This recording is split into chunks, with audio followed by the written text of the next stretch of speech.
Hey guys, welcome back to the channel. This is part 5 of our story. If you like this what if story and want to see part 6, let me know in the comments below.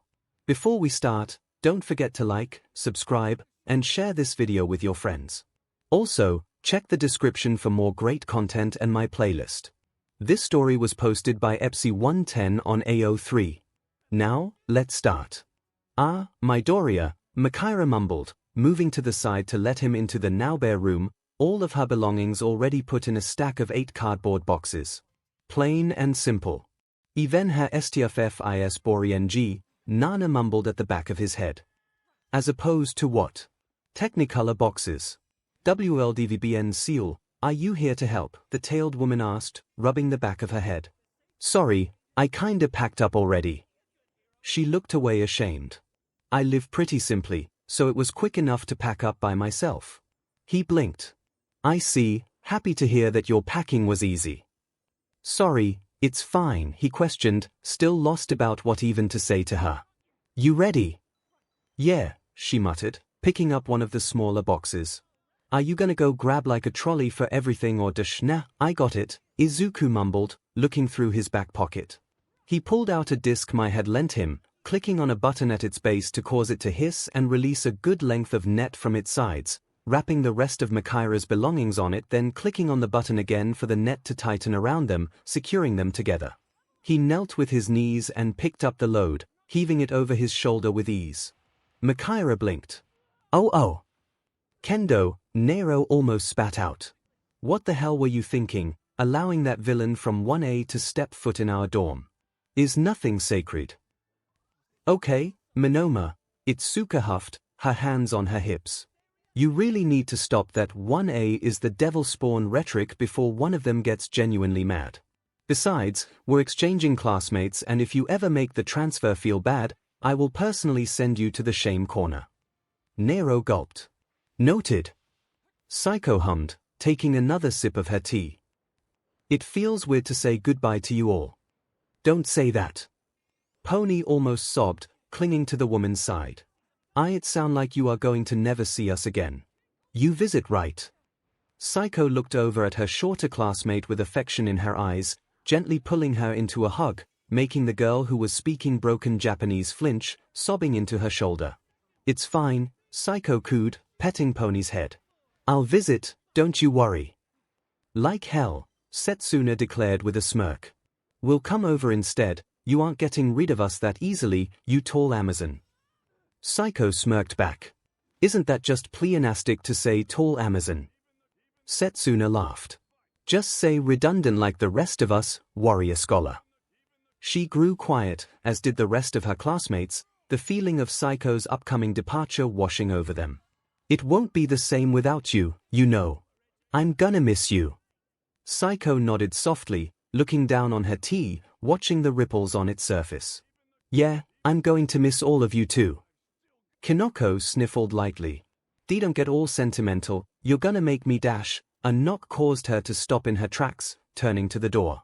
Kendo was the first one to snap out of her sentimentality, registering who was probably knocking on their door. Oh, it's probably those two. Komori, could you? Kinoko nodded, wiping her nose on her sleeve, and answered the door, looking up to greet the man in question. From her place, Izuku looked like a god, the sun shining behind him, casting his face in shadow, highlighting his body in a frankly awe-inspiring way. Or drool-inducing, if Kinoko was to have a word. The previous downtrodden mood left her body as she appreciated the masculine form. Hi, Midoriya. Oh. Hey Komori, thanks for getting the door. Izuku hummed, walking into the common room, seeing the gathering around Psycho. Oh, am I too early? Setsuna's top broke off from her waist, her shirt hanging loosely from her shoulders while her legs remained seated on the couch in the tights she was wearing. Her top rushed to greet Izuku, hugging his side, coyly tracing her fingers against his contracted bicep. Welcome to the 1B dorms, Izuku. He looked between her legs, then her eyes. Your quirk is amazing. Quantum entanglement, right? He mumbled, breathing out with a slight blush on his cheeks. A gentleman and a scholar, she giggled, wrapping her arms around his neck. But then here you are carrying a goddamn room on your shoulders, how about that? If you're done flirting, 𝐒𝐿𝐿 huffed. An iota of jealousy in her voice as she stared down the floating half of her classmate. Midoriya, you can put all of that down for now, we haven't packed Intelli just yet, and where is, he placed the mass of belongings down, Ojiro. She should be, he looked back to the door, as if his classmate was just going to materialize. She was right behind me, I swear. Wait, Setsuna looked to him. Did you walk here from 1A? That's like 2 blocks away. Izuku looked confused. Yeah, I don dash. Then the coin dropped.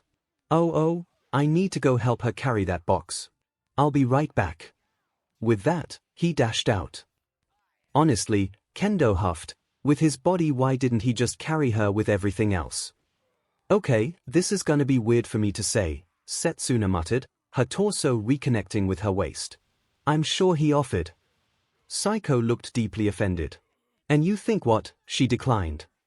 I mean, Setsuna shrugged. Maybe the new girl is like Ibara and just rejected it. Possibly, Psycho murmured, still petting Pony who was sobbing against her shoulder. I wish you luck in dealing with that.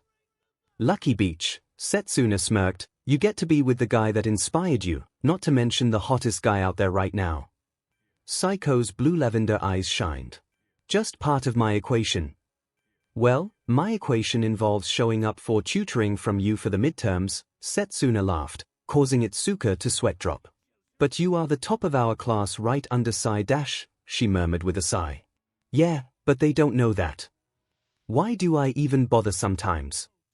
Itsuka massaged her brow, hissing out the words under her breath. Although, there was merit in that plan. Maybe she could, too. Damn it, Itsuka. You need to be class rep and keep the first levels in here under control, not add to them. Then again, it would be a good bonding exercise between the classes. I'm here, Yui announced, dropping her backpack on the floor. Is he still here? Did I miss him? Yui was breathing, as if she had run all the way from the train station to the dorms, face flushed in an uncharacteristic red. I'm still here, Izuku mumbled, dropping off Makaira who looked. Itsuka couldn't put a finger on it. Maybe hurt pride. Hello. F me. Izuku slowly looked down on the shorter woman, eyelids fluttering and head tilting a bit as he tried to process that. His mouth opened, then closed shut, still trying to process. After the move, he mumbled finally, moving away for a second. He seemed to process what he just said as the whole dorm started screaming. Nero hissed with anger. How dare you be so bold with one of my classmates, you brute of a 6. His bag was thrown on the woman, enlarging midair and crashing into the blonde, pinning her against the sofa. All eyes landed on Yui, visible anger on the normally stoic woman's face. Do not ruin this for me. Izuku's face just screamed, what did I just sign up for? 𝐒𝐭𝐚𝐲, Nana wheezed in his head. She was so happy. Nana, I swear to God. Nana burst into another fit of raucous laughter. If she had lungs she would have burst them at the rate she was going. He groaned, eliciting the attention of both Psycho and Pony, who had decided that she too was going to help her move. The rest had decided to stay behind to greet and get to know Makaira. You still hung up about what you said, the taller woman muttered, something in her voice feeling off, jealousy. Nah, couldn't be. That's not what jealousy sounded like. Yeah, I just blurted it out, he sighed, looking at her from the corner of his eye. And now people here will think I'm some sort of a, what was the word for it back in the day? Pony tapped her chin. Douche-nozzle, she muttered, trying to find a way to translate. Or maybe fuckboy. Izuku sputtered as Psycho laughed behind her hand. Yeah, we were shocked when she swore, too. She patted the smaller American's head. Pony mewled in delight at the contact, her eyes closing shut with a content smile. You know what that mean? Yeah, Izuku mumbled in clear English, then shrugged. And, if I wanted to go that ancient with the terminology, yeah. I was scared I looked like a fuckboy. He smiled a genuine smile after that, chuckling to himself. Psycho paused, staring at his face for a second and biting her lip, looking away. Pony, she looked down to the blonde, can you give us a second? She padded towards Psycho's room, preparing to pack everything for her friend, but then paused to look up at Izuku. Actually, can I get a hug? Izuku paused, vision slowly creeping up to the girl that had just popped that question. Honestly, it was the first time someone had asked him something like that. It was. Or 𝐔𝐬𝐴𝐷 𝐔𝐬𝐵𝐿𝐴. Nanakud. Pony immediately looked distressed. Sorry, I guess that's a creepy thing to ask. I'll just. Izuku silenced her with a hug, pulling her close to his chest and petting her head with one of his hands softly. No, it's alright, thanks for helping out. Pony made a soft eep sound, then melted into the contact, her arms wrapping around his waist and hugging him back in return, her deceitfully strong arms pulling around his waist tightly, then lifting him off the ground with a giggle, seemingly with ease. She then let him down, smiled up at him brightly and dashed off to the room. She is stronger than she looks, Izuku mumbled, a light dusting on his cheeks before turning to Psycho. For the first time, he really got to look at her. His eye reflexively went to her more than modest bust, used to the angle he usually had with others, before slowly going up, noticing her strong, yet still feminine shoulders in his peripherals as he looked up further. Eyes etching in the vision of her muscular neck into his mind, her lips, still red from the time she had bit into them just mere seconds ago. It still blew him away that her lips were level with his eyes. His eyes continued their journey up her body, each inch he moved up feeling longer than it had any right to be. He could only hope it was his mind playing tricks on his sense of time, rather than him staring at her for what felt like hours. A monocle gleamed on her right eye, the lens and the golden frame glinting as the fluorescent lights hit them, blocking his view of one of those blue lavender eyes of her paler hair framing the rest of her head, topped with a white artist's hat that fit well with her look, completing the picture the monocle had started. Yeah. He mumbled, blinking a bit as if to get the light out of his eyes. I mean. She bit her thumb looking away before sighing. I just don't know where to start, but I wanted to thank you. Thank me. For helping with the move. Izuku muttered, waving his hand. It's really nothing. No, not that, she mumbled, looking ashamed. Care to follow me for a second? He didn't think she was gonna lead them to the roof, but when he got there, he didn't really mind. He loved the way the wind caressed his skin, and added beauty to her hair as it flowed gracefully in the late spring breeze. Here should be quiet enough, she huffed, looking out to the cityscape. Needless to say, his mind went to his talk with Okiko. That felt like years ago at this point. She turned around with a huff, the loose, white button-up shirt she was wearing moving with the motion, giving him the barest glimpses of her lower stomach, her powerful muscles peeking out. She was nowhere near the level of cut Eiko was, but it was noticeable compared to Momo, who sustained a plumper figure he loved to bits. Stop messing with my hormones. Nana laughed. I am no tea even tucheng anything you know, Psycho started, looking at him, studying his biceps, his chest and down to his legs. Last time I saw you, you weren't as muscular. Maybe that's what inspired me. Wait, inspired you, last time you saw me? Izuku tilted his head like a confused puppy. Surely, you can figure it out. Psycho muttered, tapping her index finger over her mouth. I refuse to believe you wouldn't be able to. Izuku blinked. Wait, the sludge villain incident. You saw me on the news. Psycho smiled. Bingo. And I'm sure many others, too, but for me it meant something special. She flexed her biceps slightly, the muscle bulging out enough to be noticeable on her arm. He could sense the pride she felt. You see, a year ago, well, more than a year ago, I didn't have these, didn't dream of having any either. I was content with my less than powerful body. Aiming to go to 𝐒𝐻 Academy, lean on my quirk to make me a hero. Izuku's eyebrows furrowed, brain kicking into gear. 𝐒𝐻 Academy. The university which aims to produce the best hero teams. The one and the same, she admitted, sitting on the edge of the roof and crossing her legs, her short shorts doing nothing to hide the muscles of her thighs, their definition making themselves known to Izuku as she bounced her knee a couple of times. You figured out my quirk, it's not the most combat-effective one. I thought I would only be of use with coming up with tactics on the field. So, say, he mumbled, rubbing his chin. But, you were wrong, higher intellect, or rather faster processing, is what gave me my edge in many fights. So it did. she mumbled, cupping her chin and looking at him with half-lidded eyes. But, even you must admit you couldn't win most of them if your body couldn't carry out what your brain came up with. Oh, he hummed, nodding.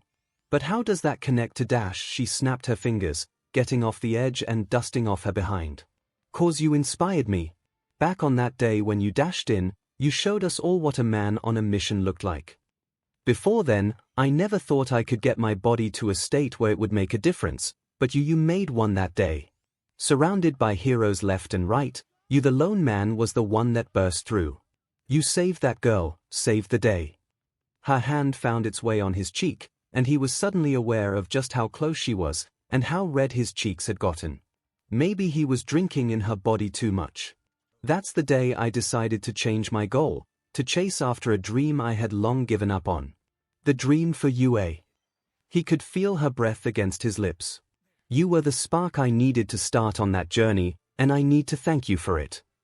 His hand got between their lips as she attempted to give him a kiss, her eyes opening slightly but seemingly unsurprised. She pulled back after a few seconds, looking down at him. "Sorry, can't blame me for that, can you?" He was still blushing as he nodded, looking away. Appreciate the feelings, but I can't, not before the rest give you an okay." "You know they will," she whispered against his ear, her previous shyness seemingly melting away after she had opened up her heart for him to see. "I want you, Izuku. And I will get you. Such is my formula." "Sorry for being so forward," she mumbled as they made their way to her room. Izuku hummed in response. The silence grew PRNT, Izuku not having the words to respond to her feelings, and 𝐒𝐭 wanting to go ahead and make him accept her. He sighed at her door as she opened it. "Sorry, I really don't know how to respond to that. You could just bed em dash." She cut herself off as she saw the immaculately barren state of her room, Pony humming a tune as she packed the rest of her belongings. "Oh!" She rushed to their side, her hooves clopping against the barren hardwood flooring excitedly. "You took so long." Her face fell for a second. "Hope you don't mind me packing everything. I was so bored and I saw the boxes all labeled." "It's fine, Pony. Thank you," the taller woman cooed, petting her head. "Sorry for making you wait for so long." "'S fine," she muttered, leaning into the contact. "I'm going to miss you. I'm gonna miss you, too." "So your quirk is just having a tail?"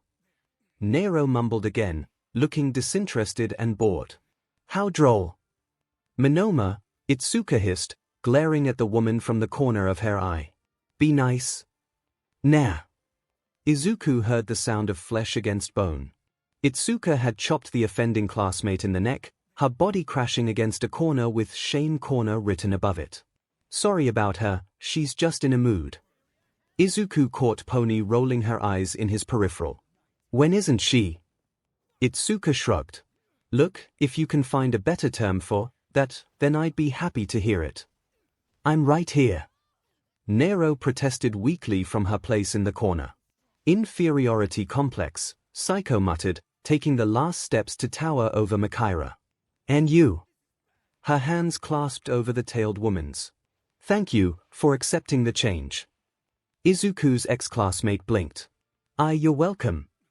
A sensation brought Izuku's attention back from the going-ons in the common room, the hair on the back of his neck standing on edge and a primal fear bubbling in his stomach. He shuddered as his eyes slowly locked on the source of it all. Yui, laying on the couch, forgotten by the rest of her classmates, hungry eyes glinting and her face flat. Wearing a negligee. Wow, he is 𝐒𝐭𝐚𝐲 Shut up. For once. You said after the move. You look like you are done with the move. Yui's voice cut through the common room like a knife, all conversation halting. "Why, you can't be dash. If you meant carrying her stuff to her new room, we can do it in your dorms," she insisted, rising up from the couch. "Not today," he mumbled, turning to the door. Maybe sometime later. He looked around, feeling trapped as the stoic woman seemed undeterred. "So, sometime." Her hands found his face and made him look down to her, as her body rubbed against his, the sheer fabric of her negligee leaving little to his imagination. "Is that a promise?" See you in the dorms, Intelli. With that, He rushed out, green lightning cracking where he once stood, leaving the 1B dorm in his dust. Holy Setsuna, were you just gonna F him right here? Setsuna mumbled. Ballsy move. Wasn't that too forward? Pony mumbled with a tilt of her head. He seemed uncomfortable. Yui smiled. It wasn't a no. Come on, Toshi. Her knee bounced, glancing at 𝐿𝐭 from her spot on the couch as the mother to her protégé washed the dishes. She would have assisted, but she was too busy trying to build up the courage to confess. You face villains for a living. You came back from death's door once already, just say it. You know, Toshiko-kun, 𝐿𝐭 started, causing the hero in disguise to flinch and shiver at the same time. Know what? She asked softly, too scared to look up at 𝐿𝐭, hearing the soft footfalls as the woman approached. I've wanted to ask you something for a long time. She took a seat next to Toshiko. For a few months now, actually, Toshiko gulped, sweat starting to form on her back. Go ahead. The mother's hand found its way on her back, rubbing soothing circles around it. You don't have to answer, but, wait, is this happening? Is she really asking? Toshiko would have thought she was dreaming if her chronic pain wasn't still echoing through her with every shaky breath.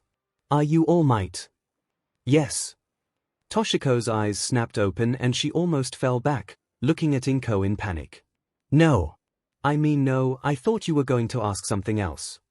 𝐿𝐭 laughed, a maternal, calming laugh that made the pain fade slightly as it graced Toshiko's ears.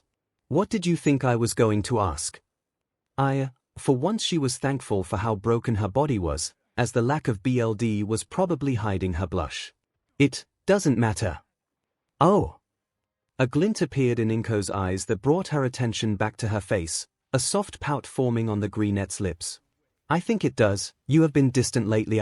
Perhaps I've been too clingy, it's just weird with Izuku out of the house and not always having time to call.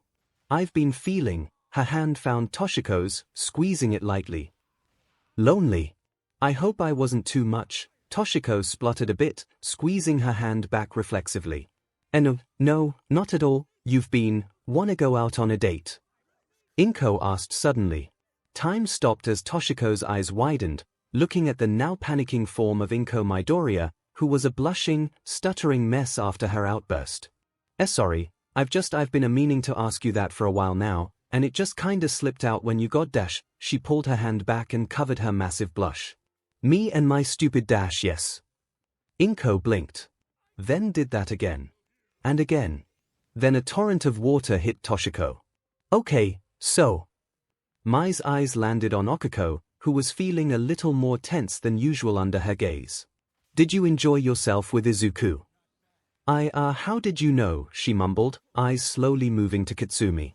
Don't look at me, why would I know? Oh my god, Momo mumbled, almost breaking out into laughter. That explains why you were so giddy. And how much bolder she was with Izuku, Mai added with a smirk. How was it? Okiko looked away shyly. Was amazing, truly, cut the siang, Kitsumi grunted, sitting on the bed with a soft pout. By the end of it, you were so high off the climaxes that your whole character changed. Oh, that sounds adorable, Mai commented with a smile as Okiko blushed harder. Okay, then if we both had our turns, she gripped the hand of the blushing brunette starting to drag her out of the room. Wait, Mai, where are you taking em? The door slammed shut, leaving Kitsumi with Momo. You know, the first time Mai introduced me to this sharing thing Kitsumi hissed, then sighed, falling back into the bed. Against it. Momo giggled, taking a seat on Izuku's desk chair. You could say that. I had never thought about it before. Why would you? It's not something people think about growing up. Kitsumi mumbled, rolling to her side and glancing at Momo with the corner of her eye. Are you going somewhere with this? Momo leaned back on the chair with a smile. Not really. I just wanted to say how happy I was with how it turned out, aren't you? Kitsumi smiled gently. You know what, yeah, I am. Mai. Slow down. Okiko protested even as the mechanic pulled her across the dorm with ease. I said gunhead martial arts kicked in.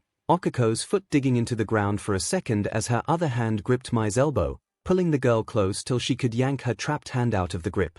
Slow down. My looked confused for a second before she smiled. Sorry, was zoned out, wanna go to the workshop. 𝐒𝐭𝐴 blinked and took a step away from the girl. Sure, why though? Costume upgrades. I wanna test some stuff out for you. My added with her signature, manic smile. Oh. 𝐒𝐴 smiled, eyes sparkling with excitement. Sure. But wait, my stopped in her tracks, eyes snapping onto hers. Why didn't you think Momo had done something too? She was plenty bold as well, 𝐒𝐴 mumbled with a shy blush growing on her face. Oh, she's always like that on romantic high points, didn't you notice? My mumbled, turning around and continuing her trek to the main building. Then again, you didn't see her when she first confessed, what? What did she do? Pulled Izuku into a deep kiss and invited both of us to her room. Mai shrugged, a small smile forming on her lips as she remembered everything else that happened that day, her confession to her, their first kiss. She shook her head before she went too deep into nostalgia and chased Izuku down. Didn't know what it implied back then, but now I do. 𝐒𝐴 blinked, then blushed heavily. Whoa, okay, yeah, I see why you weren't shocked. And she mumbled, still trying to suppress the urge. Sighing, she decided to replace the urge with another. So tell me more about your quirk, I had some ideas. Izuku, Fuati love of Godi, SLWDon for a second. Nana hissed, trying to force his mind to calm down for a second and to get him to stop his sprint. Or at least slow him down. Slow down. Cause of you, he didn't notice the floating uniform, barreling into Toru and sending both of them flying. Deep-set reflexes Total Command had hardwired into him the first days of class kicked in, and he grabbed onto her at the last moment, spinning them around in the air before they impacted with the ground. He hissed, laying his head back onto the ground, huffing out gently. Sorry about that, 𝐒𝐻𝐵. The invisible girl was dazed, he could tell by how she was breathing erratically, her body still reeling from the shock of the impact. It's okay, Midoriya, she mumbled, gently placing her hands on his chest and sighing. You probably couldn't see me, right? I don't know whether to get mad over that pun or to apologize, he mumbled, looking away. He broke your apologetic streak, she cheered, sitting up on his lap. And bouncing a little. Izuku, who had forgotten about her body proportions he had felt on the first combat training, got a reminder when her thighs pressed against his chest. Oh wow, 𝐼TSAS-𝐻𝐴ME Nana teased as Izuku blushed at the sensation. 𝐻𝐵, I can still feel you, he mumbled, voice on the verge of cracking. Oh right, she giggled, touching his chest one last time before hopping off of him, wiggling around giddily. Is that her version of a smile? Izuku wondered as he got up and dusted himself off. 𝐻𝐴RB𝐻𝐿𝐼, 𝐻𝐴RWIGGS. He huffed internally at the ancient meme Nana referenced. So, Midori, can I call you Izuku, she asked, and if Izuku was reading that arm motion properly, though her sleeve, she was playing with the tips of her hair. And, you could call me Toru in return. It's easier to say Toru was invisible through and through. But at that moment Izuku could see the blush on her cheeks. He huffed, scratching his cheek. Sure, I don't mind. Toru, the girl cheered, hopping up and down. Yes. You had no idea how much I wanted to ask that since the combat training. Oh my god, SNISADVLY and IWNT50FHR. Shut up, Nana. She stopped her happy dance and turned around to him with a happy sigh. Sorry, I guess I'm a little hyper today, it's just been so long since I hung out with Mina and the rest. Come on, let's go. You're right, he mumbled, following her lead. It feels like ages since we were one class again. With the sports festival, the break after it, then the internships. Heck, I forgot the last time I saw you. Did you get more buff, or is that just me? She turned around to face him, walking backwards. I might have, he laughed awkwardly. Miruko really put me through quite the training regimen, my legs are still aching. 𝐼𝐴MONGOTHER. Shut up, Nana. A soft giggle echoed from the back of his mind. Toru laughed, Well, Mr. Muscles, we'll just have to find out. She stopped suddenly and grabbed onto Izuku's arm, the feeling of her fingers attempting to cover his right bicep feeling pleasant in a strange way, especially when he couldn't see her hands at all. Izuku froze, a weak smile on his face as he looked down at her. Toru proceeded to feel and squeeze his upper arm. Well, come on, flex again. Toru cheered, a hint of a tease in her voice. Fine, fine, Izuku huffed but was still smiling. He tensed his right bicep, tightening the muscles. Toru gave a small squeak as her fingers were pulled apart at the bulging strands of steel-like muscle under his skin. Yep, well, you definitely got bigger, Izuku, Toru said as she pulled away from him with a spin and continued her trek to the dorms, the warmth of her blush closing the gap between them somehow even as she walked away. WOYOU real got here hot and bow. Izuku slammed the connection shut between him and Nana. He sighed, a smile forming on his lips at the sight of Toru almost prancing to the dorms. He easily caught up to her and reached out with his hand, his nerve endings growing sensitive as he guesstimated where her head was supposed to be from the heat and the air currents, finding its mark and patting her gently. Toru made another squeak and turned around to look at him, tilting her head to the side like a puppy, rubbing the side of her head against his hand gently. Why, you have no idea how good that feels, he chuckled gently, then the smile on his face grew sad. You're not very used to physical touch, are you? I mean, she pouted, he could hear it in her voice. It's hard to get this much contact when you are invisible, you know. It's why I get so animated sometimes. He nodded sadly. I see. Want a piggyback ride? He had to cover his ears as Toru cheered loudly. Mai pushed aside most of her tools, leaving an open gap for the roll of blue sheet that was going to become the blueprints for Okiko's upgrades. Sorry for getting to this so late, I kinda spent too much time on Izuku's helmet. Don't worry. Okiko waved her hands, smiling softly. He needed those upgrades more. I don't even want to think about what could have happened if he didn't have those, right? Mai breathed out. Right. That. Okiko blinked as Mai scuttled off, moving invention after invention, trying to find something. 𝐂𝐢𝐿𝐿𝐿 𝐿𝐿 Mechamite hissed, slowly getting off his dock and pushing some of the heavier gear aside, revealing two bracelets on the floor. 𝐼REKORODD Thanks, Mechamite. Mai chirped, rushing next to her creation and grabbing the bracelets off of him. Okiko, try these on. She tossed them towards the brunette. The brunette mumbled as she grabbed them out of the air, looking at them closely. They were rounded rings, pale pink with a black inlay around the middle and a smaller version of the pink handle her suit had angled back. So do I just shove this over my hand or is there a latch? She asked, looking over the bracelets surprised on how light they were. Oh, right, let me show you. Mai exclaimed back, closing the gap and grabbing one of the bracelets out of her hand. You press here. The bracelet hissed, the circumference expanding and slipping around Mai's hand with ease, clasping closed with a beep. And after this, press this. The handle started whirring, spinning rapidly around the black inlay and splitting at the middle, shooting out a piece of fabric that wrapped around Mai's middle finger, the handle section snapping back immediately to form a single finger glove. Toda! Mai cheered, waving both of her hands. They have a symmetrical design so it doesn't matter which side you put them on too. Come on, try it. Okiko couldn't help but gape in awe, then immediately going through the same motions Mai had, a single finger glove covering her own hand too. Wow, she mumbled, moving her hand and feeling how comfortable it was. The substance covering her hand flexed like LTX, but it was smooth as silk and breathable like lace. Are these machine wash? Nah, sorry, Mai smiled. They are hydrophobic and self-cleaning though, so you won't need to clean them ever. Okiko couldn't help but smile.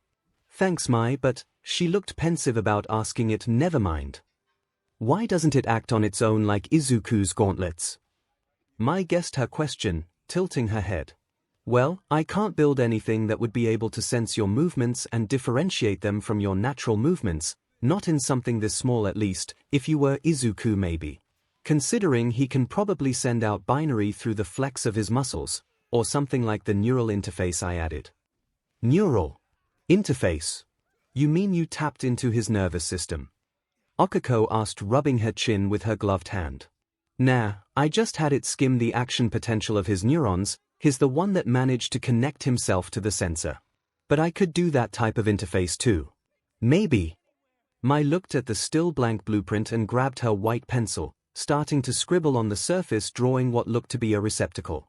If we were talking about a normal human being, even one with a quirk, the most viable scenario would be to use that derelict tech of installing an electrode into the brain via brain surgery, but even then the adaptation PRD would be a mess, and then you would need a wired connection to the location where you want the tech to be in. Pass. 𝐒𝐿𝐵 winced, thinking about someone cutting her head open to place some tech inside. Yeah, many would. Then the other option is to connect to the nerves directly, but issue number one is hard to do that kind of surgery while keeping the nerves intact. 𝐒𝐿𝐵 finished, earning a smirk from Mai. Yeah, and even then there is a massive chance of the nerves just dying on the contact with the sensor, being the drama queens they are. 𝐒𝐿𝐵 giggled. Honestly, the only possible way I could build a neural interface is with 𝐒𝐻𝐾, only cause of his quirk. He can move his nerves in his body to make them go exactly where they are supposed to and keep them alive by stopping his immune system from rejecting the implants. Mai continued scribbling on the paper, slowly bringing the blueprint to life, a symbol for 𝐒𝐻𝐾's brain and the direct connection to the receptacle, another line connecting back to him. 𝐒𝐿𝐵 pursued, her lips leaning in to look at the drawing, tracing the line back to the brain. Why two lines? Isn't it one way? Usually. Yeah. But with him, with total command. Mai leaned back with a dreamy smile. I can imagine the feedback loop completing true brain-machine interfacing, something humanity dreamed about she laughed. 300 years. Maybe more. 𝐒𝐿𝐵 smiled. Yeah, that sounds amazing, Mai, the woman blinked then blushed. I went off on a tangent. Now for your suit. She rolled out another blue sheet over the one she drew on with a huff. You know, 𝐒𝐻𝐾 mumbled, gripping onto the invisible thighs around his head. This isn't a piggyback ride. Toru giggled, one hand gripping onto his head for balance as the other reached high into the sky. I knew, but it's so high up on here. 𝐒𝐻𝐾 chuckled at her antics, not really minding giving her a ride on his shoulders. Then his phone rang, causing him to stop at the realization it was his mom's ringtone. Toru, I need to take this. Go ahead, I don't mind.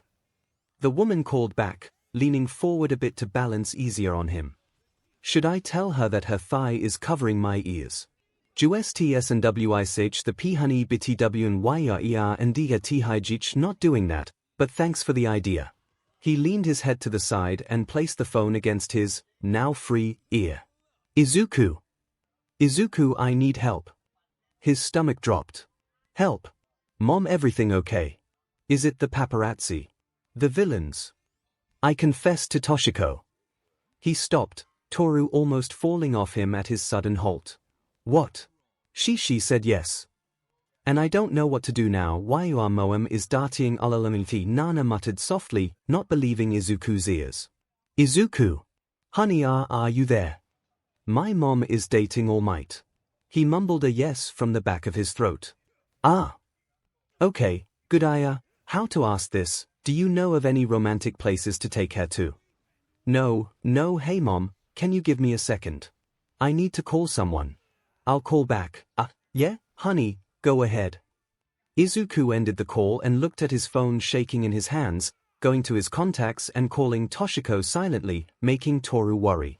The call connected after 2 rings. Young Midoriya. Hey, my mom just called. 𝐒𝐻𝐾 heard the woman on the other end break out into a fit of coughs.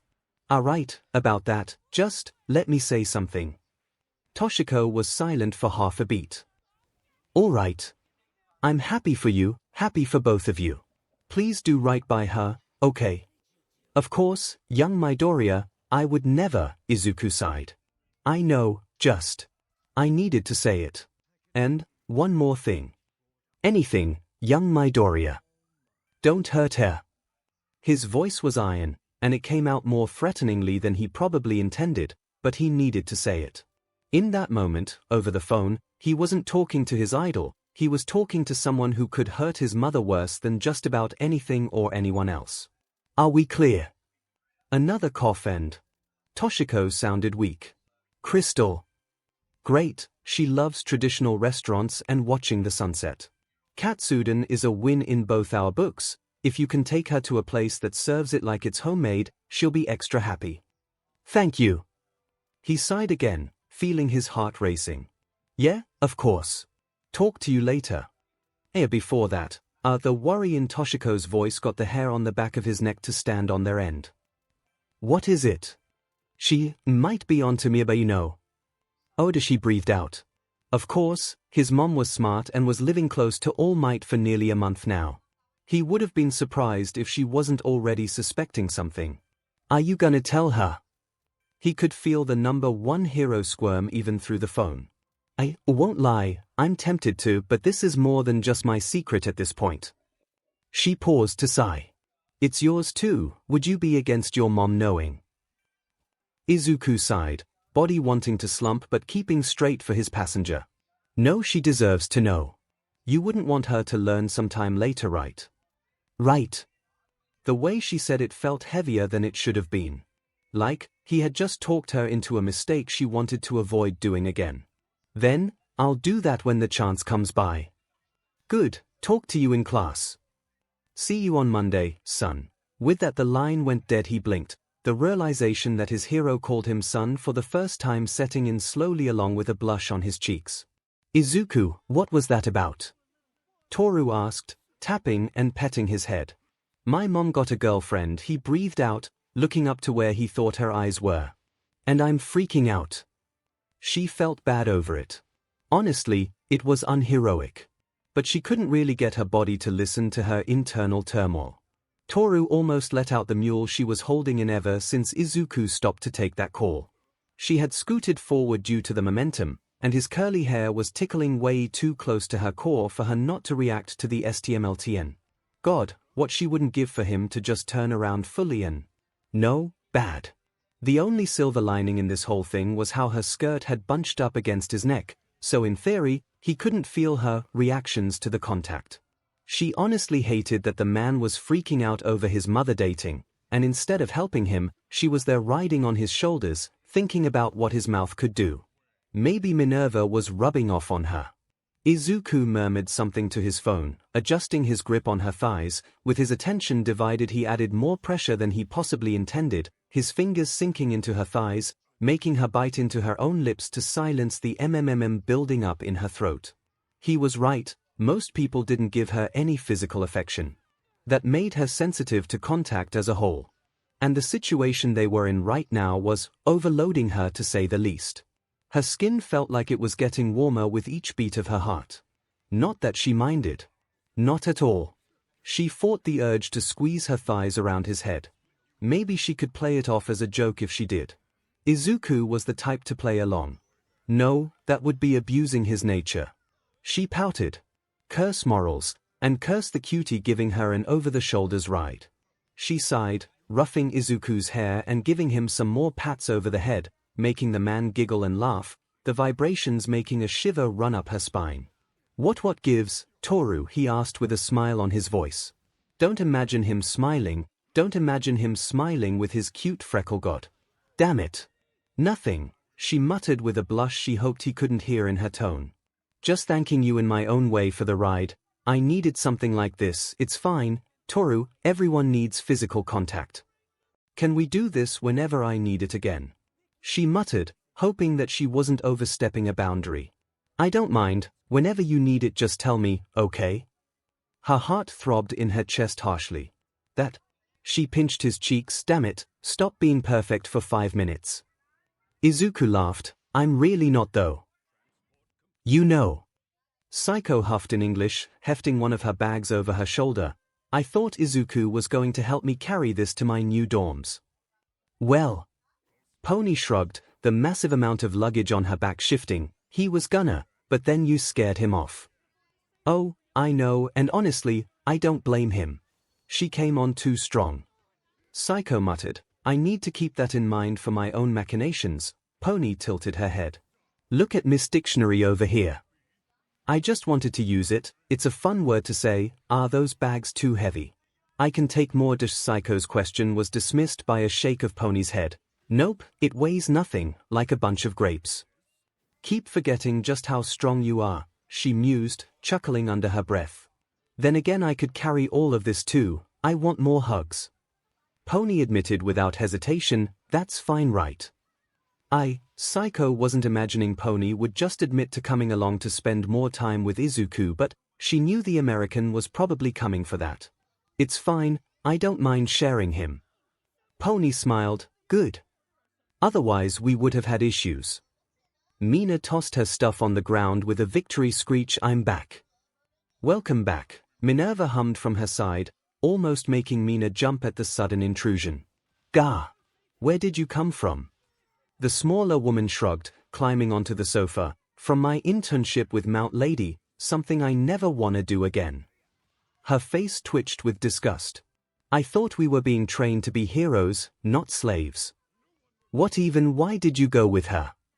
Mina asked with her hand on her hip, leaning on one leg, throwing her waist to the side, her black thighs and cyan CRP top hugging her pink skin, making quite the scene. Minerva took her in with an up and down. Yep, definitely I didn't make it to the second leg of the tournament, remember? I'm lucky Mount Lady took me as an intern at all. Oh, right. Sorry. Minerva waved her off. My fault for chasing Midoriya. Instead of actually getting into the hero shape. I mean, to be fair, your leg span is like half of most of ours. A race isn't really the best place to show off your skills. Izuku mumbled, Toru humming thoughtfully overhead. Yeah, I suppose. Welcome back, Midoriya. Minerva mumbled, waving at him. Mina did a double take, surprised that 150 kilos of pure muscle, giving Toru a shoulder ride, was able to sneak in so silently. Oh, thanks, it's good to be back. He turned to smile at Mina too. Hey Mina, long time no see. No fair, she pouted, grumbling and shoving her fists down in mock anger. I want to turn too. What do you mean? Oh wow.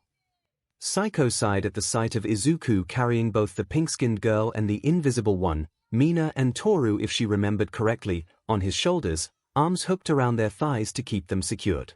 Both giggling like little kids. Go to the right, Izuku. I wanna see the top of the drawers in the kitchen, Mina demanded, roughly petting his head to emphasize her order, making Toru giggle in delight. The man sighed with a smile and obeyed, managing to sway towards the kitchen while still keeping his balance. Pony leaned towards Psycho and whispered how lucky she was in English. Mai poked her tongue out, squinting at the blueprints she drew up. Mem? I might add a little experimental tech to these if you don't mind, she hummed, rolling the page up. Experimental? Okiko asked, fear mixed into her voice. Nothing dangerous. Izuku would be mad if they were. That really didn't give Okiko more confidence in the upcoming alterations. Just some modular additions that might work with your quirk, ones we can't be sure of if you don't test them after they are complete. Oh, like what? Now, that would ruin the surprise, wouldn't it? Mai added with her signature, only slightly manic smile. Now, we should head back to the dorms. Izuku is probably back by now. No, seriously, what additions? Mai walked out, winking at Okiko over her shoulder with a giggle. Aizawa grunted, looking at Kiyoma eating through another tub of ice cream. Just don't leave that one out this time, okay? That was just one time. Kiyoma huffed with a pout with the spoon still in her mouth. I don't really care, Nemurai. The couch was a mess to clean up afterward. Aizawa huffed, rubbing her eyes. You weren't even the one that cleaned it up, it was me. Kiyoma muttered under her breath. God, I need a nap. Aizawa huffed, cracking her neck. Really not in the mood to deal with the mess that is 1A? Nemurai noticed her side-eyeing her and sighed, getting up and dusting off her baggy shirt. Fine, I'll deal with them instead if you shut up about that one time. Aizawa's mouth curled in her signature creepy smile. How very rational of you. Shut up, Eraser. She huffed, trying not to get excited over seeing Izuku again after so long. Maybe this crush thing was getting out of hand, but she really didn't want to think more about it. How many more do you think he can lift? Doi mumbled to Eiko, looking at the utter dog pile on Izuku's shoulders, ignoring the pile of boxes in the entrance of the dorms. Pretty sure the whole class if we got on the couch and it had a steel frame, 𝐒𝐿 mumbled back looking at Mina, Toru, the new girl, another blonde girl from 1B, and Katsumi on Izuku's shoulders and back. Katsumi was the loudest, arguing about being the queen of the hill with the newcomer. Yeah, but then you wouldn't really feel his muscles against you, now would you? Doi rebuked with a shrug. How many more do you think he can hold this way? 𝐒𝐿 tilted her head. If you say it like that, it depends on the ones on him, how comfortable they are with being stacked and all. Not his strength. I suppose so. Momo sighed next to the other two, her hand on her cheek with her other arm crossed under her bust, smiling serenely. Minerva watched on with curiosity rather than 𝐼𝐿 for once. It's weird how some people decided scaling up Izuku's body is a fun pastime. I mean, this is what the third time this has happened. Izuku answered loudly, trying to be heard over the argument right over his head. Also don't talk like I'm not here. Sorry, didn't mean to be rude, she mumbled looking away in shame. Mina's hand managed to pinch Izuku's cheek. Hey, she is trying her best to be better, don't get on her case that much. I'm not. Izuku protested with a wince and a smile. And I'm aware, she has gotten a lot better. Minerva blushed gently at getting defended for once. Now who is talking like I can't hear? Everyone except Katsumi and the 1B girls chuckled softly. Hello. Midnight called out, opening the door to the 1A dorms, curious about the muted sounds of chaos coming through. Only to come face to face with Izuku trying to balance with 7 people stacked on top of him, cackling like a madwoman, almost literally sitting on Izuku's face, stacked on Mina and Toru's thighs. I keep forgetting they are still kids considering the stuff they accomplished. She coughed, trying to get their attention. Then again, we do this stuff in our dorms after the finals too. The pile slowly turned around, Izuku's legs shaking from the effort of keeping balance, one green eye poking out from the tunnel of thighs. Ah! Nemirai-sensei. That's dangerous, you all should probably get off, she called out, the 7 people on Izuku snapping to attention as Izuku slowly got on one of his knees to allow everyone down safely. And Yorozu, could you gather the rest if they are here? I got an announcement to convey from Eraser. Why didn't she come over? Doi mumbled, playing with a stand of her hair. She was too tired. Midnight said with a shrug, does it really matter? Guess not, the blonde muttered. Oh. I should head out. Pony chirped, hugging Psycho one last time before dashing. Izuku's hand found its way onto her shoulder, stopping her in her tracks. Wait, it's almost dinner time, wanna eat with us? His head twisted to face Midnight too. You too, Nemirai-sensei. Oh, I will love to. Pony mumbled in response with broken Japanese that only made Izuku's smile wider. Inviting me to dinner, my, you are becoming quite the womanizer, Midoriya, Midnight teased back with a genuine smile that had just the barest hint of worry mixed in. Shoko opened the door, silently taking note of everyone forming a group in front of Midnight, hopping over the pile of boxes to get next to Kyoka. What did I miss? Nothing yet. Midnight has an announcement for our class. We are just waiting on. Dashi pranced in, somehow literally shooting off sparkles in the air, followed by Momo rubbing her forehead with a disgruntled sigh. And that's everyone. Good. Midnight huffed, scouring through her hoodie pockets to pull out a piece of paper. Honestly, it was surprising everyone still recognized her in a hoodie, jeans, and her hair pulled into a ponytail instead of her usual getup. Oh Jesus, this is more of a mess than her sleeping schedule, Midnight sighed, making the rest of the class giggle gently. Okay, I think I got it. So class, welcome your new resident, Psycho Intelli, she just transferred over from Class B, hope you all get along. We shall give her a warm welcome. Tomoyo declared, then promptly turned around to the tallest woman, bowing 90 degrees exactly. Welcome to the 1A dorms, glad to have you. Oh, thank you, Psycho responded, bowing back. Izuku rubbed his eyes. She didn't mean right now, Tomoyo, I know, but it's better to do our task early than late. Guess that's accurate. Midnight sighed, messing with her ponytail trying to get comfortable with it. Also, your midterms are coming up. The teacher turned to Mina and Doi, and sighed with pity. And yes, We have a written portion too. Mina was on Izuku's waist in an instant. Izuku, you promised to tutor me, right? Can I take you up on that offer? Please.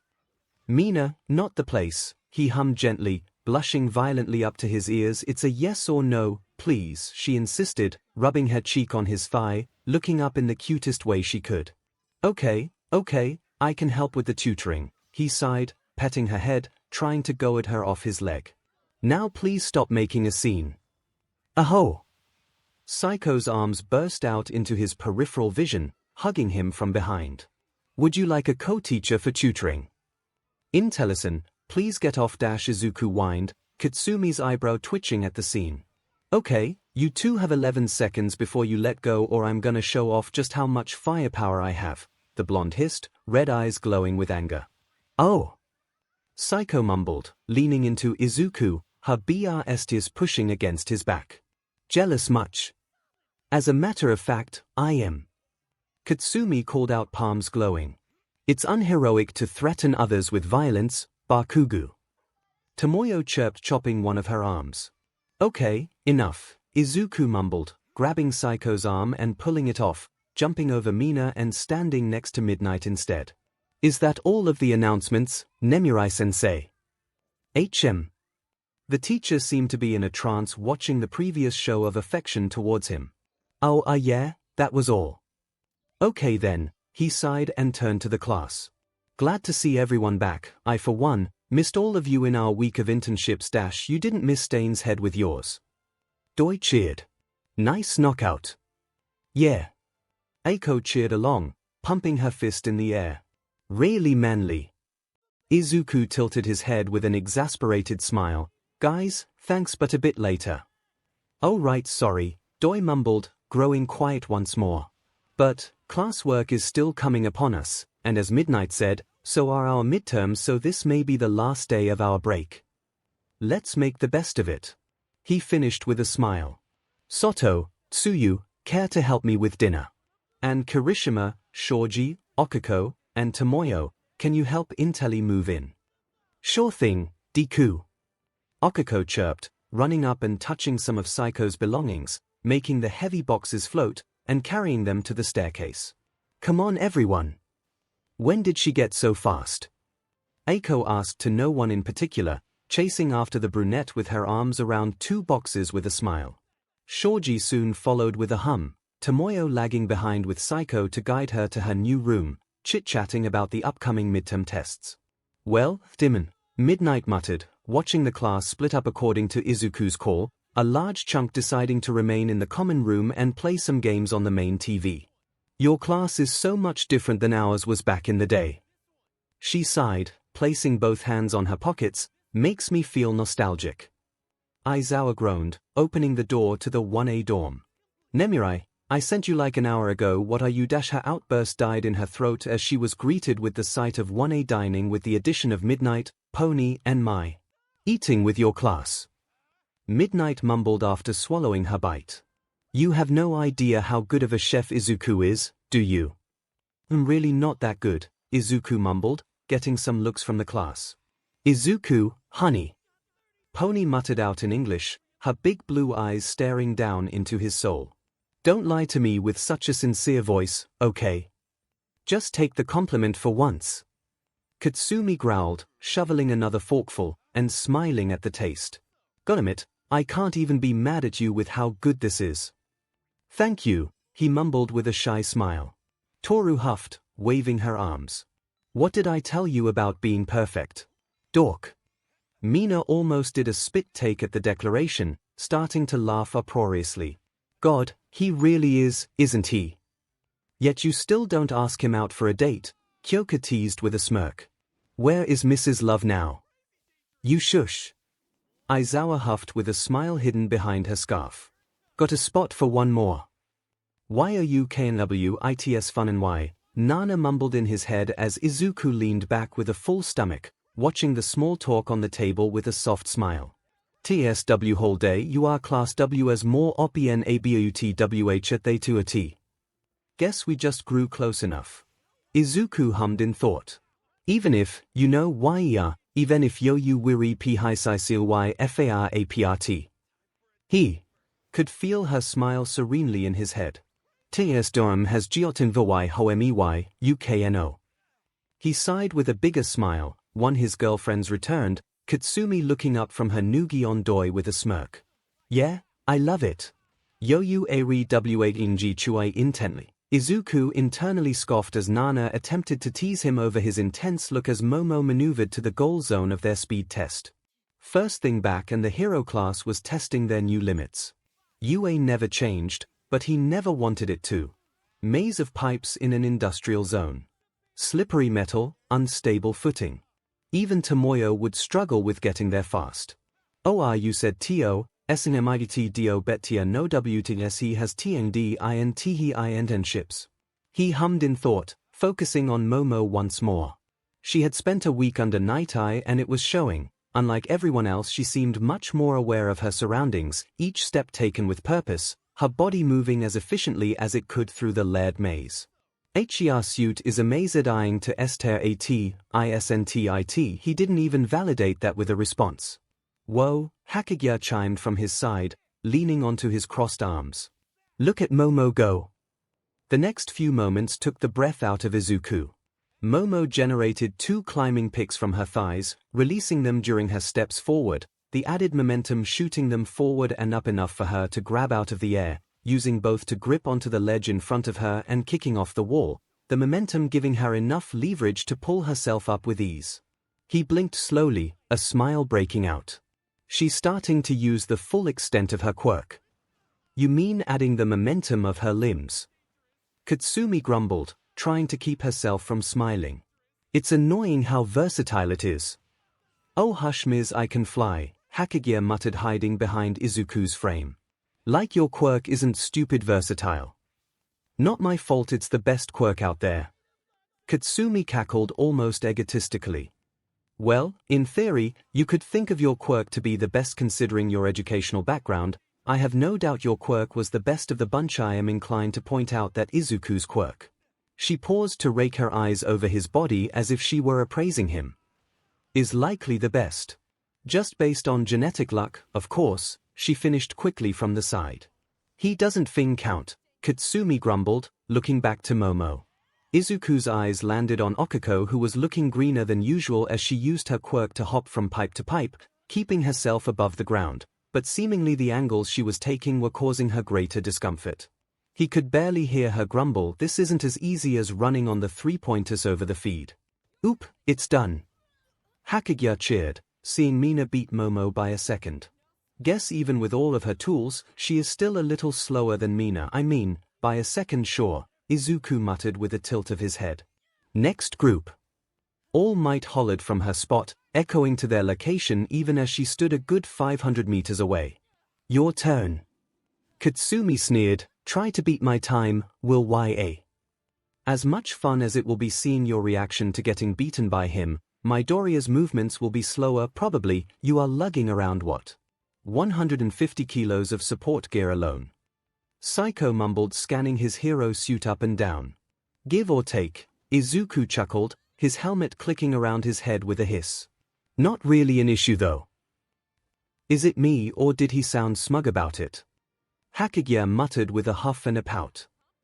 Katsumi squinted, looking back to the screen, he's gonna pull some stupid as. Her face broke into a smile. Honestly, it was endearing how he acted like a kid with a new trick to show off every now and then. FIVE%. 5%. Nana chuckled in the back of his head. Timmy to GOFAST, how did you never mind? Momo sighed, stretching a bit as she caught her breath. Nice going, high class. Katsumi nodded, leaning on her hip. Still haven't beaten my time though. I'm not gonna beat you in speed, Ms. Nitro. She sighed with a relaxed smile. Just happy I did as well as I did. Ma'am's training really helped. Wanna see how much his training affected him, the blonde muttered with a smirk. I saw a little of it with Stain, but not that much. He spent most of it paralyzed on the floor. Then he got up and headbutted her to the ground though, Mina added while stretching her legs next to them after the race. That was something. Katsumi shrugged. So it's 0, Ida, Tsuyu, Midoriya, and Ame. 𝐒𝐻𝐾 muttered with a huff. Guess we know who's gonna be last. Tough group for the Frenchie, Katsumi grunted. Okiko huffed leaning on the wall, stomach still churning from using her quirk and jumping around erratically last round. That wasn't a good plan. Okiko, your hubby's up. Mina teased, hopping next to her and helping to her feet. Come on, I'm sure you want to see his muscles rippling as he runs. Mina, please dash. The brunette managed to wheeze as she was pulled onto her feet. I'm gonna dash. Whatever protest she was gonna give died in her throat as she bore witness to the green lightning surrounding Izuku. The chaotic arcs she had grown used to slowly wrapping around his frame like coiled snakes, almost organically ebbing and flowing around him. Okiko's mouth felt dry, liking her lips as she leaned against an even more surprised Mina. That's different. He's doing that. Momo muttered with shock, eyes wide open. I thought that took time to charge. Wouldn't that cost him the start? Normally, sure. But if he is doing that, Katsumi squinted. What are you planning, Deku? You said you saw him during the stain thing. Was he doing that? 𝐻𝐾 mumbled, a hand on her chin. Nope, he did have lightning when he was paralyzed, but nothing like that, Katsumi mumbled. And go. Izuku's form lurched forward with speed neither the observers nor the camera drone expected, kicking off the ground with the utmost precision and power, shooting forward in the perfect 20-degree angle to skim over the maze of pipes, his arc ending and restarting, feet finding the precise stepping points and shooting him faster and faster with each addition to his momentum. Well then. Psycho coughed into her hand as the camera drone zoomed forward to try and catch up to his rapidly retreating form. Seems like he just proved my hypothesis incorrect. Mina had flashbacks of his run in the first test Aizawa had given them.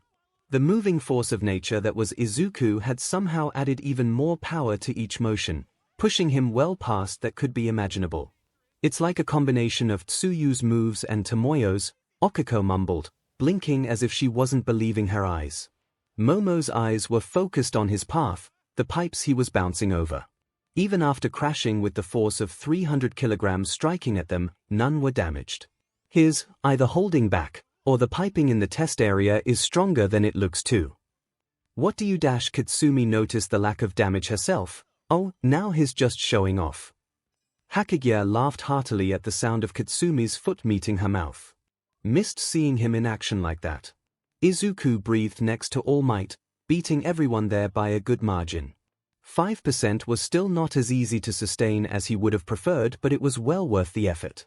WULDV bin Efisa IFYOUGSTGIT your ULLW NYOU KICKEDOFF. Nana pouted inside him. Well, it's a test. I doubt I would have gotten good grades if I did collateral damage. Good job, young Midoriya. You are getting dash. All Might smile stretched a little wider, leaps and bounds ahead with your use of your quirk. He groaned. Of course, the dad jokes were only gonna get worse now that she was dating his mother. She is dating my mom. All Might is almost my. He only broke out of his comatose trance when Tomoyo tapped him on the shoulder for a job well done, taking him out of the land of pure insanity. So, Doi broke the silence of the changing rooms, focusing on the much taller new student. You didn't really show off your quirk in training, what is it? Oh, Psycho turned to face the shorter blonde, her sports BR swaying with the motion. Mine has to do with IQ amplification, processing power of my brain. Doesn't really help with physical activities such as this dash. The blonde seemed lost for a moment before it dawned on her. Oh, so like Aizawa, you are essentially quirkless when it comes to physicality. Psycho felt taken aback for a second before the blonde smiled brightly. Man, you probably trained hard to get in. Kiri, don't you think so? Yeah. Really manly. You took on those bots without a quirk. That's amazing. That made the taller woman swell with pride. She never got used to being complimented over the hard-earned success she had in the practical examination. Yeah, it was hard to get in, but I'm here. And I think I'm on the way to becoming a better hero. Indeed. Tomoyo added with an aura of maternal pride. Hope you all studied for our upcoming examinations, for all of our paths to be better heroes. Mina and Doi flinched, then looked at each other with determined expressions. They both knew who they had to ask for help. Izuku sneezed on the other side of the wall. Oh, I almost forgot. Momo turned to face Saiko. Izuku wanted me to convey a message. Aizawa-sensei asked to see you after classes, something about starting your training. Oh, that glorious man, I should go thank him after this, Saiko said aloud, much to the confusion and irritations of the others. I don't like the tone of that, Beansprout. Katsumi hissed, slamming her locker closed. Since when are you and Izuku so close? Oh. Saiko's mouth turned to a smug smirk, looking down on the shorter blonde. I've decided that I want to get Entium tea with him. Hope you don't mind. Mina grumbled inwardly as a fight broke out. Maybe she should just stop fing around and really toss her hat into the ring too. And have him wrap his strong arms. She bit her lip. Maybe I really need to do that already. You have been going 𝐔𝐬𝐽 those 𝐒4 and Nana almost whined. Tiamont of PYFAST you have been eating 𝐔𝐬𝐽𝐽 Izuku groaned, tossing another letter from the pile he had amassed after the sports festival to the side. It was a formal apology from Mount Lady, followed by some pin-up pictures of the heroine in more than her hero suit. He wasn't gonna accept how good she looked in a dress out of her hero suit, dammit. Butiwil. H'a masked os her diatai, youshuldgtmei to design h'a no there are one something to biang outt hos eysof hers. Shut. He sighed, leaning back on his chair and breathing out to calm down. At least she hadn't sent panties or something. He still didn't know what to do with the few he got. Efling m to t moon wih the hlp of 𝐒𝐭𝐚𝐲 𝐔𝐬𝐽𝐝 fuen bonding expnc. Ha, ha. He turned to look at 2 letters sent by the Pussycats. He respected the rescue hero team and was honestly kinda scared at what he might find in the 2. Nothing like meeting his heroes to destroy them. Youwre team on too high of a pedestal, to begin with htyre just thuman to a youknow. Whndsnd, he felt the ghost of a sensation of his earlobe getting nibbled, God thing stop that. He grumbled, carefully opening the envelope from the team as a whole. He didn't like the aura the one from Pixie Bob was generating. The neatly folded letter felt heavy in his hands, unlike the others that felt like thinly veiled but calls of women that had been looking for someone like him. This one felt like it had emotion behind it. 𝐔𝐬𝐽𝐽, PUTTNGTM on a pedestalaging even befo 𝐔𝐬𝐽 ria dit.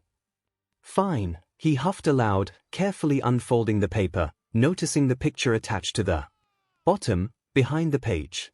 He fought the urge to look at the picture right then and there, but considering the track record, he decided to skip on that before he could guess the content of the image. He was not about to look at something lewd. Again. Izuku Midoriya, we, the Wild Pussycats, owe you a great deal of thanks. Okay, that wasn't a start he was expecting. Could it be about? He blinked, remembering Tiger's situation, his heart thumping a little harder on his chest. Seriously. Is it about? He went back to the letter. I am not quite sure how much you know about this, but Tiger was born in the wrong body, for the lack of a better phrase. It has been causing him great discomfort through the years, damaging his mental state steadily. But with your reveal at the sports festival, we found new hope. Oh, Nana mumbled in his head, somber and muted.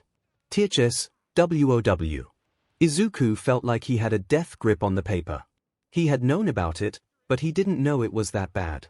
Then again, he knew how it felt to look like he was in the wrong body. He was scared to imagine how it would have felt if he was truly stuck in the wrong body. He had to stay in his circumstances, for the fear of damaging his quirk. After all, he too wanted to be a hero. And he believed he was giving the greatest sacrifice by remaining the way he was.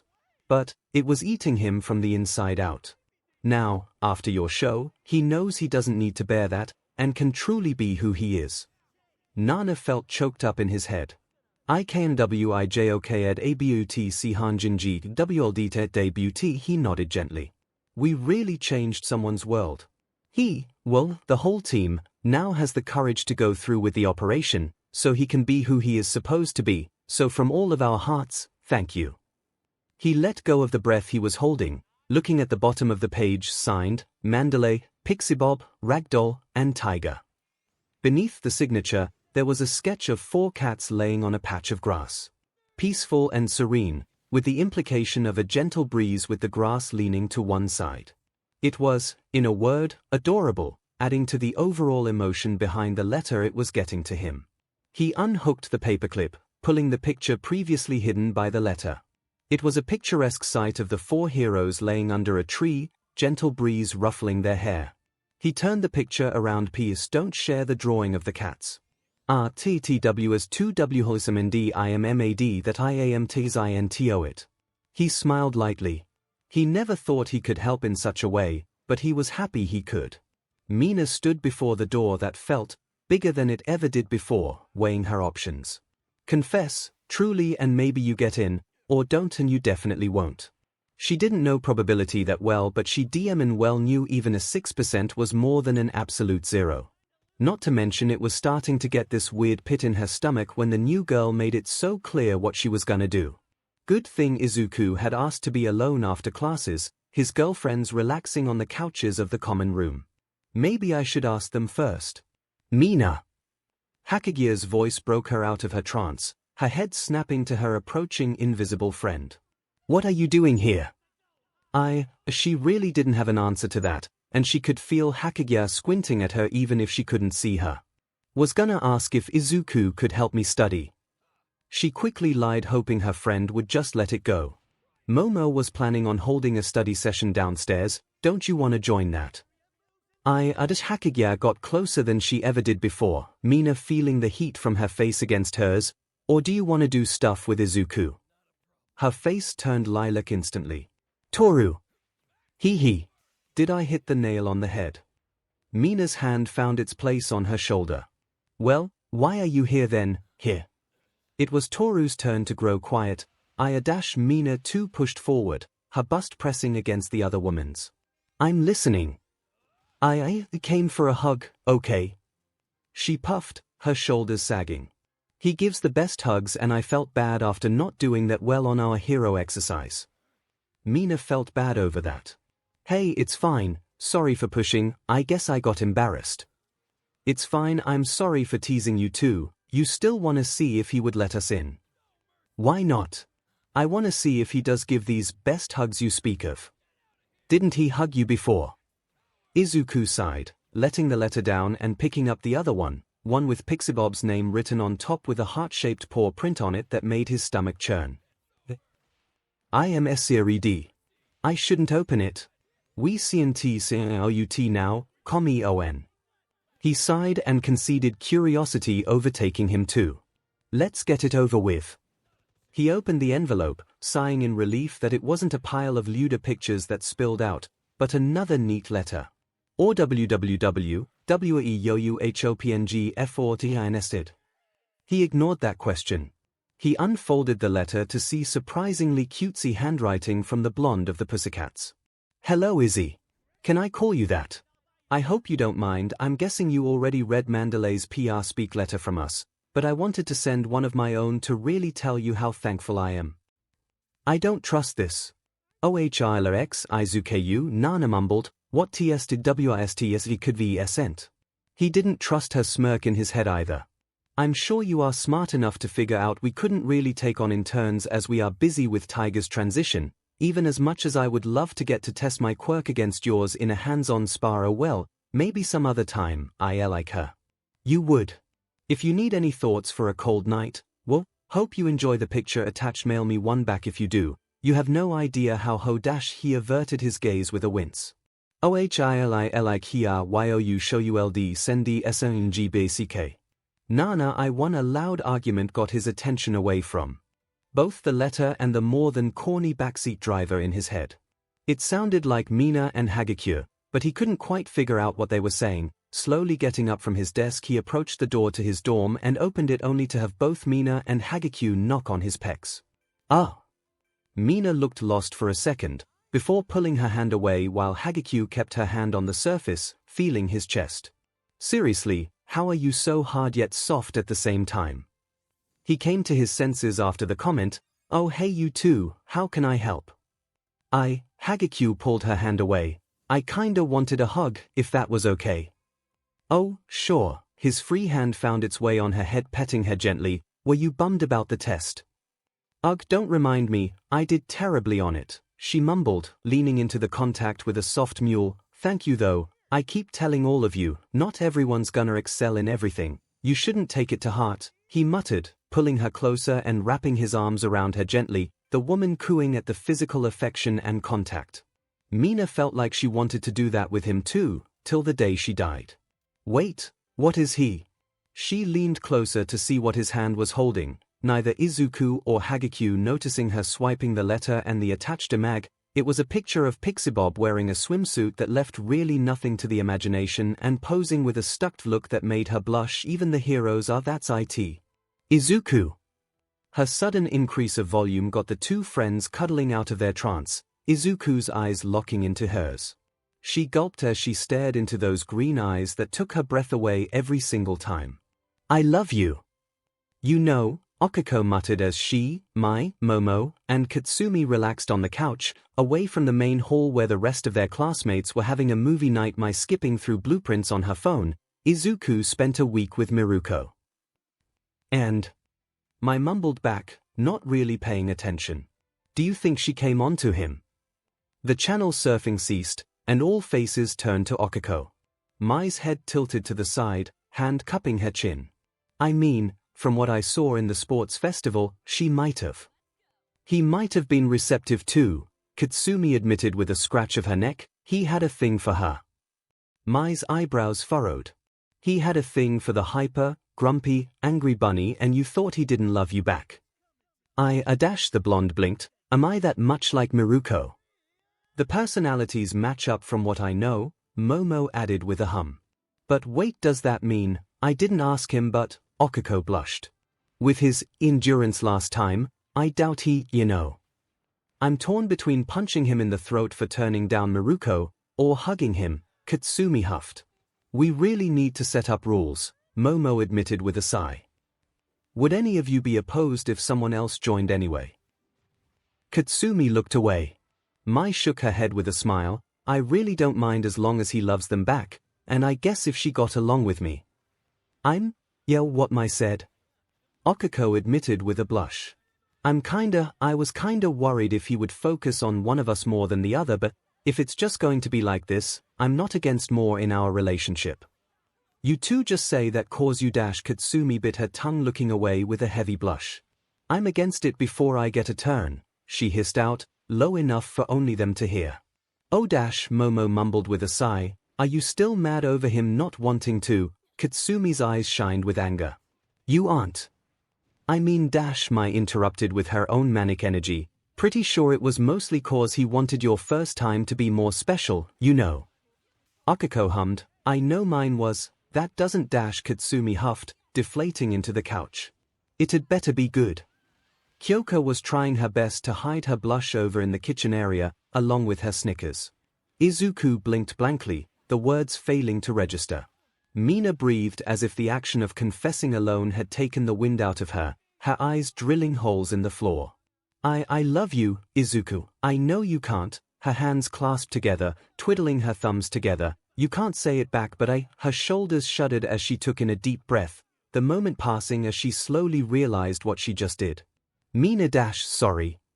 Before she could run away, his hand gripped around her wrist, stopping her from fleeing. "Mina, it's fine. It's just moving a little too fast for me." He sighed, ruffling his own hair. "I need to talk with the others." His green eyes locked onto her gold, keeping constant eye contact, trying to convey how fine everything was. "Is that okay?" She shuddered, not knowing what to do even after most of her body just wanted to flee, get away from the emotions physically, but Izuku had her held down firmly, anchoring her into that moment.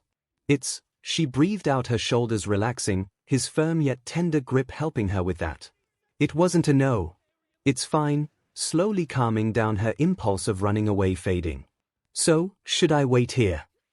"How about your room?" he suggested, rubbing calming circles on the back of her hand with his thumb. "I'll be there soon." "Okay," she sighed, pulling her hand away from his, looking up at him, her eyes shining softly with affection. "I'll be there." 𝐻𝐸𝐽 looked at the two of them, before hugging into Mina's side with a giggle. "I'll keep you company, if that's all right with you." Izuku smiled at the two and patted their heads. Thanks Toru, I just need a second. You know 𝐻 WLD Piro Biabli OKY Wit HTS RigHT. Nana chimed in, just as the two left his side. Probably is not good enough. All I'm saying is, I'm the best at it. Katsumi rambled with a cocky smirk on her face, leaning back on the couch, no contest. Last I checked, you haven't really done it with him. Mai postulated, poking her ribs, making the woman flinch and hiss, not like me and Okiko have. Katsumi's eyebrow twitched, cheeks blossoming into a blush. I'll send a picture. When I do then, goggles. Show you how it's really done. Are we seriously fighting over who gives the best cuddles? Momo questioned with a surprisingly elegant raised eyebrow. If so, I think we all know who the clear winner is. He doesn't count. Katsumi almost spat out. There is no way any of us can match his technique, not that it would matter since no one else can engulf us like he can. The explosive blonde stuttered, realizing what she just admitted, not one word. Or, is Queen 𝐒𝐻𝐿 feeling shy? Even after saying so many blunt things. Kyoka snickered, her jacks gesturing at the blonde. Where is the dash? So you also admit Izuku gives the best hugs? Mai interrupted, making the punk stutter and stop with her fluster growing rapidly. Bold ha. Get F, Jax. Katsumi hollered, laughing harder at the flustered mess Kyoka had become. Unlike you, Okiko added absent-mindedly, taking a sip of the tea Momo had brewed them. Mai could hear Katsumi's pride crack like glass, emphasized by the actual sound of glass cracking somewhere that she couldn't tell. Okiko! Momo yelped, trying not to laugh too hard. You can't just dash guys. Izuku breathed out, exiting the stairwell, grinding the conversations to a halt. We need to talk. The atmosphere of the room changed, the women dropping everything they were doing. The tone of his voice had said enough about how critical it was for him. Oh, you are. Psycho snapped her fingers as she tried to remember the purple-haired woman's name. You are the one from the general course that made it into the finals, took down Euros, the one with the mind control quirk. You aren't here to make friends, you are here to catch up. Aizawa hissed, rubbing the back of her neck. Got your test results from Vlad, your cardio and strength are good enough, so we won't need to slow down. Hitsuki, grab your capture tape, we are going through the exercises again. Exercises? Psycho mumbled, tilting her head, swaying her hip out. Are you going to teach us how to use your capture weapon?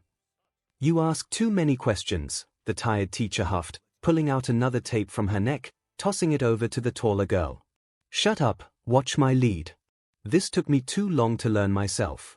But you too will have a guide. Not to mention a sparring partner. The tired demeanor seemed to melt off her face, replaced with a manic smile that just screamed Aizawa. This is going to be the most rational and efficient way to learn, so don't expect it to be easy. Both students looked at each other for a second, then back at their mentor. Right. So, you confessed. Hagekyo sighed, leaning against Mina in the pink-skinned girl's bed. That surprised me.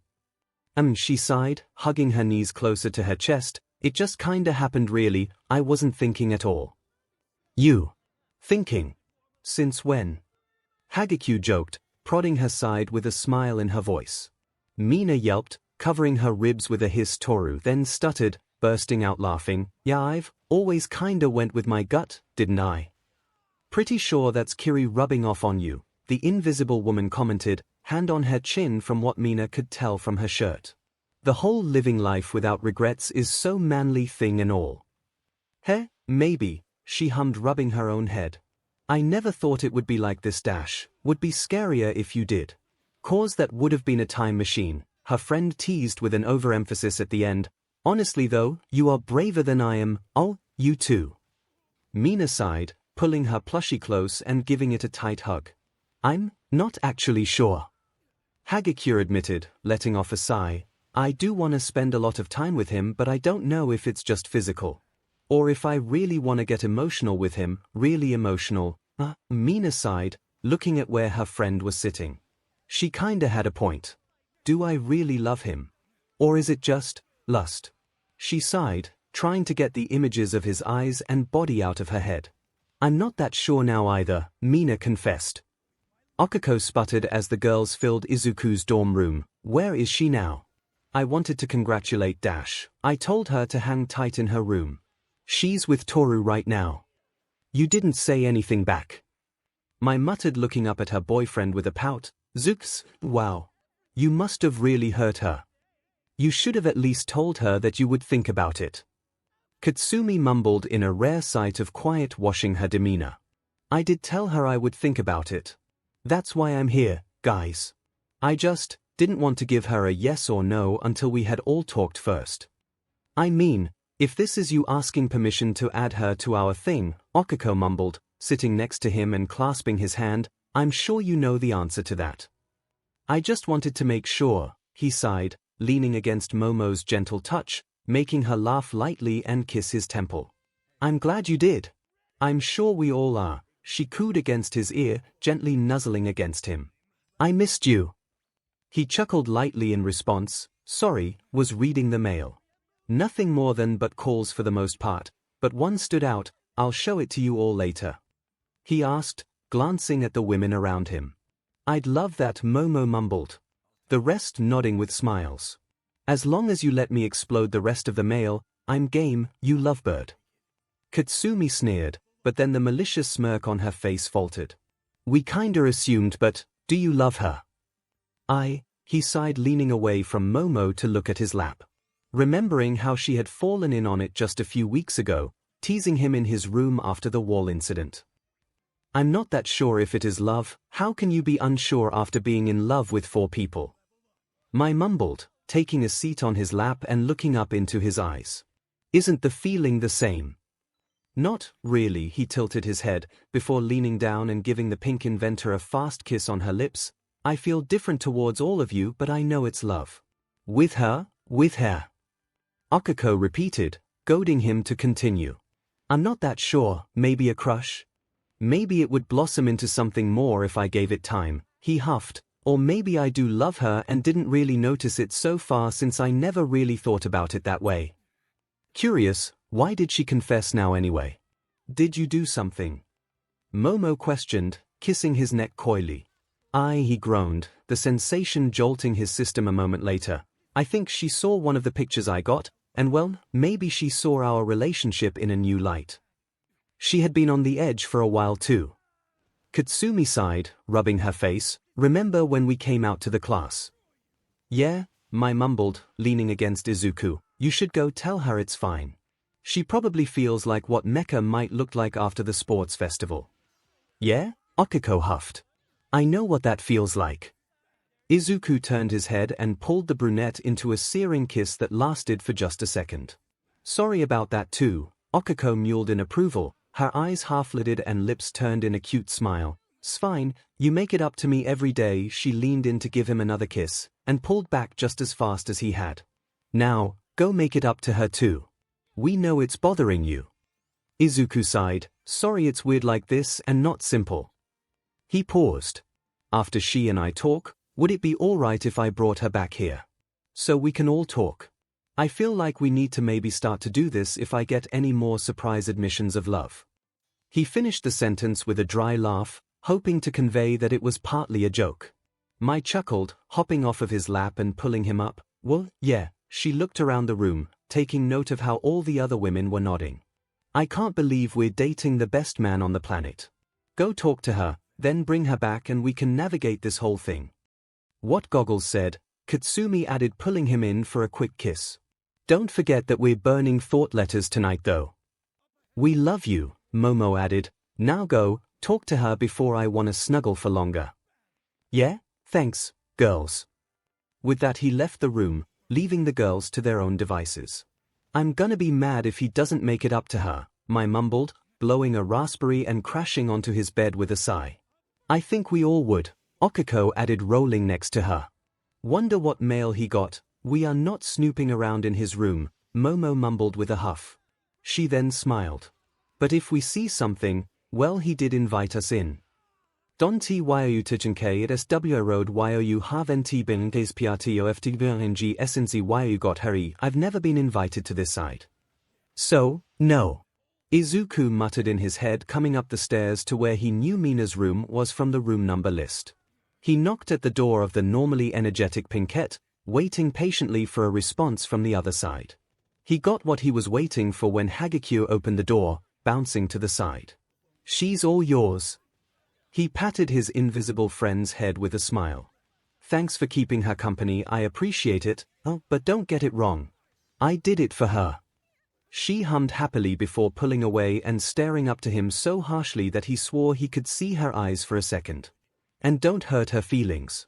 He pulled her into a hug, kissing the top of her head. "I won't, I promise, and thank you for being such a great friend."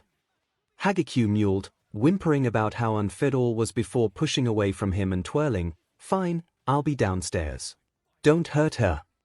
With that, she walked off, leaving him and the woman waiting for him behind the door. He sighed and turned the knob, walking in silently and taking in the sight. In the midst of this confession, and the heartache it had brought about, he never got to really think about it, but this was the first time he was seeing Mina's room. Nana teased as his eyes scanned the frankly gaudy room. Dark pink and black covered every bit of the room, contrasting with the bubblegum pink woman sitting on her bed, hugging a pink stuffed bunny. "Hey," he breathed out, his shoulders relaxing. "Sorry it took so long. It's fine, sorry for dropping that onto you like that," she muttered against the head of the bunny, sighing gently. "I thought about it and maybe I said it prematurely." "You mean your confession?" Izuku asked, taking a seat on the bed too, crossing a leg under his knee to face her. "Why do you think that?" "I kinda said it in the heat of the moment after seeing one of the pictures you got." She smiled back with a smile that didn't reach her eyes. "I might have pulled the trigger early." "So, you reacted to one of the pictures," he hummed gently, looking at her desk, turning away from her. "You know." "I was thinking the same thing," Mina shuddered, looking down, her eyes growing wet. "You were." Things were going a little too fast, but he turned back with a smile. "I didn't dislike where they were going, if that makes sense." Mina's heart thumped against her chest. He could tell as much from her flinch. Or he was just projecting with how much his own heart was throbbing against his sternum. He fought the urge to lean forward and wipe her eyes. "Liked where things were going?" she asked softly, voice sounding ready to shatter like glass. What do you mean?" "I kinda have a crush on this pink, dazzling girl in my class," he mumbled with a soft smile. "But I'm not sure it's love." Mina's appealing eyes widened, the woman drawing a breath in. Oh, maybe, if I gave it time, I would," he finished, rubbing the back of his head. "But I know that's a heavy thing to just say." He was silenced when Mina crawled forward and hugged him tightly, pushing her head against his neck. "I think that sounds perfect." Izuku hugged her back, taking her scent in, enjoying the contact. It really did feel different than any other time she had hugged him. It was more NTMT, soothing and RSNG at the same time somehow. "I have a crush on this big buff softie in class too," Mina sighed against his neck, sniffling and pulling back. "I just want to kiss his cheek and see what color he turns." Izuku's inquisitive sound got cut off by a sudden kiss on his cheek from the resident alien queen, his cheeks flushing red in response. Mina. The Pinkette laughed, leaning against him and causing the two to fall off the bed, Izuku's back taking the brunt of the force with Mina sprawling over his chest, still smiling. "I'm not even sorry. You are adorable." He took a moment to take it all in, looking up at the woman smiling, the sadness behind her eyes gone. Her hands on his chest, legs straddling his waist still on her bed. "Oh, I think I just felt love INYURCOLDDERT, Nana teased somewhere in the back of his mind. "Maybe you did." He smiled back, wrapping his arms around Mina and pulling her into a rib-aching hug. "Oh wow," Mai mumbled, grabbing the picture with Pixie Bob that had slipped back into the room at one point, her eyes focusing onto the small Polaroid. "Didn't know these still existed. And she is hot, that's a plus." "Gimme that."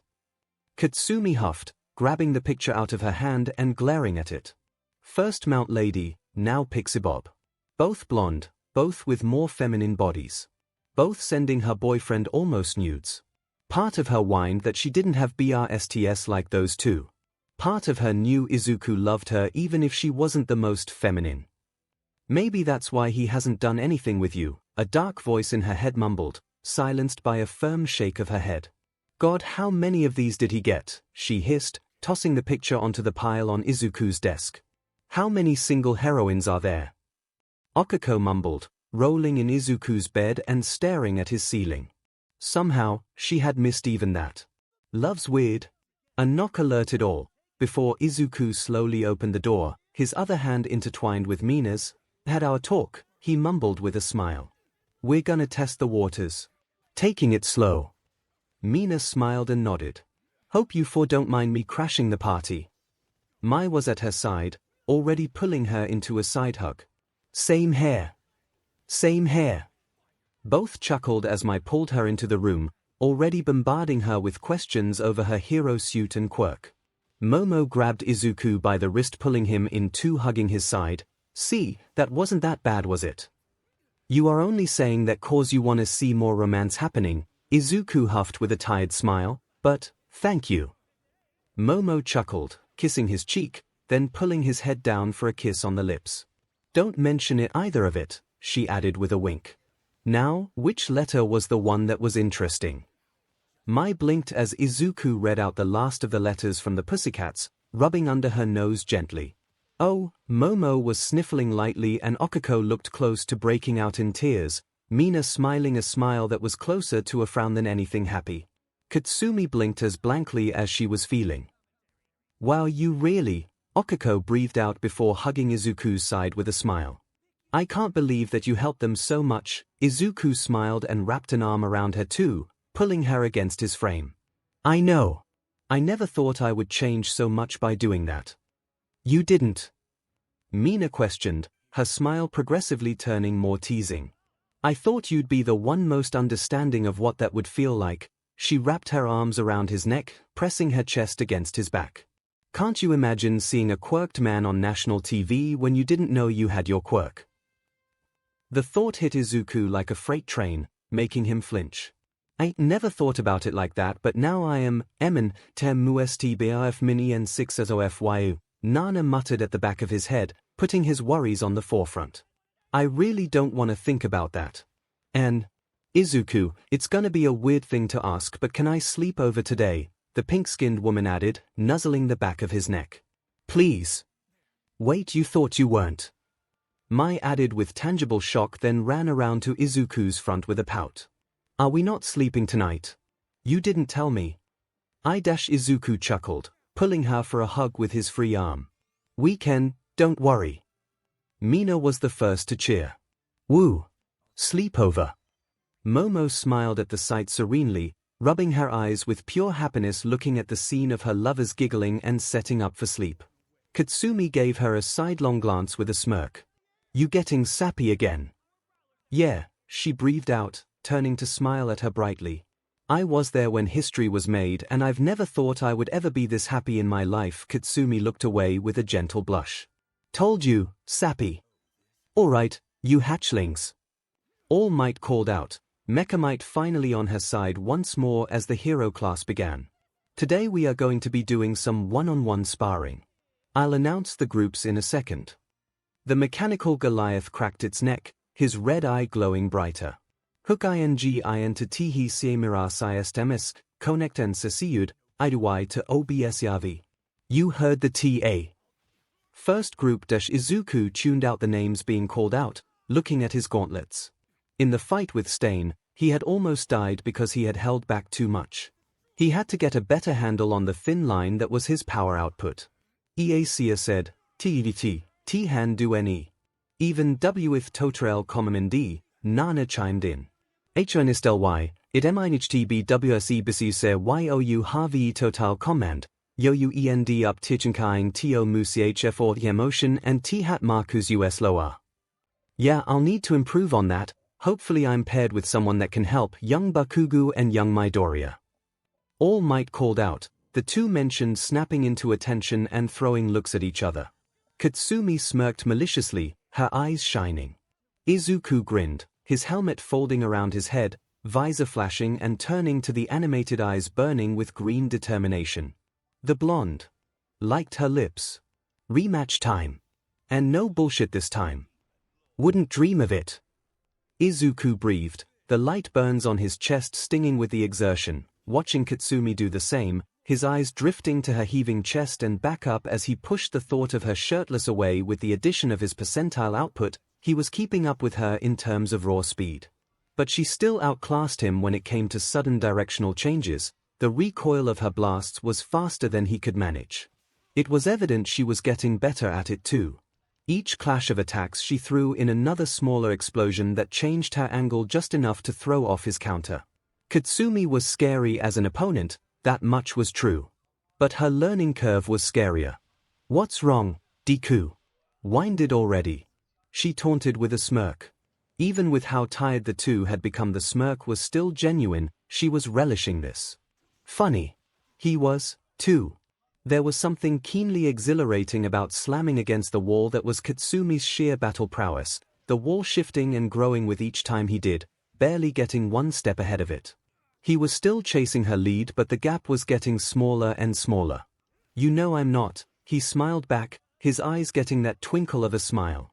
Like you could tire me out. Oh. Big words coming from the guy that couldn't get a solid hit on me yet. You're right. He clenched his fists, pulling them up as lightning coiled around his body, gently hopping on the ball of his feet as he eyed her stance. Let me try again. Katsumi laughed, her hands crackling with explosions. Your funeral. The world blurred as Izuku let one bounce finish, and turned his landing into a crouch before he kicked off the ground. He felt his eyes shift, dilating to take in more light, registering only what was directly in front of him as his whole body accelerated at a pace that would have caused him to black out from the G-force of the acceleration if his body wasn't doing its best at keeping the BLD from pooling at his legs, his veins contracting and shifting to keep pressure consistent. For a frozen moment of time, a mere millisecond of reality that stretched like RBB, he was in front of Katsumi, arm pulled back and ready for the hit, before the blonde set off an explosion that stung his eyes and shot her up and over him, her muscles already contracting to throw herself with the blast of force. Attack from the back. He still followed through with the motions of his punch, palm opening and slamming against the ground, the impact shaking the ring. The momentum carried him forwards, into a flip and twisting motion, his legs barely getting in position before his gauntlet hissed and the pneumatic lance shot out, shooting him out of the spot as Katsumi bombarded his previous location with an explosion before she even hit the ground from her leap. The world spun as he tried to control the spin of a move he hadn't even attempted before, barely getting his feet under him thanks to his training with Miruko. His steel-tipped boot digging into the concrete of the ground as he shot forward like a bullet, chasing after Katsumi, not giving her the chance to readjust and get her balance on the ground. Katsumi attempted to deter him from his follow-through, her right hand shooting forward as her revolver gauntlet chambered another round, aimed straight at him. Not this time. Izuku leaned forward, his hand coming down to plant on the ground, the metal of his gauntlet scraping against concrete, his momentum flipping him over as he yanked his body down and to the side, and giving him the right position to kick up and back at Katsumi. He saw her curse, the motion letting him dodge the blast of light and force that had been aimed his way, the shockwave of the blast ruffling his breathes and nothing more as he cleared the top of the flash. Idiot! Katsumi called out as another round clicked into place, aiming at his form once more. How are you going to dodge in the air? Need to time this right, he waited, ears tuned for the resounding click of her gauntlet's mechanism. As the faint sound of the firing pin clicking into place rang out, his eyes barely registering that the barrel was starting to glow orange from deep within, the forewarning as an explosion started its journey out like an unstoppable force of nature. Too bad he was one too. His body maneuvered in the way now hard-coded into his very neurons, spinning faster and faster as the wave of heat hit him. He had just mere fractions of a second before he readjusted his angle and spun his leg down just as the actual core of the explosion washed over him. The heel of his boot slammed down like a rocket, breaking the sound barrier between him and Katsumi, the shockwave dispersing the flames around his body as if he had cut through it, his whole body spinning through the fire rapidly approaching the source as the wind pressure generated protected him from the flames and force. Katsumi didn't have time to react as his form became visible, bursting out of the fire and smoke like it was a stage curtain. His hand lashed out and gripped around her gauntlet, clamping around her like a handcuff before he pulled, the force catching her off guard and pulling her off her feet and into his movements. In an instant he shifted, sliding his form, still airborne, into her personal bubble as the spin dragged her along the outside of her arm. His free hand came up along hers, until his other arm was around her neck, pulling her in a chokehold, his bicep pushing against her trachea and arteries in just the right amount to get her lightheaded, his grip on her gauntlet pulling her up and off balance. "Gotcha," he breathed out, the mechanical voice so close to her ear, and even though the voice alteration, husky and breathless. For a moment, time slowed, and looking in, it almost seemed like two lovers in a dance, a waltz of force and flame. Katsumi attempted to gulp, feeling the press of her throat against Izuku's strong arm against her neck. As the feeling registered, she felt warmth rush up to her face and then down her spine immediately flow. Down her body and straight into her core, her skin starting to feel softer as she felt the blood flow spike. She needed to get out of his lock before things got worse. Part of her really wanted things to get worse. Her free hand rushed up against his face, and she let out the biggest explosion she could muster with the amount of sweat she was producing due to the position only aiding her in the effort. Izuku didn't even budge as the explosion engulfed his helmet, her eyes glimpsing the eyes of his helmet glowing through the smoke like stars at her peripheral. He had tanked it. She would have been annoyed if it wasn't so damn hot. "Tap out," he hissed, the grip around her throat tightening slightly. "It's bad for your brain to get choked unconscious, but I won't hold back." "Not yet, but," she groaned out, the rotator cuff on her right arm clicking into the maximum output. Izuku's eyes widened as she let loose the explosion. The recoil of the blast turned the slender bombshell into a rocket against his chest, hitting the two of them like a truck and causing both to slam back and off balance, twisting as they hit the ground. The mass of flesh and heavy gauntlets rolled before stopping with Izuku on top of Katsumi, and he slammed down, one fist into the concrete next to her neck, the other placed against her stomach, pressing down to keep her pinned as a warning. He was breathing heavily, and shook his head before coming to his senses. A shift and his hands snapped out along her arms, before gripping her hands, keeping them outstretched, and sending the gauntlet she wore to slide off her slender, muscled wrists to clatter on the floor. As he shifted, he adjusted his legs, sliding his knees up and across her thighs, pinning her in place. As the two sat there, breathing heavily, Izuku's eyes gleamed, an idea brought on by the flush of his Kaken's face. Acting quickly, he slid forwards, face coming down as if to kiss and nuzzle against her neck, the eyes of his mask looking half-lidded and focused. And while she was distracted, eyes wide, and chest heaving at the intimacy of the motion, he shifted up, shoving her captured wrist to above her head, the jaws of life shooting out and pinning the two limbs in place as the tips gauged their way into the concrete, locking her hands to the ground. Izuku chuckled at seeing her eyes widen, a mix of rage and want reflecting out at him. A flex of his muscles led to releasing the gauntlet and freeing his hand as Katsumi shook off the explosion's last effects, eyes narrowing as she looked up. "Sorry," he smiled, leaning back and resting his naked hand next to her with a smirk he knew his mask was emulating. "Guess you lost this time." Katsumi scowled, trying to pull her arms free, only to fail as the gauntlet anchored in the concrete didn't even budge. The scowl turned into a worried blush as she took in the scene. Izuku, one arm resting next to her head, straddling her lap, free to do whatever he wanted with her. It wasn't helping that she could feel something hard rub against her as he gave long heavy breaths of exertion, still trying to catch the breath she had knocked out of him with that last move. She couldn't stop the whimper from leaving her lips. "Izuku," he gave a full-body shudder at the sound. His helmet quickly began folding away and revealing his flustered face. It was unfair how she could be so damn sexy and cute at the same time. The thought was echoed by the woman under him. "AREYOUTWO done." Mechamite almost groaned. "T-class SENDD and HOUR. The moment was broken, both lovers turning to face the automaton.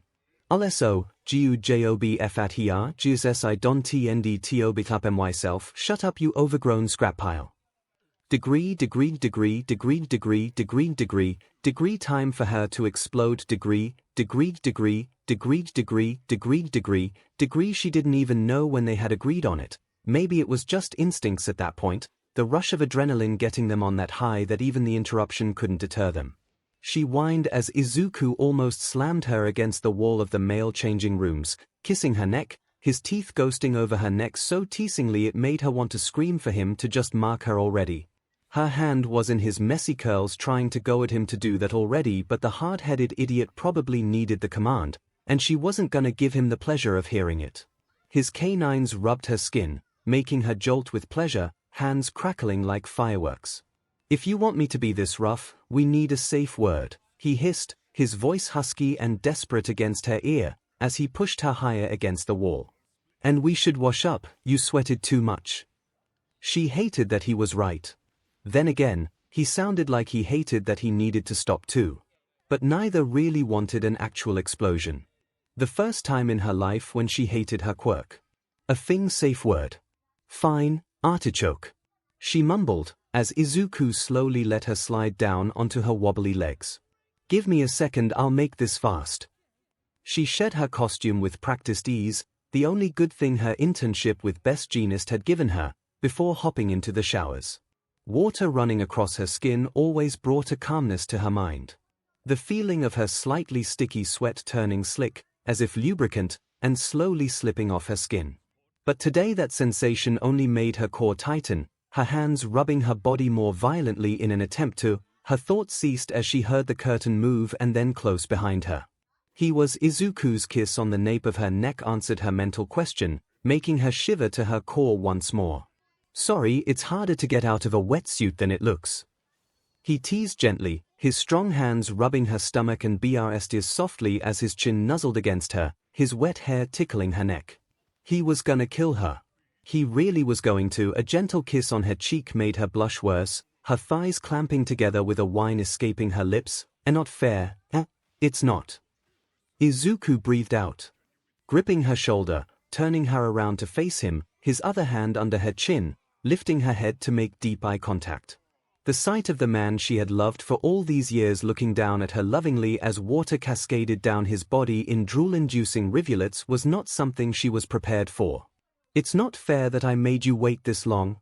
I can't wait anymore either." She was against the wall a moment later, whining, groaning, and as Izuku peppered her skin with soft kisses, from her neck to her shoulder, to her beach. She gasped as he nibbled on her NPL with a playful smirk. Stop. That's dish." He didn't, only sking on it harder, making her back arc against the wet tiled wall with a whine as the lightning of pure joy rushed down her spine, her tongue lolling out as she whined out an undignified Her hand tried to cover her mouth only to be stopped as Izuku gripped it, looking up at her with a playful smile. "I wanna hear your voice." "Unfair." She whined and nodded, looking away. "So unfair." She flinched as Izuku continued with his ministrations, kissing a trail down her stomach, getting closer and closer to. "God dash," she heaved as he kissed her inner thigh, his hands gripping and forcing her to spread her legs gently. You aren't going to, 𝐼𝐵." She yelped as Izuku changed his grip, forcing her thighs over his shoulders as he stood back up, pinning her against the wall and breathing against her moist lips. "Oh, but I am." Her hands found their way onto his head for balance, gripping his hair tightly out of reflex more than anything else, his green stars of eyes looking up at her face with a teasing content glint. He knew he had her on the ropes. And she loved it. For once, she didn't mind not competing. "I love you," he declared, making her heart skip a beat, then another 4 as his mouth kissed next to her entrance. She went to full cardiac arrest as he finally gave her lower lips a kiss, his tongue darting out to like the slit in its entirety, the tip almost vibrating against her CLT. Udish, her mind went blank as she sprayed his face with her love juices. Before she could even get her breath back inside her lungs to attempt to apologize, she felt the sensation of his lips clamping around her, sking all of her juices, his tongue prodding against her entrance even before she stopped her CLMX. He was gonna break her. That was the whole plan. He had beaten her in battle and now he was going to dominate her body. A loving kiss against her thigh made her melt against the wall more. No, he was just going to shower her with love. That was just so much worse. "You are appealing, Katsumi," he uttered in a low, deep voice, his cheek rubbing against her inner thigh, his hair sticking and tickling her sensitive skin. "Can't believe you ever thought I wasn't thinking that."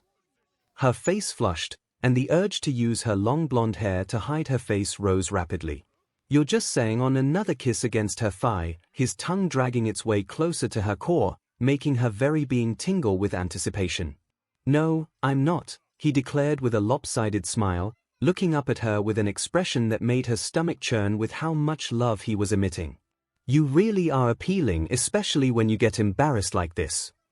Her hands gripped at his hair tighter, her whole body starting to feel warmer than any of the explosions she had produced in her life. She wanted him. He knew that much, and he was going to make this as teasing as possible. 'Cause he knew she loved it that way. So vulnerable under his touch, so open. Yet feeling so safe. His hands trailed from under her knees to her, but as he pulled her forward away from the wall, her back sliding down before another of his hands held her by the small of her back. He had her back desperately trying to keep contact with the wall as he held her high over the ground, trapped in the position. She hated how much she loved that feeling of being trapped by him. The thought alone had set her on fire in the training, and now it was making her feel like she was about to go supernova. Stop teasing her, another slow like of her slit, his tongue vibrating in an interval that made her vision go dark for a second that stretched out for an eternity. Is he using his thing quirk, she managed to think when her brain started working again, her throat letting out a she didn't intend again. What was that? He huffed out, breath tingling her wet core. Didn't hear you, just fuck ga. He had blown right against her CLD before leaning in and gently nibbling on it with his teeth, sending yet another cacophony of joy up her spine. She didn't deserve to be serviced like this, not after the thought died when he gave another hot like against her core that lingered, before the tip of his tongue prodded and pushed inside her, making her whole body flinch at the sensation, the feeling rushing its way up to her brain and turning it into mush. She babbled something even she didn't know the intent behind as the love of her life tasted her most precious spot. Her hands crackled on their own, but not with any power or precision that would have made them dangerous, filling the cubicle with mist, making it even more dreamlike. She wondered if it was a dream. No way it would have felt this good if it wasn't. Another part of her knew it wasn't, 'cause she couldn't even dream of a scene this passionate and loving. She whined as she felt his lips twitch and pull into a smile against her core, the tip of his tongue rubbing against something especially sensitive. Her eyes widened, knowing what was coming. Don't I'll British English and break she did. Her thighs spasmed and clamped around his head tightly. Thought left her mind, sensations overpowered each other in an orchestra of pure undiluted pleasure as her 𝐶LMX destroyed her cognitive functions.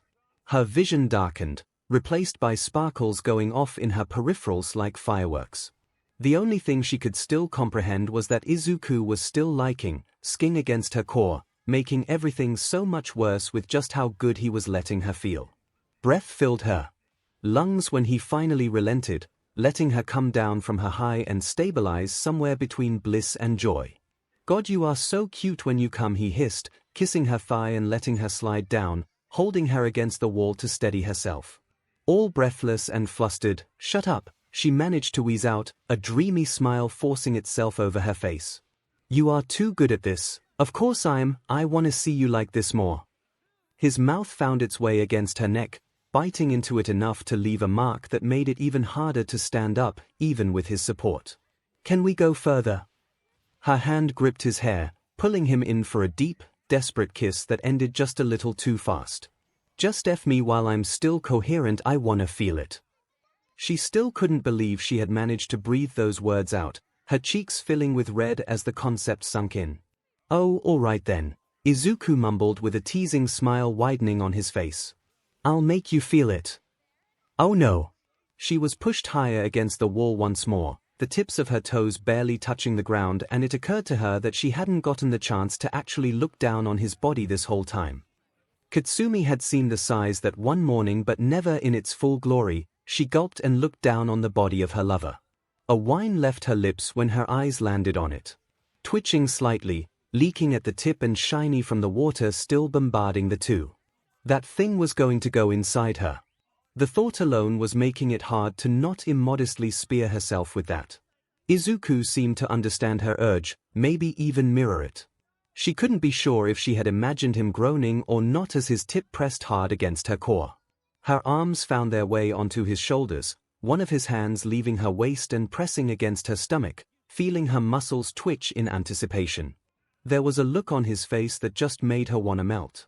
No other way to describe the amount of lust, expectation, and anticipation for her pleasure other than calling it husky. "I can't wait any longer," he huffed, pressure building against her entrance. "Idiot, who told you to wait?" "Your cute expression," he breathed back, kissing her cheek, then her lips, making her heartbeat spike and face feel hot. They both groaned against each other as Izuku's tip pressed in, spreading her walls and starting to make her feel full again, her hands sparking impotently against his back as her brain short-circuited in the sheer pleasure it was attempting to process. She ummed deeply, feeling fuller than she had her entire life, and she was sure she was about to die before he fully hilt himself. With the speed he was going, she was sure he was just doing it to torture her. Izuku silenced her with a soft kiss, pulling back with the smile of a hopeless romantic. "I wanna remember every second of this." Her face exploded in a blush, unable to retain eye contact with the dork currently spreading her walls and stretching her out like nothing ever had, her heart beating out of her chest full of love and adoration. "I love you," he smiled and kissed her neck, his body pushing against hers. She was pinned between a wall of muscle and a wall of tile, and she loved every second of it. It didn't even feel claustrophobic, just loving and safe, his body soft enough to feel comfortable yet hard enough to put pressure on hers. She was getting lost in his embrace. He placed a kiss in the top of her head lovingly, pushing the rest of himself in.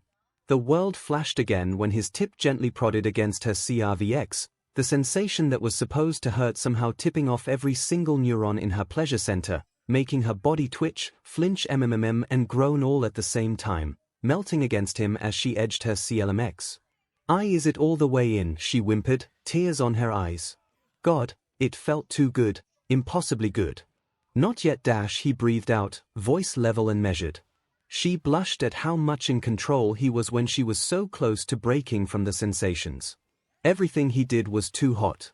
The way he loved her was too hot. "I'm pushing the last of it in," he breathed out, the prodding against her cervix turning into a pressure that tingled under her stomach as her body stretched further, her brain screaming at the realization that he was really stretching her body in a way that nature hadn't intended, but nevertheless designed for. Her mouth hung loose as she let loose a wet leaking again as her stomach bulged, the skin of her belly pressing against Izuku's. "Issue." He chuckled a deep, seki laugh at her attempt at his name, kissing her ear and holding her tight as she twitched and clenched around him, covering them with her juices. She didn't even know she was a squirter until this day. "Good, it feels good, doesn't it?" He breathed out towards the end of her 𝐒𝐿MX, calm and collected but just with the barest tinge of his lust mixed in, hidden under the love every syllable held. It was intoxicating. "Why, you're a machine," she breathed out, voice cracking as she held back a sob of pure happiness. After all the climaxes, all her inhibitions were gone and she was feeling all the love she had for him at the forefront of her mind. The emotions were strong enough to pull her to the brink of tears. Izuku seemed to flinch, then smile, his soft hand cupping her cheek as his thumb wiped her eyes. "So are you? I'm going to move now, okay, love? Please make me feel -- she ummed before she could finish the sentence, pulling closer into a hug as he started moving slowly. He was fing her slowly no. The word didn't do the action justice. The little gasps and grunts of Izuku, the pitter-patter of the showerhead and the lewder sounds emanating from their connection, they were making love. And she wouldn't have it any other way.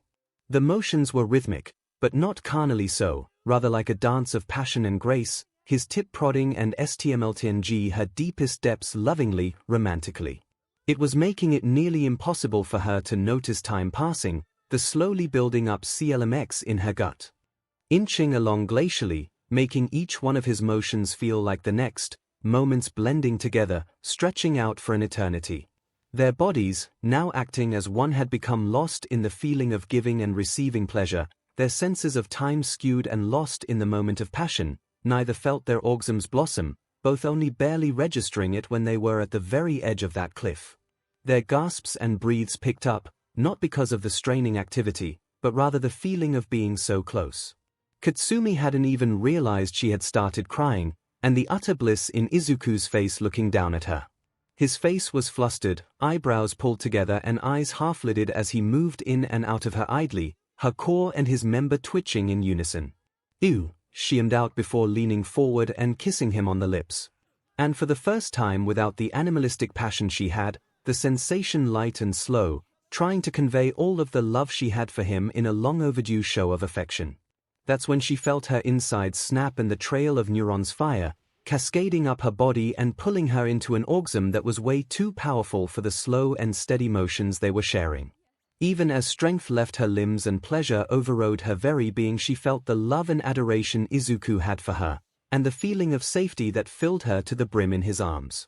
She gasped lightly as her orgasm was followed by his very own, warmness seeping into her in a steady stream that simply didn't stop filling her slowly as the man against her gasped, twitched and groaned, unloading his very essence into her core, making her feel warm inside and out.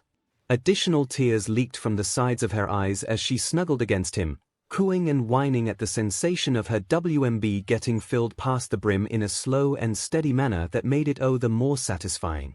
She barely registered Izuku mumbling how much he loved her into her ear as darkness overcame her, her body succumbing to the sweet embrace of unconsciousness in the arms of the man she loved. "I love you," she managed to mumble out before her head went lax against his shoulder, body relaxing against him. "I love you," Katsumi mumbled against Izuku's back, nuzzling against the nape of his neck and hugging tighter against his neck as he gave the woman a piggyback ride back to the dorms with a soft smile on his face.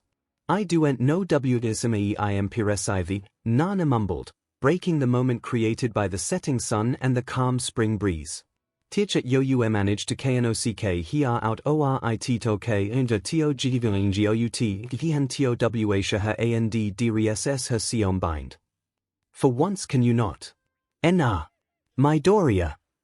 His body tensed before his brain caught up with real life once more, recognizing the voice. "Psycho." The tall woman looked back, not sweaty but with clear signs of tiredness in her gait. He figured she must have been working out. Now that he thought about it, she wasn't in the group with All Might in the earlier class either. "How did I not? Uwiri Z1 𝐒𝐭𝐚𝐲 𝐔𝐸𝐽𝐝 improviyoua FIG Piro SS, RMBR. Rig, his eyes focused on a certain clump of lilac hair, the owner looking back at him with fear in her eyes. "You." Psycho flinched, getting between the two on instinct, seemingly only remembering the events of the sports festival at that moment. "Midoriya, Don Dash." He blinked, then sighed, the sudden tension leaving his shoulders as he relaxed, as much as he could with still carrying the dazed Katsumi on his back. "Sorry, that came out rougher than I intended." Both girls seemed to relax at the SWCH of tone, Hitsuki still refusing to leave the shadow of Psycho even with the tension dropping between them. "Good to see that you are taking steps to better yourself," he mumbled, looking away and readjusting Katsumi on his back, the woman mumbling softly against his neck. "I'm sure it feels better than to look down on others too." His tone was ruder than Psycho had expected but not as aggressive as she feared. Funny, she never imagined Izuku to be the type to hold a grudge. Then again, it was foolish of her to think he would be perfect enough to let that go. Note to self, never get on his bad side. Akiko yawned, stretching slowly from her spot in Izuku's bed. Mai was already awake and tinkering with something on his desk as their boyfriend slumbered in bed. His head was being petted by an affectionate Momo, with Mina playing with her phone on his chest, and Katsumi sprawled on his legs, still deep in her own sleep. It was weird how easily Mina had slotted in, not creating any friction between anyone like what she feared would happen eventually. But no, all they had was this cozy feeling every morning as the group woke up slowly before some lovey-dovey stuff. They were all dorks, weren't they? Izuku hummed and slowly woke up, hands rubbing Mina's head with a soft grunt. "Stop shuffling," he mumbled, head falling back down like the act of waking up didn't really stick. Mina giggled, leaning into the contact with a sigh and laying her phone down, finding the minute affection more entertaining than the game that had her attention just moments ago. Akiko chuckled under her breath, slowly slipping out of bed and really stretching, from the tips of her toes to her hands, leaning down and stretching her back. It had become second nature to her after she saw how vital being flexible was in martial arts, Gunhead drilling it to her how important it was for not only for more precise attacks, but also for keeping her joints strong against pins. She blushed at the memory of how useful increased flexibility had helped her in that hospital room. Izuku. The three coherent women in the room flinched, suddenly locking their gazes on the mumbling and moving Katsumi, groggily crawling next to Izuku and leaning on his left shoulder. The space Okiko had vacated, messing with his curls. So far the softest moment the two had shared between them. As if clockwork. Momo's hand smothered Mina's mouth, muffling the coo the pink-skinned woman started to let out mere seconds before, protecting the still sleepy duo as they fell back asleep in each other's arms. A soft click echoed, three eyes darting to my holding her phone, clearly taking a picture of the adorable sight with a wide smile on her lips. Momo mouthed, "Send me a copy." Okiko rolled her eyes, a smile tugging at her lips. Weekend mornings were the best. Shoko's eyes didn't leave the two at the breakfast table, almost glaring at Katsumi. Being more touchy was probably the right word. Or romantic if her mother had a word to say about it. Maybe Fuyumi too. She blinked, zoning out looking at the ceiling. Those two really did like romance books, wondering if they thought about stuff like that consistently. Maybe about her and Izuku. She could imagine the two imagining romantic scenarios with him and her. She was taken out of her trance by Tomoyo's hand on her other shoulder shaking her. Shoko, you are cooking kaminari." She blinked, noticing the heat on her cheeks, and her left side close to igniting. "Oh sorry, zoned out." Doi wheezed. "The weather is hot enough, I don't need this on top of it all." Shoko looked down slightly ashamed with another soft apology. Doi chuckled awkwardly, patting her on the shoulder. "It's all right. Hagakyu." The invisible woman flinched at the sound of Cementos uttering her name, her focus suddenly locking back to the class rather than Katsumi making googly eyes at the backside of Izuku's head. "Can you read the next passage? If you are done zoning out, that is." She mumbled an apology, and read out the passage. Worrying about the sudden change in demeanor in a classmate was probably not the best idea this close to the midterms. Kyoka's eyebrows furrowed as she heard another dreamy sigh coming from her left. She had heard it every so often during classes for the day but couldn't place the voice. As far as she could remember, nobody in their class sounded like. A soft giggle shook Kyoka's belief as she hazarded a glance over at Katsumi. She had been quiet most of the morning, but now she was smiling. The normally brooding blonde looked bizarrely happy, the happiest she had seen her since Green gave her that hug at Wait. She noticed Izuku picking up a pencil that Katsumi had dropped and returning it to the woman next to him in the desk circle that they had constructed. The reading discussion for the article that Midnight had assigned wasn't that engaging, so. Another giggle followed by Izuku's nervous chuckling. And was she swooning over him? Kyoka looked around at the various expressions of the other women in the circle, ranging from bemused to jealous to adoring. What the hell is going on? Oh! She could feel herself blushing, and was trying hard to not burst out laughing. He fed the angry out of her. "Mina!" Izuku almost grumbled, looking down at the woman in his lap. "You know I can see you messing with your phone, right?" The woman whistled, acting like she didn't hear him, earning an amused huff from Momo, and a tired sigh from Tomoyo. "If you don't focus, the tutoring won't help, Ashido." The pink-cat sighed, putting her phone on the desk. "I know, but I think I get it now, so it's boring me." Katsumi cackled from her spot next to Eiko, the redhead looking up from her own studies at the sudden intrusion. "You think you got it? Pinky, you need to be sure." "I am." Mina protested, almost bouncing on her spot much to the worry of Izuku. "I'll show you Bakugo. Ask me a question." "Stop calling me that." "Never." Izuku chuckled as the study session slowly turned to chaos, everyone laughing and the tension built in the room alleviating. Maybe it was what they all needed to have instead of one last cram session. The exams were the next day after all. Time really seemed to fly at UA. POB schedule, it always effortless like termi espides upw stick K to 1. Probably. We are so fed, Doi mumbled, sounding dead inside towards the end. "Speak for yourself, Sparkplug," Jiru mumbled, spinning a pencil on her jack. "Actually don't, I think you got this more than usual at least, but that's not a high bar to pass, is it? Why do you have to be so mean yet encouraging?" Doi barked back like a partner in a comedic duo. "I don't know how to feel now." "TNS where is D? Shut up." Izuku huffed internally, trying not to break the silence of the examination. "That's cheating."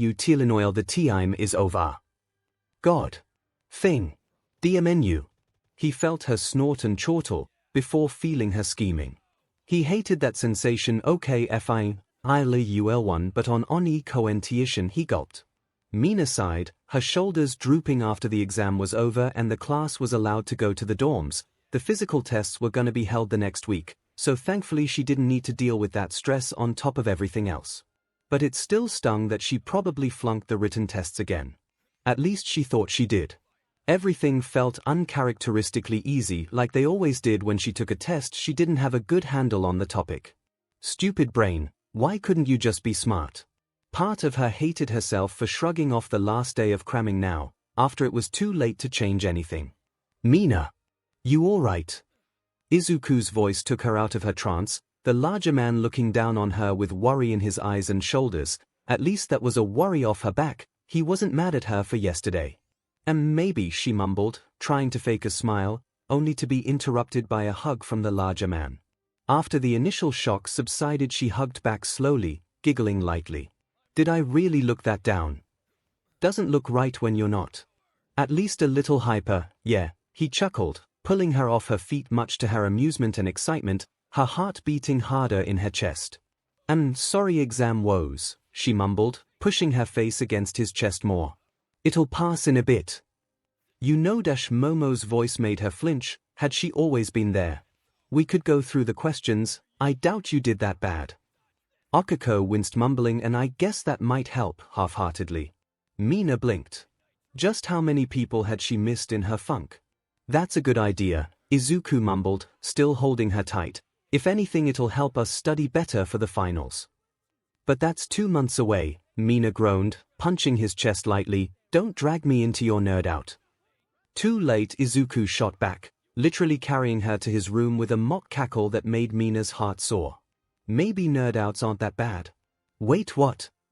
Mina blinked slowly, looking at the tally of the questions. She wasn't sure if those were actually the answers she had filled in, but from the looks of it she had done better than she ever had before. That wasn't saying much coming from her, but the margin was huge.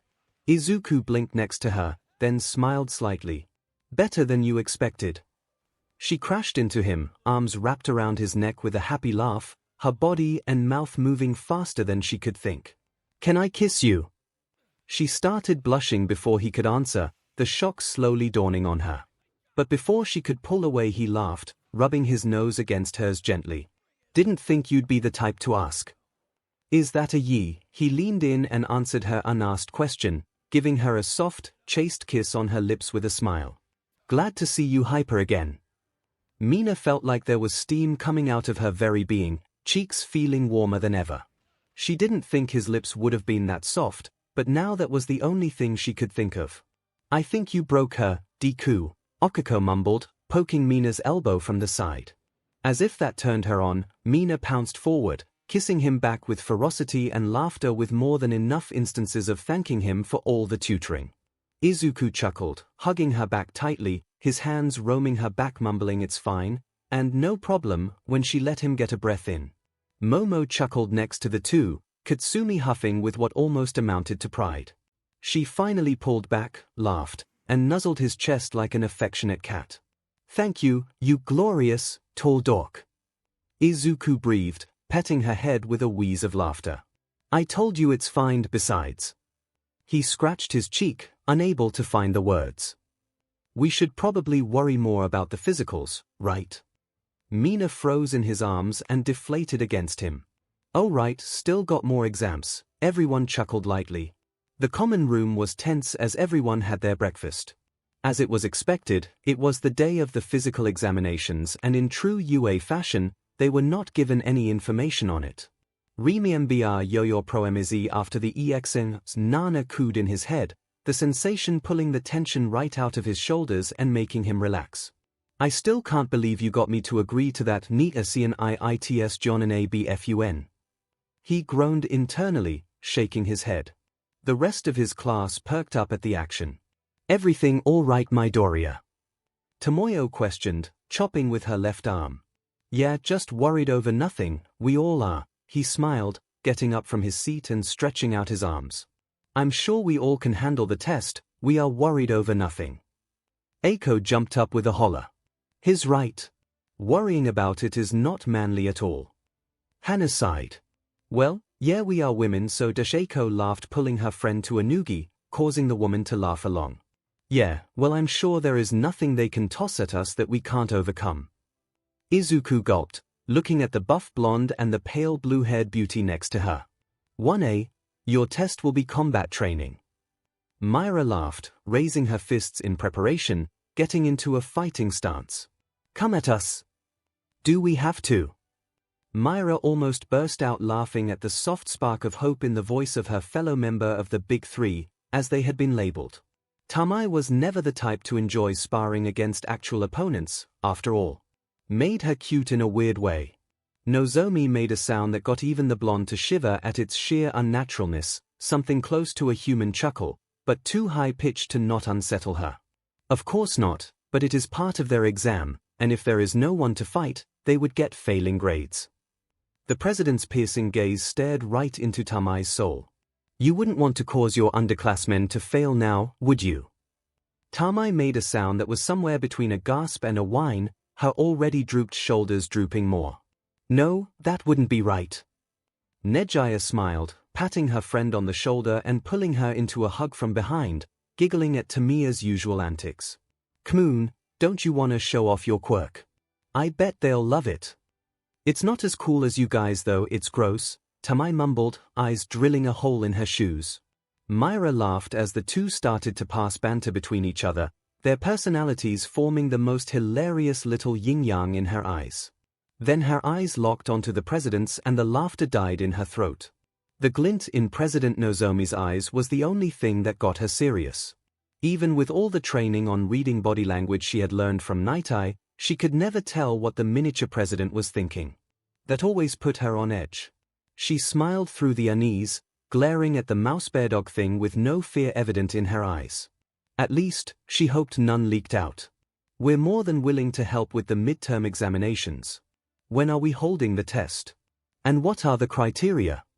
Nozomi did her approximation of a smile, baring her fangs to the three in her office. "They've been too successful. We all know hero work isn't all butterflies. And successful missions, even if we wish they were. So," Nejaya muttered, a hyperactive smile beaming through, "we don't need to hold back. All out. Make them feel defeat," Aizawa added, finally talking for the first time since she got to her place on the glass wall next to Nozomi. "Don't worry, that won't affect their scores, how well they fight against unbeatable odds will. So no reason to hold back at all." Nejaya whispered, getting even more excited at the prospect. "Oh boy," Myra hummed internally, "they really must hate these kids. Or love them too much." "None," Aizawa assured, a sick smile forming on her face. "It's at 8 a.m. this coming Monday, so be ready." All three nodded, filing out of the president's office, quickly devolving into banter as they followed the university corridors back to their class. "But do you really think your quirk is that gross, Amajiki?" Nejaya prodded, poking the 22-year-old in the shoulder playfully. "I think it's pretty cool, and didn't he say he thought it was very cool too?" The shyer, dark-haired woman blushed slightly at the compliment on behalf of the one person that had said it with so much enthusiasm that it had stuck in her head. "Why are you talking about him so much recently anyway?" she managed to mumble out under her breath. But that was still enough for both Myra and Nejaya to hear. The latter started to blush lightly at the accusation. "And no reason, just stuck up about not getting to see Tagata and him strike the power pose." Myra laughed boisterously at the mental image. "Now only if they got All Might to join in, that might be a perfect joke photograph. Maybe I could print it out on wood and cut some holes where the faces would be." Katsumi did a double take upon seeing the worry reflected on Izuku's visor. The animated eyes expanded to the limits of the screen his helmet had formed. "Why did my give it that much emotional range?" 1A, the buff blonde with the short hair roared, making Izuku tense and Katsumi's eyes snap back to the source. "Your physical midterms start now. We, the big three, will teach you what power means. The blue-haired woman next to her cheered excitedly, hopping from one foot to the next before activating what seemed to be her quirk and starting to float off the ground, yellow spirals shooting out of her calves. That's probably as versatile as my. Katsumi's hand sparked. My kind of challenge. The test is simple, 3 of us against all 20 of you, knock one of us out, or make one surrender, all of you get A's. The blonde chuckled, readjusting her visor. Battle goes till the last one of you is taken out of commission. Katsumi blinked. That sounded too easy. She shot a look back at Izuku, who didn't even look back at her, eyes locked onto the blonde in the front. Oh god, they were fed. F of DWN Nana grumbled, and Izuku felt her presence in his brain trying to calm his overacting fear center, even as his quirk began to hype up his production of adrenaline in preparation of the coming fight. YOU faced OFF agents T and asexual 𝐒𝐭𝐻𝐲 𝐔𝐬𝐽𝐫 his 𝐔𝐬𝐚𝐠𝐞 𝐷. You know why I am. And I can now YOU 𝐴𝐵𝐵𝑒TA THAT NOW. CLM DOWN teaching THROUGH. Izuku took a deep breath, and slowly let it out.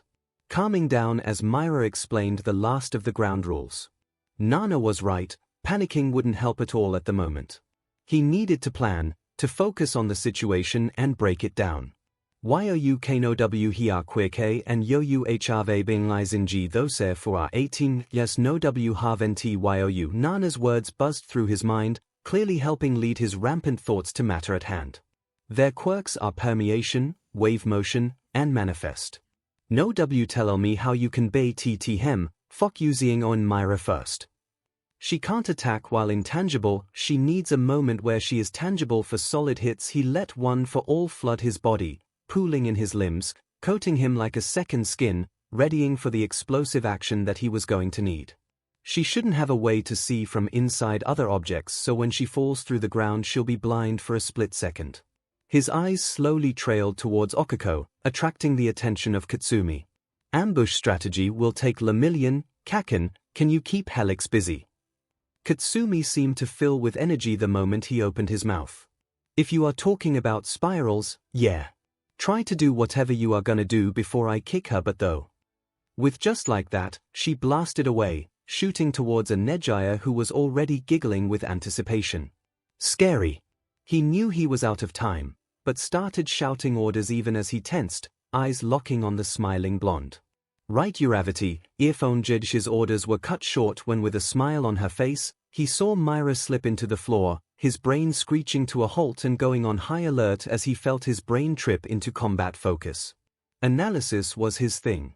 But he didn't have enough battle data on Myra to predict who she would go for. He had never seen her take on individual opponents, never groups. No reference point, so we have to focus on the logic. He had only a second or two at best before she struck, and he needed to figure out her target before it was too late.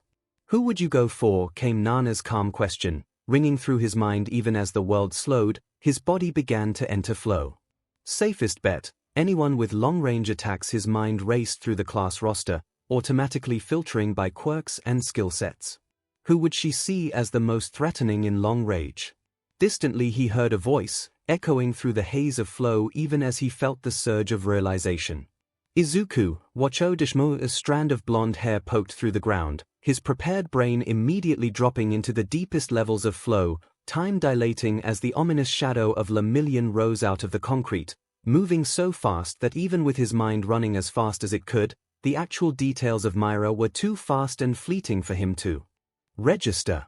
Some background part of his brain registered that he likely would have been panicking if it weren't for that very same flow state. Hello brain.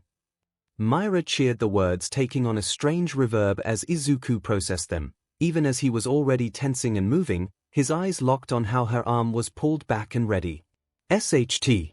There was no blocking Lemillion, no defensive wall she couldn't burst through, the gauntlets wouldn't even slow impact area. She wouldn't expect that. He was gambling on his endurance with this. Local environ. Tamai winced from her position facing the wall as the first real punch was thrown, the harsh sound of she blinked. Her ears twitching at the unexpected sound. That sounded less like a punch to the stomach meat against bone, and more like, did Myra start with Kirishima? Heyo there. 𝐿𝐺𝐵 called out, doing a pirouette in the air as Kitsumi shot towards her, hands leaving a trail of smoke and ash behind her as she juked through the air after the blue-haired woman. I'm the only one in class that can actually fly, which means that I'm the one who needs to take her out. Or, no banter. That's the fun part though. Kitsumi felt her skin crawl at the nonchalant gaze of her opponent, and bit back a nervous gulp. Hell, even against Stain she hadn't felt this type of aura. I need to at least hold her off long enough for the rest of the class to face the other two. She managed to shake off the growing fear before 𝐿𝐺𝐵 fired off her first salvo, a beam from her hand that spiraled and expanded in an almost unpredictable way, barely clipping the breathes of her hero suit after she fired off another explosion to change her trajectory, a series of smaller pops sounding as she threw herself into an erratic flight path to get closer. Aho! 𝐿𝐺𝐵 laughed. With a flash of light, the blue-haired beauty was closing the distance in less than a second, appearing in front of Kitsumi, with her hand raised and the gleam of her quirk cupped in her palm. You are fast, this is gonna be fun. 𝐒𝐻𝐵 forced her face into a smirk, her hands flying and already crackling, the explosive force brought around to meet the yellow blast with a massive bang.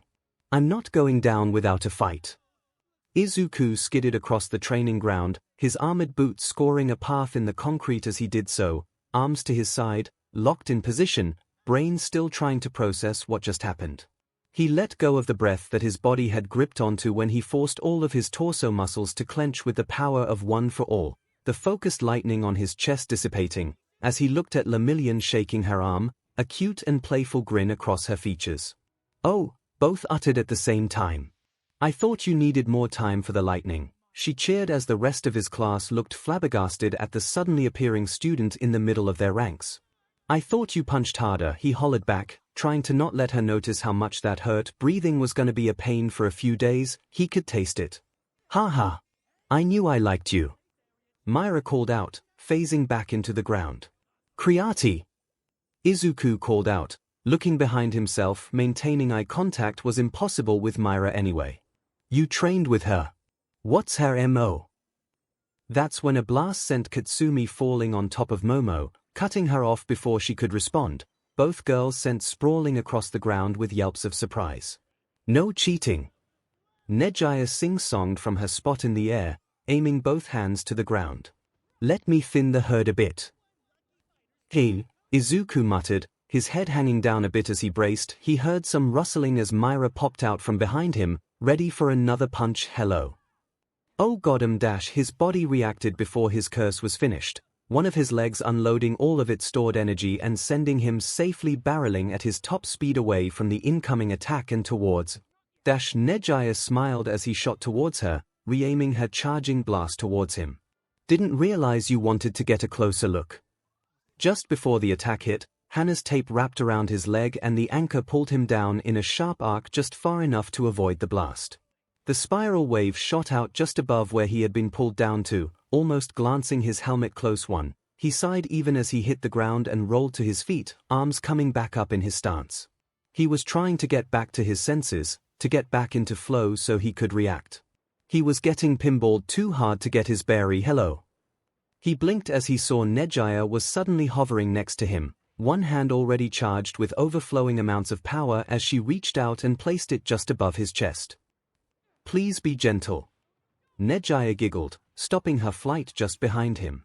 No, even with the time that little interaction gave him, he didn't have quite enough time to cross his gauntlets in front of himself in a block. With a sound like a tank firing, the attack hit him straight on and sent him cannonballing back towards Hana, knocking her and a large portion of the class behind her over just from the wake of his passage. WOW she HDS like 𝐒𝐻𝐵. I noticed. Izuku huffed, trying to get off from the pile of his classmates without crushing them anymore. At least he had managed to get his gauntlets tucked in and away from them when he slammed into. He noticed 𝐿𝐺𝐵 was suddenly once more in front of him, bouncing on the ball of her feet, her finger about to poke his chest. Her glowing finger. BLP. He barely managed to tense up as he got launched once more, almost crashing into an unsteady zoo before she dodged out of the way, and instead slamming at full velocity into the wall next to Tamai, getting embedded in it. The black-haired beauty made a shocked sound and scuttled away like a scared cat at his sudden appearance. At least she isn't, he gulped. Nope. Not even gonna finish that sentence. Please ignore me, Sunita, I've got enough going on. Whoa, Nana mumbled, her voice sounding like it was just getting out of her own daze. He must have hit his head. Pretty hard for her to be knocked around enough too. 𝐒𝐻𝐢𝐵 Izuku looked around, seeing the growing pile of wincing, groaning classmates. Myra had really gone to town on them while Nejaya had knocked him out of the fight for a few seconds. Currently, Myra was struggling a bit with taking a tag team of 𝐒𝐻𝐢𝐽 and 𝐒𝐿, the former being too hard to knock out with a single punch, and the latter providing enough support with Izawa's capture tape that's a useful support item for her. Deku. You alright? 𝐒𝐿 called out, rushing to his side. Good, she isn't knocked out yet, we may have a chance. Yeah, but I don't know how long I can ignore the damage I sustained. He grunted, pulling one of his gauntlets out of the crater with a grunt. But if you are still okay, we might have a shot. You mean me touching lemillion? She questioned, gripping his freed arm and tugging at it, helping him out of his indent on the wall. Might have a plan about that. Izuku blinked, looking down on his girlfriend. God, I love you. Something's off. 𝐒𝐿 blinked, her eyes trying to focus on what her mind had detected. Myra's moves had changed. That punch heading towards 𝐒𝐻𝐢 didn't have the same force behind Kirishima, dodge. She knew that was too late to warn her. 𝐒𝐻𝐢 had hardened her whole body to tank the hit. She didn't have the agility to dodge the incoming attack. Myra laughed as her fist phased down to her wrist into 𝐒𝐻𝐢's stomach, shocking the redhead. Don't worry. It'll sting for only a second. Before 𝐒𝐻𝐢 could finish her sentence, she was shot back like a cannonball, clipping Riku along the way and collapsing against one of the walls. Myra flexed with a laugh, bellowing power to the high heavens with a million-watt smile. 𝐒𝐿's world froze. They were dealing with actual monsters here. Missed a spot, Izuku called out, attracting both 𝐒𝐿's and Myra's attention, the eyes on his visor sharp and resolute. Don't think it's gonna be as easy as the last few times.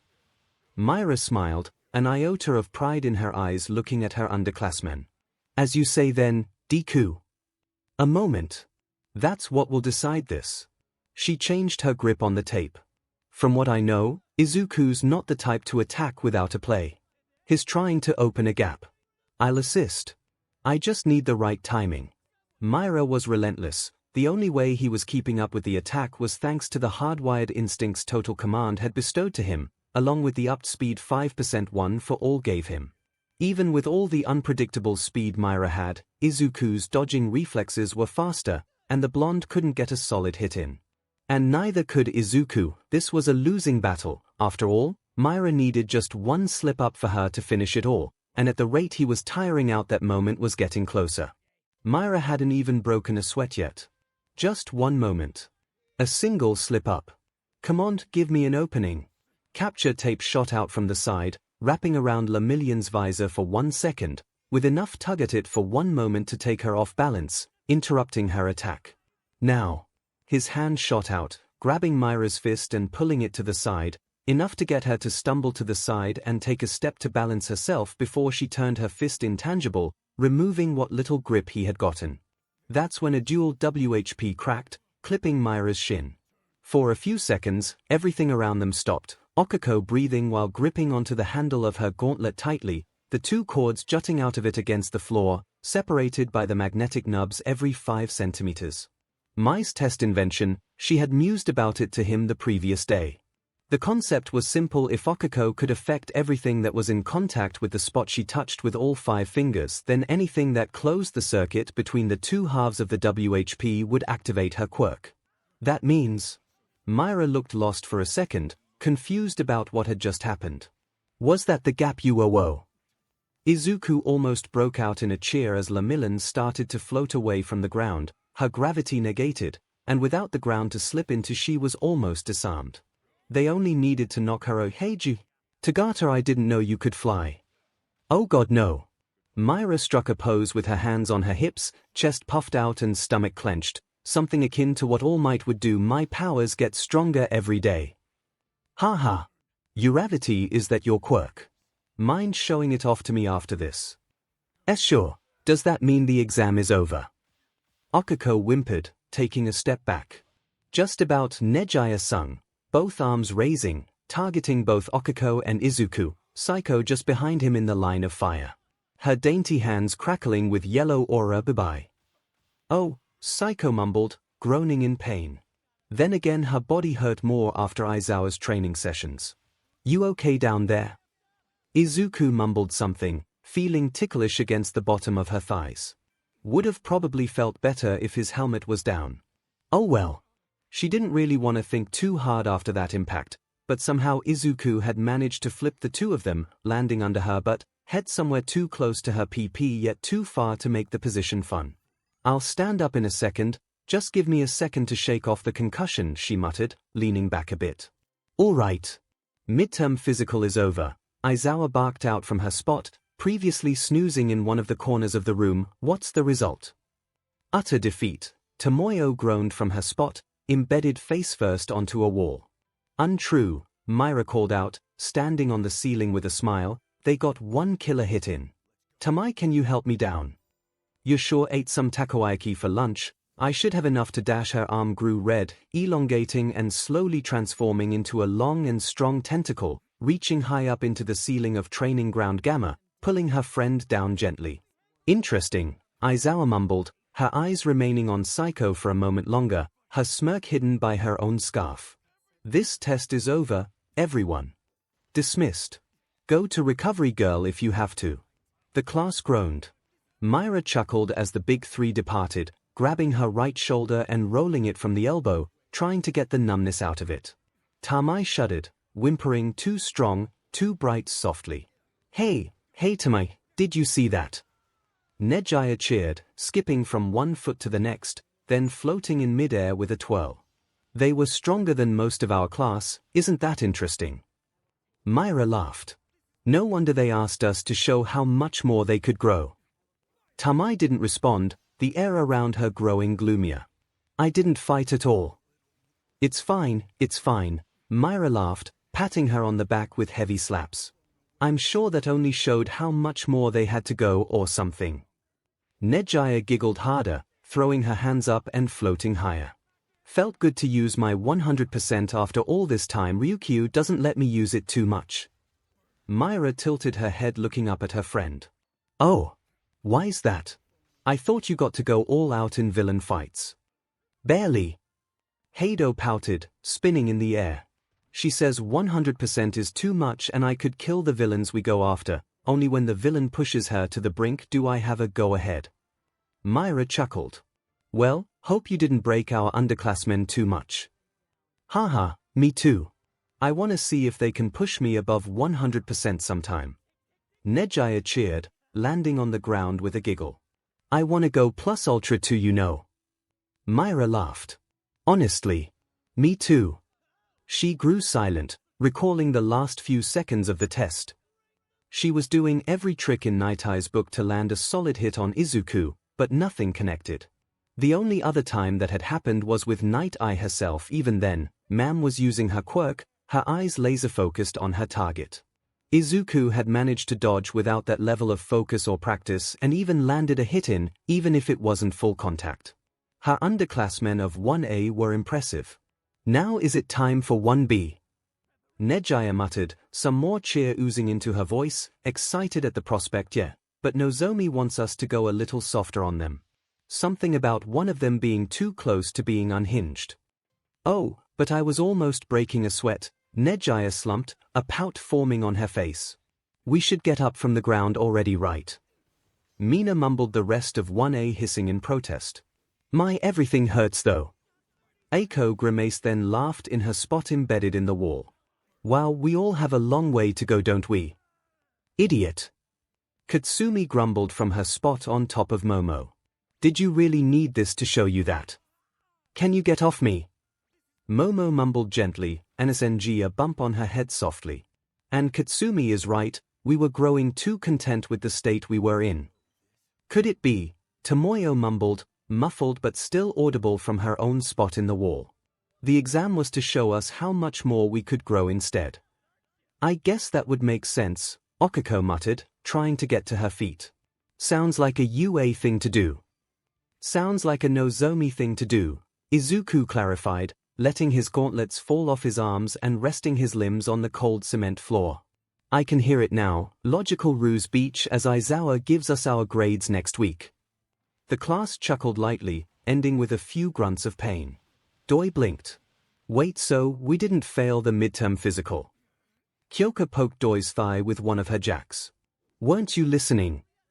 To be fair, I was still in short-circuit mode. I think, why is the ceiling spinning?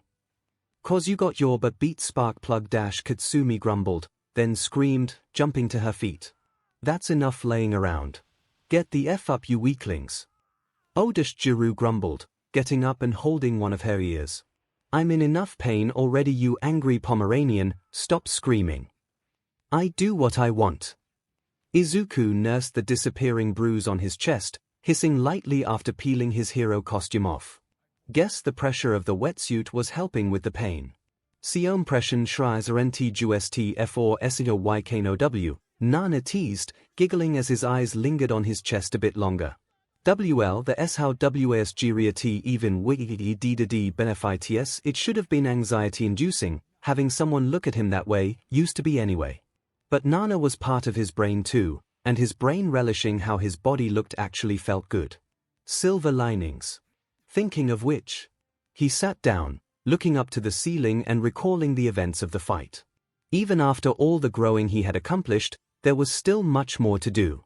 He looked down, clenching his fist with the power of one for all, watching the green sparks cascade down his arm. Just 5% isn't enough. But I can't go any higher without risking a heart attack and internal hemorrhaging the moment I stop paying attention. Spreading y our at10 and btw fight nd keeping hrt in 𝐒𝐭𝐻𝐿D slow udow emitenhelp you newa, Nana noted, rolling back in his head. You na dtocupwihsomething glse. B sidis, ra w power wld inti harvey edidi widichtifati. Izuku nodded, letting the sparks die out, leaning back on the bench. I need to figure out a way to pass the 5% barrier, but till then how can I grow more? Expirenki. Mias scrst powwstsqld read yur movis faster tihan you culd dutim, Nana chimed, an iota of pride in her voice. Honesta its impuisivigiti qld even du tiget wyuheflw and one for our all at your dis posal. Big three were never a joke, he muttered, getting up and starting to get dressed. Wonder if there is enough footage of them to learn Myra's fighting style. Reading my opponents to that level would, he blinked, looking down. So far the greatest issue with local environ was its charge-up time. It made it nigh impossible to use it in an all-out fight. He touched his abs, feeling the sting. Again. He had managed to almost negate that with the help of full cowl, but it knocked him out of the state. Still, if he could end the fight with local environ, he would only need to get one good, solid hit in. Nothing could withstand one for all if it was a solid hit. You are thinking iron circle yes, Nana huffed in his head, a phantom of a flick against his forehead creeping through his senses. Gttothepont, duake. A combination of full cowl and local environ. I need to be able to flow from one to the other the instant my opponent gives me an opening. Pure speed wouldn't help with that. I need to be able to read my opponent and see the opening I need. Stage and IQ. Nana finished, her smile echoing on his face. Or just so me planters froem a scene soni. Izuku smirked. There was something raw and addictive about finding gaps in his fighting style and filling them in. He had power, he had speed. Now he needed the technique to make it work. Thank you Big Three, for showing our faults. He closed his locker, picking up his backpack. Next time, it won't be such a landslide. You can bet on it.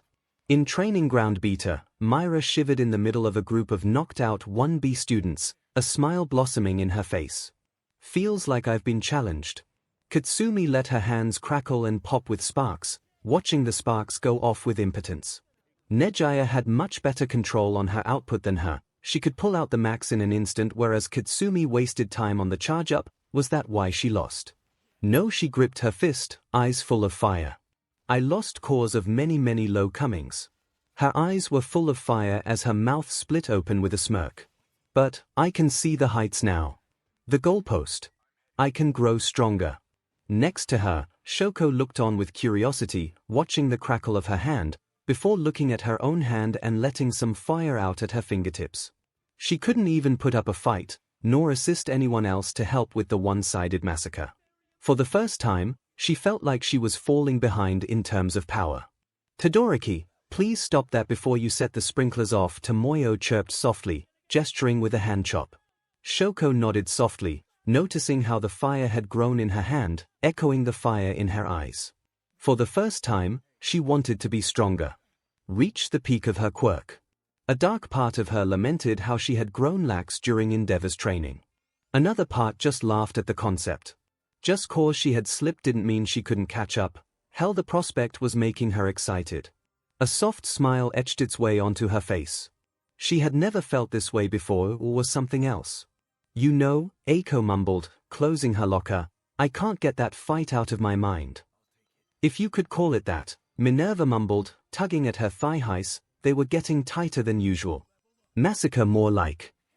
"That," Doi nodded along, "sounds closer to what happened." "Either way, anyone else just pumped up after it?" 𝐒𝐿𝐿 asked, looking around the room with sparkling eyes. Mina giggled, leaning on her locker. "I know what you mean, they just took us down so easily. We got so much more growing to do, don't we?" Nozomi smirked, replaying the feed of the fight, while also paying attention to the feed outside of the locker rooms where 1A was filing out, most of the students looking more determined than ever. Part of her growled with pride. She loved seeing that expression in humans, something more primal than anything else, something she could get behind with all of herself. Something that rarely happened in the wild but still a part of every living thing hard-coded in their DNA from eons ago. The urge to be better, to overcome the next obstacle, to go beyond what they were minutes ago. That's what UA was built upon. Plus ultra. And now 1A was shown a glimpse of what that really meant, with the big three throwing their weight around. It was a loss for sure. A pathetic one, a loss any hero worth her salt would use as kindling to be better. They had all passed their midterm physical with flying colors. "You got a second?" Izuku chimed, walking faster to catch up to Momo and Kyoka exiting the changing rooms. "I've got a favor to ask." "Oh." The taller of the two women tilted her head with a smile. "What could that be?" Izuku squinted down on his girlfriend. "Something is up, why are you acting coy?" Jiru looked between the two, smiled, and walked off, waving her hand behind her at them. "Have fun, you two." "You know what I'm gonna ask already, don't you?" Izuku mumbled, flushing a bit. "To be fair, I probably should have asked sooner, right?" Momo winked up at him, patting him on the shoulder. "Maybe so, but you were still getting to terms with other stuff, right? I think this is a great spot to train, but first." She blushed shyly, bashfully, in a way that got his heart to skip a few beats. "If I'm going to tutor you in that, I want something in return." "WDINDS being selfish," Nana mumbled, but a smirk was evident in her voice. She didn't mean it. "You know I'd do whatever you say even without it being for the training, right?" Izuku clarified, scratching his cheek. "It's more exciting this way," Momo cooed, cupping his hand and cheek with her own hand. "So, you okay with doing something for the pointers?" Izuku laughed, leaning into her hand. "Sure, anything." "Big three," Ibara mumbled, 𝐻𝐻𝐺 some of her own bruises with a hiss. "Surely archangels sent down to test our skills." "No. I think they were just students like us," Makira mumbled, ignored by most of the class. "Do you think 1A beat them?" Tetsu mumbled, brushing pieces of debris out of her hair. Kendo huffed, crouching on the ground for a few seconds before rising back up with a sigh. "We are gonna get compared to them even after this, aren't we?" "We are better than them. They are being compared to us." Monoma wheezed, from her spot on the floor. Myra hadn't taken kindly on her attempts to copy her quirk. "No, we aren't." Setsuna sneered, closing her locker with more force than she needed to. "Not yet." That brought up a stillness to the class, students silently looking at each other, something new bubbling up in them. They were going to surpass 1A. And the big three. "Are you kidding me?" Katsumi sneered, squinting up at her boyfriend doing that. After that fight. Don't you wanna get stronger already? Why are you taking a break? Cause, Momo wants one if she is gonna give me pointers on Night Eye's technique. You saw how dangerous that made Tagata dash. Not really, I was knocked out cold by Spyro, remember? Katsumi huffed, crossing her arms with a pout that turned to a smirk. Fine then. Waste your time, I'll be waiting for you on the top. Izuku laughed, leaning down and giving her a kiss on the forehead. Let's see who gets there first then, here. Wait, so does that mean we won't get to sleep together tonight? Mai whined, kicking her legs on the common room couch. That is. We'll have tomorrow, Izuku responded, ruffling her hair. You can sleep in my room still though, I'll wake you up in the morning. If it's not with a kiss, I'll set my baby after you. Mai teased playfully, Mecha Might hissing with malice behind Izuku in an instant. He didn't even look back. Where are Mina and Okiko? By the way. Katsumi laughed, training together. Angel Face noticed Rakunai's moves would help her in combat. I would do the same if I was you, but you wanna go on a romantic date. She thanked the heavens that her urge to get stronger was more intense than her envy. She really didn't want to show it. Oh my dash, Momo mumbled, opening her door and taking a good look at her visitor. I didn't know you had clothes like that, she teased, blushing a bit and focusing a little too heavily on his arms and chest, before looking back up at the man himself with a small smile. Izuku sweated a bit, feeling uncomfortable in the formal clothes. From what he remembered when he checked the mirror out, the light grey dress shirt he was wearing was a little tight around his arms and shoulders, the buttons straining if he rose his shoulders even slightly. At least the black breathes he was wearing were looser than his school breathes. And he hoped the tie was tied well enough. Why didn't I just wear my school shirt anyway? That one is looser than this. 𝐒𝐭𝐚𝐲 𝐔𝐬𝐽𝐽𝐼𝐻 Nana whistled. He sighed, taking a look at her. He blinked, trying to make sure he wasn't still in the gym hallucinating after Nejaya gave him too much of a concussion. Momo's hair was set loose, cascading down her shoulders like a black waterfall, framing her face beautifully and contrasting her crimson lipstick that matched her dress. That dress was cheating, to be sure. It was an elegantly cut, shoulderless dress that started around her neck and went down to her calves with a slit on the side giving him just a hint of her long legs. It was downright immoral how well it hugged her form, the added wavy fabric pulling his eyes to her bust no matter how hard he tried to look away. Well, what do you think? She asked sweetly, tilting her head. Hope I didn't go too all out dash. He shook his head, trying to put his mind back together. Sorry, what was that? She giggled, turning her back to him and beckoning him in. I'll take that as a compliment then. Come love, I don't want to miss the sunset. He blinked, eyes gravitating towards the back window her dress had, and how well it hugged her down boy. He hissed to himself, much to Nana's amusement, turning sideways to fit the tray of food he was carrying through the doorway and to the balcony. It was cozy, to say the least, a small table with 2 chairs, silverware shining brightly in the near-dusk darkness by the lit candle in the middle. Wow, he mumbled, setting the tray against the stand on the balcony wall, looking at the slice of luxury Momo had built in her room. Honestly, it looked like a part of a high-class restaurant transposed into the balcony of the dorms. Sorry, she smiled, blushing and avoiding his eyes. I wanted this to be perfect. With you, it's sure to be, Izuku reassured, smiling softly back at her. Let's eat. He proposed the question while lifting the lid on the tray he had been carrying, revealing its contents for her to see. For a moment, Momo was taken aback by the sheer amount of food on the tray, not to mention its contents. Instead of a more traditional Japanese fare, it was more Italian than anything else. A platter of some sort of green-sauced pasta, layered with cheese and heavy with herbs, rested next to sliced open loaf of bread with a beautifully golden color and the smell of butter and garlic. Breaded chicken was sitting in a red sauce, and sat next to a chilled bottle of lemonade.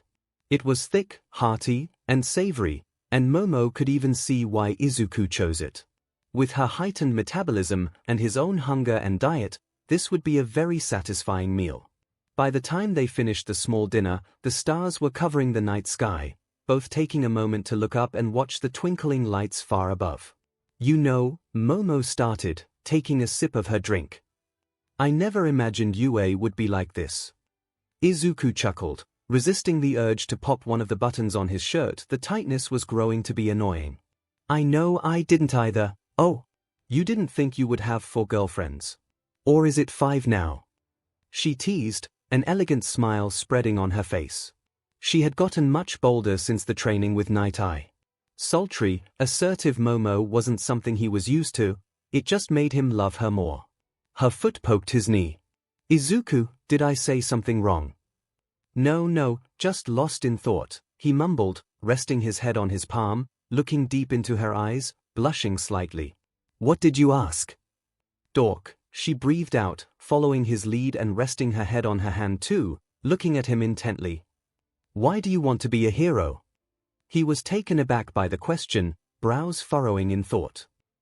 It's dash, he sighed with a smile. It's been a while since I thought about that, not since that day with Okako on the roof. Momo didn't interrupt, only smiling softly, hanging on to every word he uttered. Honestly, it's not that profound. Little me would have been confused at the question. Momo blushed at the image of a toddler Izuku, his hair darker than his fave, but Momo, that comes later. From the moment I knew myself really, I wanted to make people smile. The gallant, carefree smile that one can only do when they feel safe, he mumbled, eyes drifting from her to the sky, as if imagining a world where he had already accomplished it. The same smile All Might gave to people, with her own reassuring one. I wanted to be her, or rather be like her. She glimpsed him take in a heavy breath, one hand resting on his chest, right above his heart. Even as a kid, all I wanted to do was to protect people, like All Might. But all I could do was to get protected. I know you probably can't imagine it, but Kaken spent most of our early childhood protecting me. He laughed a grim laugh. Maybe I held a grudge over that. Thoughts for later. He mumbled, cutting the tangent before it led too far away. But yeah, I just wanted to be a source of happiness, of safety, not one of worry. He blinked, brows furrowing for a second. Wow, when I say it like that, I've been failing that for a long while now, haven't I? Momo smiled, running a finger on the brim of her glass. Well, to be fair, we have been through a lot. And All Might took how long to be what she is? I know, he chuckled, resisting the urge to run a hand on his head. If she read that twitch right. But, what about you? Why do you want to be a hero? She blinked, her finger stopping its circle on the brim. Why do I want to be a hero? It's funny, she breathed out, looking up to the skies. It feels like I spent so much time thinking about how I wasn't cut out to be a hero that I feel like I forgot why I wanted to be a hero.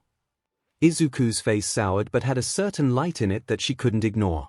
He wasn't judging, just worried about her losing sight of her goal, maybe. It was just like him to do that. The reason why she loved him.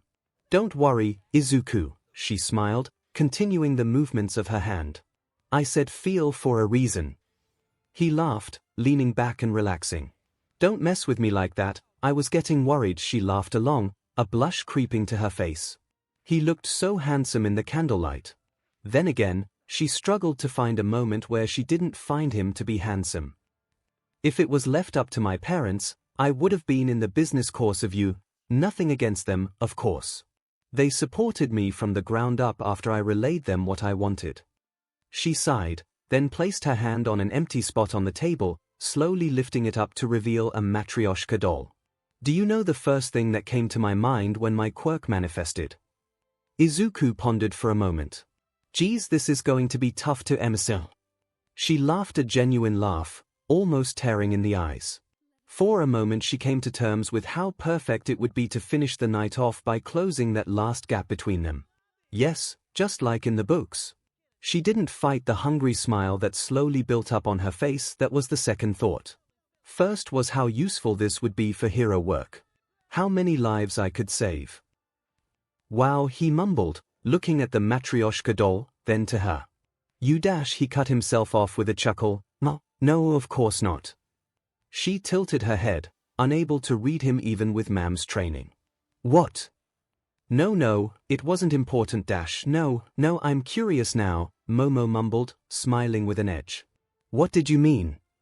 I can't ask her that, that's offensive. Izuku, she breathed with a pout, her foot poking his knee again. Ask it. I won't be offended.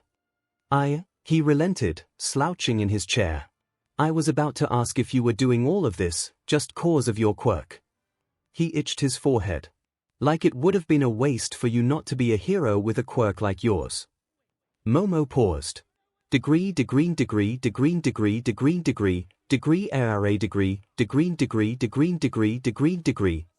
her foot touched something else that made his thoughts pause too.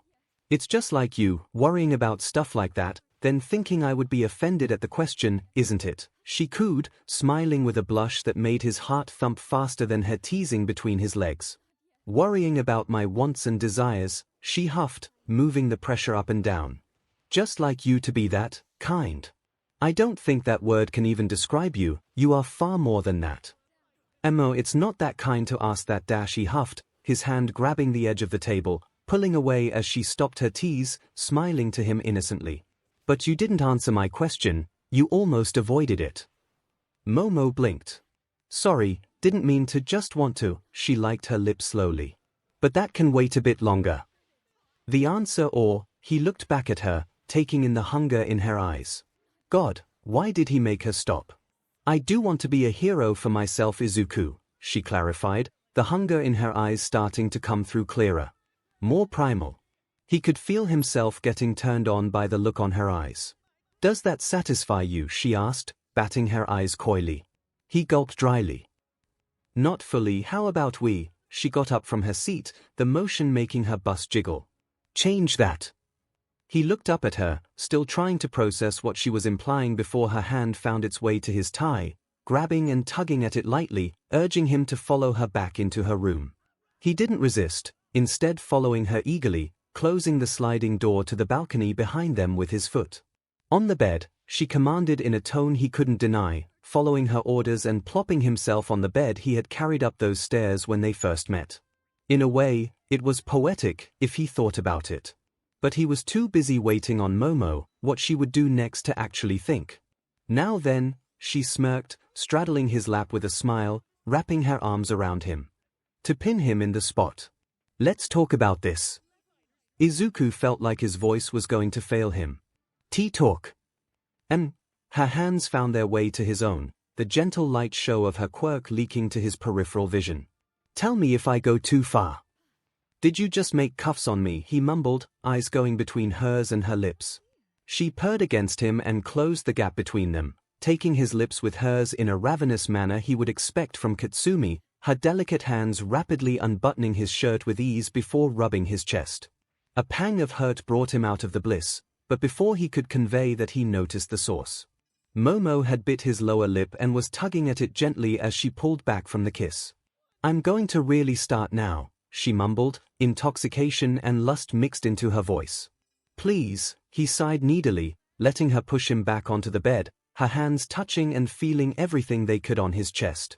It would have been ticklish if he wasn't so turned on. Patience now, Momo cooed, her face getting redder. She was enjoying the power she had over him.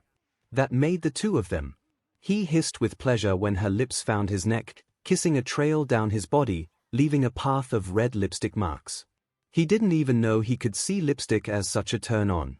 Now let me see you, Momo mumbled huskily, tugging at the belt of his breathes, removing it with little resistance, same going for his breathes themselves, and his boxers. All pulled down neatly to reveal his privates.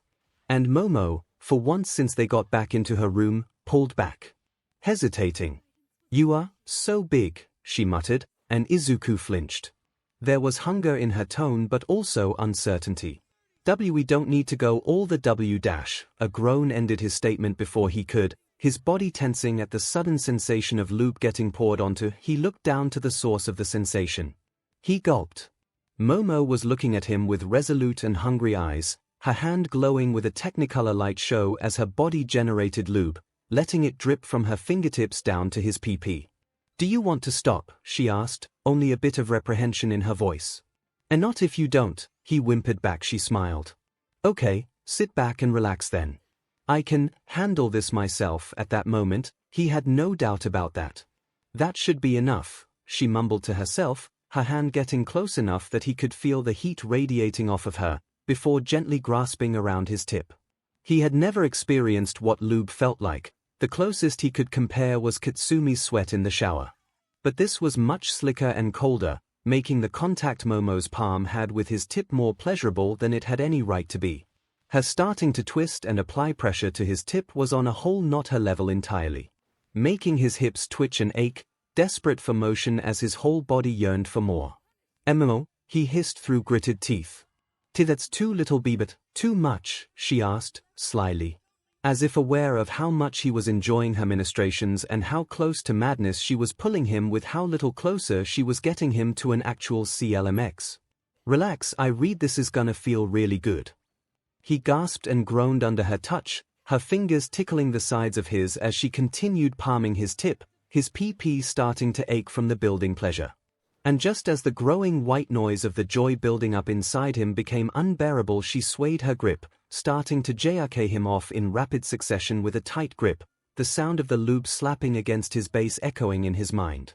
For a moment the slick feeling of her hand against his PP was his whole world. Closer and closer to that, she stopped, pulling her hand away completely, but she had already pushed him over the edge.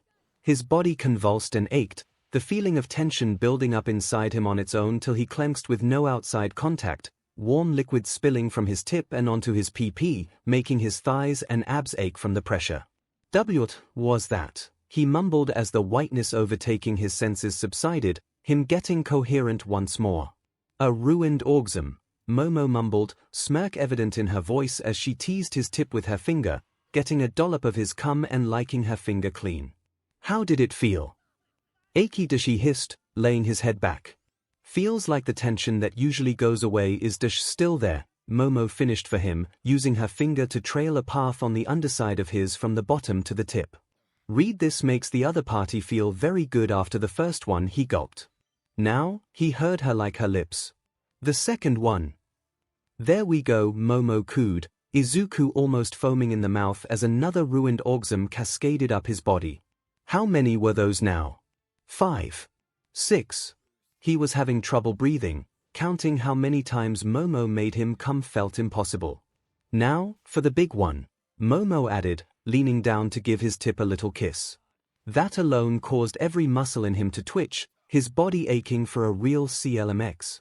Then she pulled back fully, making him whine in protest. He was enjoying the tease so far, but giving him hope was just mean. "Sorry, I just want to try one last thing." Even in his less than lucid state, he could tell that there was some worry in her voice. Probably still worried about his size. He looked down, catching her start to STRP. The red dress pooling around her feet, her red and black garter belt holding her shiny black stockings exposed to the lights of her room. She smiled when her eyes caught him looking at her, her hand going over her exposed bust, slowly pulling out a shiny translucent piece of pink silicone. The part of his brain not knocked out by the marathon of climaxes noted that she wasn't wearing a BR since the date had started. "This should be shaped like me," she explained, almost cradling the silicone tube. "It's going to milk you first." His mouth opened, then closed, then opened again. "I didn't know you were this 𝐭𝐴. She smiled, laying down next to him and tracing his muscles with one hand the other still, gripping onto the tube. "You aren't against it, are you?" He laughed. "I would have told you if I was -- he grunted as she flicked her finger against his now aggressively hard member. "I think that's the hardest I've gotten to." "Oh," she cooed, kissing his cheek and neck. "Now let me really relieve you then." Momo was taking a lot of his firsts. The sensation of the cold silicone stretching around him being another. The feeling was alien, the STMLTN of the folds and creases so human-like, but the coldness, the level of silky slickness, how easily it stretched to take him to the hilt it was taking all of his sanity to not just move up. The toy she was teasing him with and CLMX already. But he wanted to play the game more, see what levels she was going to push him through. So far he was more than satisfied. Momo laughed a bit, one hand holding his clenched thigh while the other gripped the toy harder, starting to bounce it up faster and faster, the feeling of suction growing harder and harder to ignore. "Patience," she whispered in his ear, nibbling on his earlobe. "Let me do this, then I'll let you F it like you want to." He gritted his teeth, nodding sharply as she continued her ministrations, moving from his side to straddling his chest. Jerking the toy up and down harder with her weight behind it, the silicone slapping against his PP with heavy slaps, her other hand starting to cup and tease his, now aching, ball. "You are almost empty down here, aren't you?" she almost aimed, getting him to the edge. "Show me how much you still have, my love. Come." That's all he needed, climaxing the moment Momo uttered those words, exploding inside the hollow silicone tube with such intensity that he heard her gasp, clearly shocked by how much he had released inside that toy. He felt an iota of pride when he caught his breath and thought stabilized. "Good boy," she mumbled, pulling the tube off of him, flipping it over so nothing spilled out. "Time for the next round." He gulped, no idea how many more he could withstand. "Don't worry, this is the last one, love," she cooed, turning around to face him, then smiled, tugging at his tie, which miraculously hadn't been covered in anything yet, and untying it, wrapping it around his face. Leaving him in darkness. "Going to use a modified toy this time, should be warmer," Momo announced, Izuku getting the picture when something warm and moist touched his tip. "Let me push it in." She wasn't tricking him with that, but it made it exciting. All thoughts about that ceased when he felt his tip slip in, and her fight and lose against a mmm that built up inside her. The high, melodic sound making his body warm up and go past being what could be described as aroused. "It's in," she breathed out, the feeling of tightness slowly descending down his, getting closer and closer to the base. Momo paused, breathing above him. "It's filling it so much, Izuku, don't force it," he managed to grunt out between gritted teeth. "I don't want you to get who." Momo pulled up and slammed down, her thighs slapping against his, both grunting at the sensation. He felt her hands on his face, tugging the tie away from his eyes, the world greeting him with the image of Momo squatting on his lap, face lost in joy, teeth gritted and eyebrows furrowed. Surprised, he gasped and breathed, tugging at the cuffs around his hands. "Mind if I break these?" She laughed, bouncing on him once, making both out in delight. Do it." And he did, not even needing one for all to pull his wrists apart, the cuffs creaking before the chain connecting the two rings snapping, freeing him. Momo gasped at the show of force, laughing when his hands roamed her body, tracing her thighs, GRPNG her BRSTS, finally ending up on her face. "That was mean," he muttered, starting to move his thighs slowly, making her whimper and at the sensation, doing much more to him, making him feel like his entire being was being consumed by the flames of joy. It helped Total Command kept him from leaking that out. He wanted to tease her back a bit before the finale. Sorry, she out, "Won't do I?" He pulled her closer, starting to move harder with his hips, making her whimper and stop that sentence before she could finish it. "Not that. Not kissing me all this time." Momo gasped, tears filling her eyes slowly, the sensations slowly getting to her. He had hated seeing that, but he knew it was due to the emotions getting too high and cathartic, sensations too pleasurable to ignore. He pulled her closer, feeling her breathing against his face before landing the kiss with the little control his quirk had given him failing, his moves becoming more animalistic as primal urges took over. Momo into the kiss, urging him to flip over with a lean to the side, letting him take the lead fully. With the positions flipped, he could put his weight behind his moves, but that mattered little, his body doing what it could to push him as deep as he could with every move as he grew closer to the finish line. Momo gripped at his hair, pulling him into another passionate lip lock with more tongue than ever as they both clenched, Izuku's legs locking extended, pushing her forward as her slender legs crossed behind him, locking him in place. She pulled her face away just a bit, conscious enough to mumble "no going anywhere" softly, the toll of the sessions slowly crushing them to unconsciousness. Degree now then, the rest of the story. Degree. Izuku groaned as daylight hit him, bringing him out of the hard-earned slumber. "What time is it?" he grumbled to no one in particular, rolling over and snuggling closer to the woman sleeping next to him. Momo giggled, hugging him closer and dropping the book she was reading. "Time to get up, love," he laughed, enjoying the new nickname he'd gotten. "You're right. Wouldn't want Mecha might knocking our door down." "He wouldn't do that," Momo cooed, snuggling against him a bit deeper. At least I hope not. Worth to chance it for snuggling a little bit longer, he mumbled, opening an eye. No, this bed feels too empty to be comfortable. Momo added with a look that made his heart melt. He was the luckiest man alive, and maybe even dead. My'd into a kiss before she knew what was going on, waking up to the lips of her loving boyfriend on hers, and Momo in his arms. Mind if we crash here? The other bed felt empty. Momo mumbled, tugging Izuku's shirt closed around her. Like you need to ask, she mumbled with a manic smile, rolling over and giving some space to the two. How was it? I'd rather not talk about it, Izuku mumbled, laying Momo down then sliding into bed himself. Feels weird. My huffed. If you say so. Then nuzzled his chest. Would have been good data. Data for what? Momo asked, smiling on the other side of him.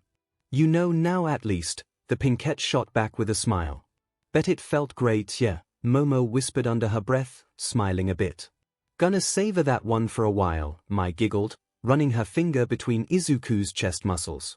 You're covered in lipstick, aren't you bothered by it getting on the sheets? Were you bothered by the oil you brought back? He shot back with a smile. I'll just have to use the plus ultra setting you added to the washing machines. And hope they don't blow up again, Momo added with a smirk. Izuku blinked and looked at the ceiling of his room. You okay with telling me the hints now, Momo? It won't stick unless I show you on the training grounds. It's hard to visualize, she added, rolling to look up too. Wanna go now? 5 more minutes. He breathed, his body groaning under him. It had taken him roughly a week to pick it up, but now, after another few grueling weeks of practicing, he could feel it start to settle. From the glint in Momo's eyes, he could tell she was having the same revelation. Night Eye's technique, finally within reaching distance. By no means were they MSTRS at it. He knew that much. Momo's left shoulder twitched, attack from the right. He didn't even flinch as she jabbed forward with a staff, the creation bursting out of her palm as she created it rapidly, the new creation barely scraping his helmet as he twisted his head just enough. Now. He closed the gap, his larger body twisting fluidly, surprising himself with the flexibility his body had, hand gripping at the generating staff. He realized that this was the first time anyone had pulled on one of her creations before it was fully created. Before he tugged on the staff, trying to get her out of balance. The sound wasn't something he was expecting to hear. Both him and Momo stood stock still as the staff cracked, turning into dust in his hands, the woman hissing and shutting off the light show in her palm, signifying stopping her quirk. What was that? Both mumbled, forgetting the spar, and looking at each other. Both blinked and started to chuckle. Izuku focused on his neck muscles, commanding his helmet to disengage, smiling back at his girlfriend with mirth. Momo's giggle fit faded, the dark-haired woman tapping her lips with a smile and looking down on the pile of black dust, Izuku following her lead and scratching his head. You got a theory on why that happened? He asked finally after he couldn't find any answers on his own. I think it's because of how I create the diamond structure, she explained, stepping over the dust and leaning against him. Some days he wondered how he survived without regular physical affection from his girlfriends. When I create them, the structure is unnatural to say the least. The carbon bonds have to be built sequentially to maintain strength. One missing covalent bond and poof. She smiled fondly, one hand reaching up to pet his cheek. And all cause someone suggested it to me a long time ago. Must be a lucky someone, he murmured with a smile, his hand wrapping around her frame, making her giggle. So, me pulling the staff before you finished all the covalent bonds crashed the structural integrity of it. That's what I think, so, she mumbled, looking like she was questioning if she wanted to kiss him on the lips or on the cheek. When I think about it, what I'm creating isn't a diamond, is it? Izuku hummed. Guess it is closer to a massive carbon nanotube, carbon macrotube. She laughed, pulling him into a kiss on the lips that lasted for an eternity but also no time at all. Dork. I mean, Mai interrupted, somehow already scaled up to his shoulders, taking a look at the dust from her position. There are no regular-shaped diamonds, most are just lumps before cutting. She grinned her signature smile. We need to stress test these. You haven't had a shatter incident with them yet, right? Momo blinked. I guess not, weird, considering how brittle diamonds are supposed to be, the pinkette mumbled. Izuku blinked. They are. Mai softly bonked him in the head, both starting to laugh. So there are things you don't know. Momo laughed a bit. To be fair, I had forgotten that too, guess doesn't matter since what you made is. Mai laughed and ruffled Izuku's head, making the man laugh even harder. Well, you inspired a material that science has been trying to create for decades. Can you get any better as a partner? Hey, he laughed, hugging Momo closer, poking her shoulder with a smile as the woman grinned too. She's the one that made it, congratulate her. All shall feel the love of Mai, she hollered, crawling over Izuku's shoulder and giggling as she hugged Momo too, the woman blushing and laughing at the affection. Okiko sighed with a smile at the door of the gym, watching half of her polyamory laugh and being merry. Don't think you can escape my hugs, Okiko. Mai yelled, pointing at her accusatorily. Zuku! Attack! She blinked for a second before squealing and running while laughing, her boyfriend hot on her trail, carrying his other two girlfriends. Change of plans, Aizawa. The teacher didn't even blink, sighing and leaning back on the leather couch of the university president's office. Figures. What are we changing? I pulled some strings, the chimera squeaked, looking over her shoulder to her worker. It was easier than I thought it would be, we're getting the top 10 to help with the finals. Aizawa knew she should have been surprised, but with Nozomi, this was the norm. I need you to decide who fights against who. But I have one suggestion. The rodent turned around and walked closer, eyes unblinking. Drop the theatrics, what's your order? Izuku Midoriya, he should face off against Miruko. Aizawa blinked, for once curiosity getting the better of her as she opened her mouth. Only for Nozomi to cut her off and answer the unasked question. From the group I've pulled together, Miruko is one of the few that gets into a battle frenzy, tempered and focused like a blade. But still a frenzy. Nozomi's mouth slowly split into what was her trademark approximation of what a grin was. Unlike the rest, she'll not even hold back subconsciously in a true battle. And for Midoriya, that's one of his weak points. With all the power he holds back too much during battle, right? Exactly. Nozomi clapped. You get it, Eraser. Good job. Is that the only reason? The teacher challenged. You are never that cut dry. Nozomi blinked, the approximate grin shifting into an approximate smirk that sent a shiver down Aizawa's spine. Well, that is the only reason you need to know. I won't push it, but is the other reason it being fun? You know me too well, Eraser. All right. Aizawa huffed, taking in the last of the tests and tapping them on the side of her desk, organizing them to a neat pile. That was your last test. Tomorrow morning we will be having the practical portion of the finals. She huffed, rubbing one of her eyes with a sigh. This is where the proverbial carrot comes in. The university has decided that we are going through with our previous plans of having a summer camp. Even if I think that's an illogical idea. Tomoyo's hand shot up, the teacher pausing with a sigh and nodding towards the woman. When will this summer camp take place? I am needed to be on the Expo to represent the Ingenium Hero Agency on the second day of the summer break. Ah, that. Aizawa sighed, locking eyes with Katsumi for a moment. We've taken that into consideration. The camp will start on the fourth day of the summer break. Plenty of time for the expo. But that doesn't mean you all will get to go to the camp. The class gulped. Anyone that fails these, or the practicals, she patted the tops of the exams, will have to remain in the dorms for remedial classes. Doi crumpled onto the desk. Meet up at the front of the dorms tomorrow at 7 for your finals, class dismissed. Wow! Mina huffed, slinking against her desk with a tired It's summer already. Quite, Tomoyo responded, packing up like the rest of their classmates were. Time passes faster when you are on a steady schedule. And I suspect you were for our written exam and tomorrow's practical one. Yes, Mina mumbled, balancing a pen between her upper lip and nose, just time felt like it whizzed by. Agreement here, Izuku called, putting the last of his books in his bag. Anyone know what the exam is gonna be like? 𝐒𝐭 answered his question, attracting the attention of the rest of the class. It was honestly very amusing how well she had fit into the class dynamic. Kendu heard from some of the upperclassmen that it was gonna be against robots, same as the entrance exam. Izuku huffed in thought as the rest of the class cheered, only Katsumi and Momo taking note of his UN reaction. That feels off. You think Nozomi's gonna mess with the test? Place us against some 4th gens? Katsumi asked, face splitting in a feral grin. I hope she does. You took out both you faced and I wanna see how I fare against them. What about us against the teachers? The class froze as they heard what Mina was musing. I mean, they are pros, Izuku mumbled, tapping his chin. I could see Nozomi doing that. So 𝐔𝐬𝐽𝐽𝐼𝐴𝐹ACE OFF agents TMING ORALLMIT shushu.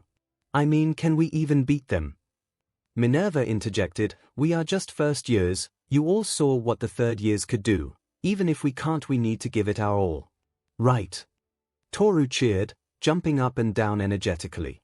That's how we pass the midterm, who's to say we won't pass it the same way? The class sighed in relief. They are getting graded on a pass or fail system, Aizawa explained to the awaiting pros, clicking through the presentation behind her.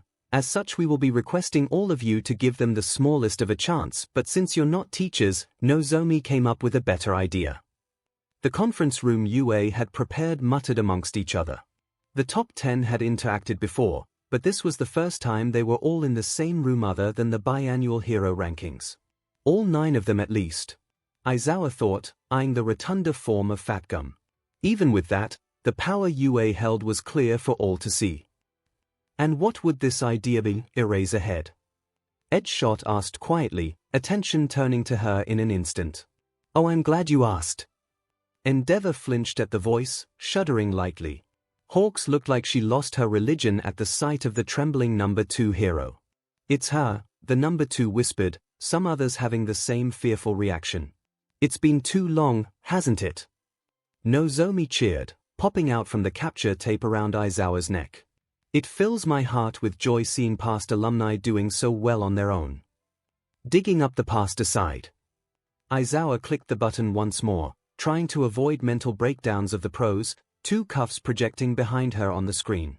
Quirk suppressant cuffs, modified ones by our resident support engineer. Wearing both should lower your output by around 50%. What horse PSS are you running here? Miruko interjected, finally leaning forward from her seat and slamming her fist on the table in front, the wood groaning and creaking but not breaking under the assault. With our powers suppressed that much, we wouldn't put up that much of a fight compared to the usual pro in rank 100s. Why even call for us? I understand that you don't like limiters, Miruko, Nozomi answered, not even fazed by the hero's outburst, but we all know you all aren't just your quirks. SHT. The rabbit hero smirked, leaning back once more, saw right through me. But don't worry, you'll be getting a weaker version, the rodent smirked, watching her ears twitch on end. As your target is one I wish to mess with more. Did you just call them a target? Ryukyu muttered, stopping toying with her hair and blinking in shock. Best Jeanist patted her on the shoulder. First time dealing with Nozomi. Wait, isn't this reverse favoritism?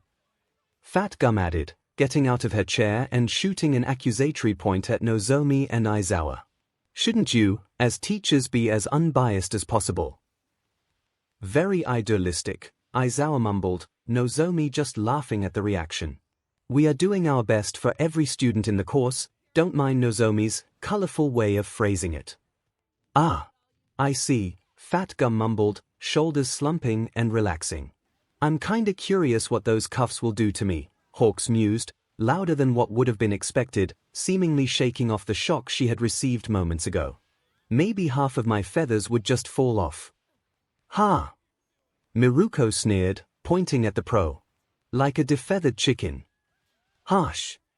After collecting herself, the rabbit hero cracked her knuckles, staring back at the president. Am I right to assume I'm fighting who I think I am fighting? Quite. After all, that is why you heeded our call, isn't it? Nozomi cheered, making no attempts to hide her pleasure as the white-haired woman flustered just a tiny bit, ears flopping then rising almost instantly. I'm quite happy to see how much of a liking you've taken to your intern. 𝐔𝐬𝐽 messed with her tie, a slight blush making its way to her black cheeks, so she's fighting the man. Hawks mused, shoulder bumping the blushing rabbit. Good luck out there. �W's outburst died in her throat as a high-pressure stream of water hit her from the back, the flames covering her suit getting doused in an instant. I'm going to have to suggest you keep your temper, young Ag, Nozomi snickered, eyes gleaming. The pros that hadn't been affected by the president's appearance earlier gulped, finally understanding just why some of them were so on edge with the reveal of the president. Sorry, the pro huffed, landing on her seat again, fingers interlocked on the table. She got washed into the business mode. Most pros thought in the back of their heads, Miruko struggling to keep her giggles to herself. Interruption aside, Aizawa mumbled, taking a look between the pros. I'll brief you on which student teams each one of you will be taking on. Everyone got their support gear. Izuku called out, doing a once-over of everyone in his class, standing next to Aizawa, doing one last head count before the finals. If they didn't, it's too late, get on the bus, Aizawa hissed, rubbing her forehead. The previous day's brief had given her a migraine and a half. God, some pros were just drama queens. She looked at Shoko with an ounce of sympathy. With that, everyone filed into the self-driving bus, Aizawa huffing and leaning on her seat at the front, grabbing the announcement mic from its holster. She was gonna keep it brief, her kids could figure out the rest on their own. You'll be dropped off in teams at separate training grounds, with a target location to get to before the timer runs out or capturing the villain, set loose in the location.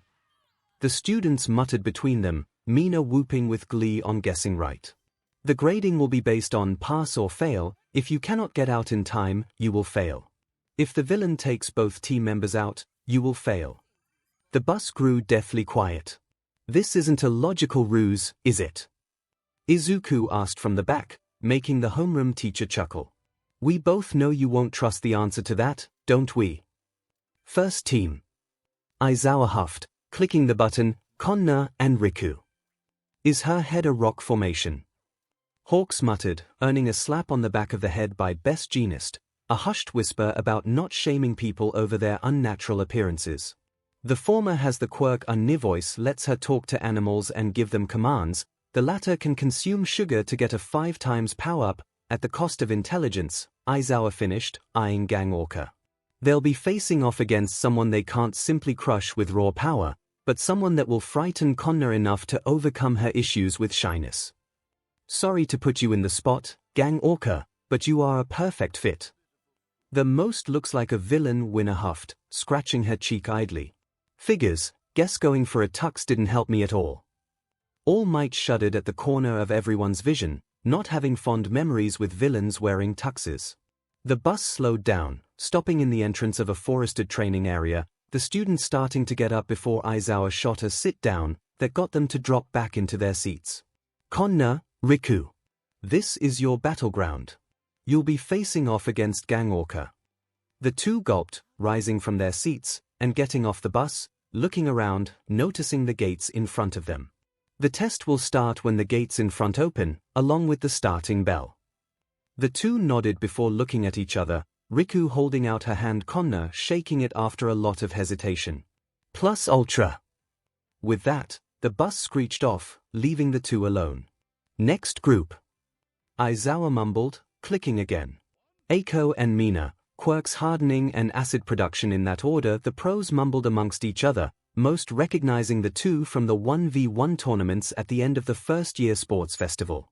Eiko has grown a complex about her quirk being too subtle, not flashy enough for the big picture. We thought the best course of action would have been her facing off against another defensive hero. Aizawa explained, rubbing her eye with one hand. Normally, they would be facing off against the armored hero. But she declined the call from UA. Thank you for filling in, Fat Gum. Nozomi finished, bowing lightly at the hero. Oh, it's no problem, but why the other one? She needs to face off against someone that her quirk can't hurt at the lowest dosage, the one she defaults to against human targets. To overcome that gap in her fighting prowess, Aizawa replied, actually surprised that the pro was questioning the choice a bit.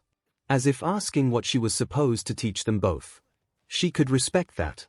Basically, she needs to see she can fight without her quirk being just offensive, or for mobility, Nozomi added, smiling at the rotund hero. Happy teaching. You'll be against Fat Gum.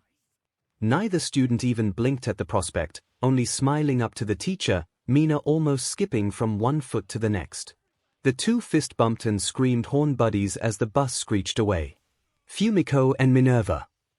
Aizawa called out, their profiles coming up.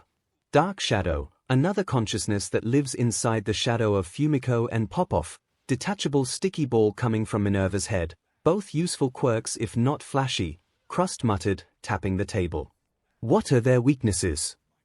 Mostly insecurity, Aizawa grunted, cracking her neck.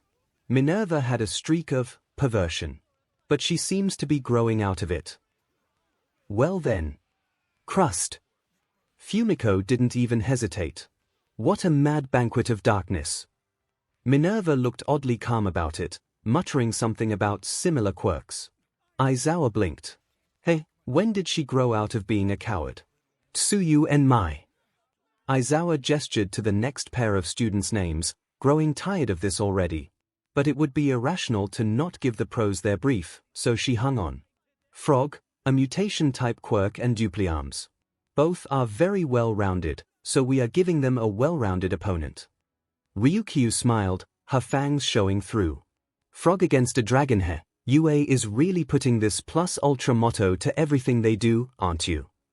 We pride ourselves on it, Nozomi stated, predatory eyes locking onto each other. Great to have you with us. Miruko huffed with some irritation, mumbling something about predators being too high and mighty.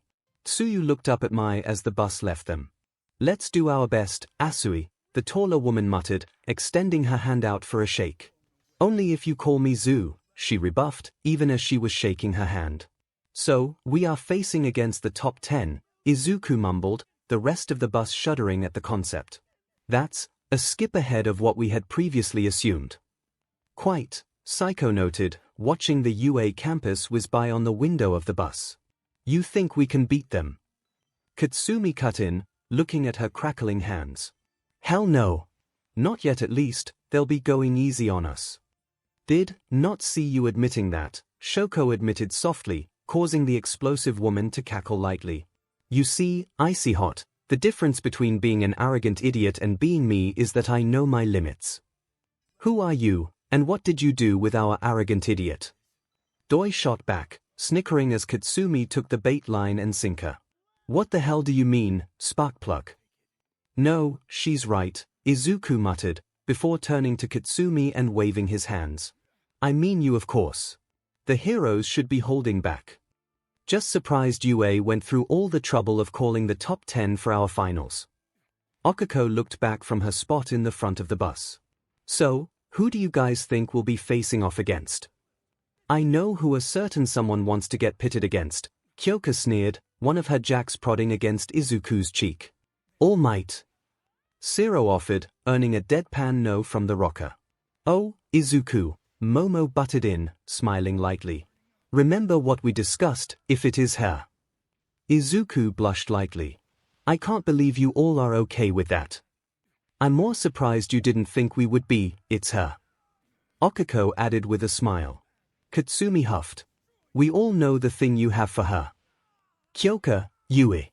We are here. You are against Ed shot. The rocker deflated, but got out of her seat with a smirk. I got this. Izuku, Toru.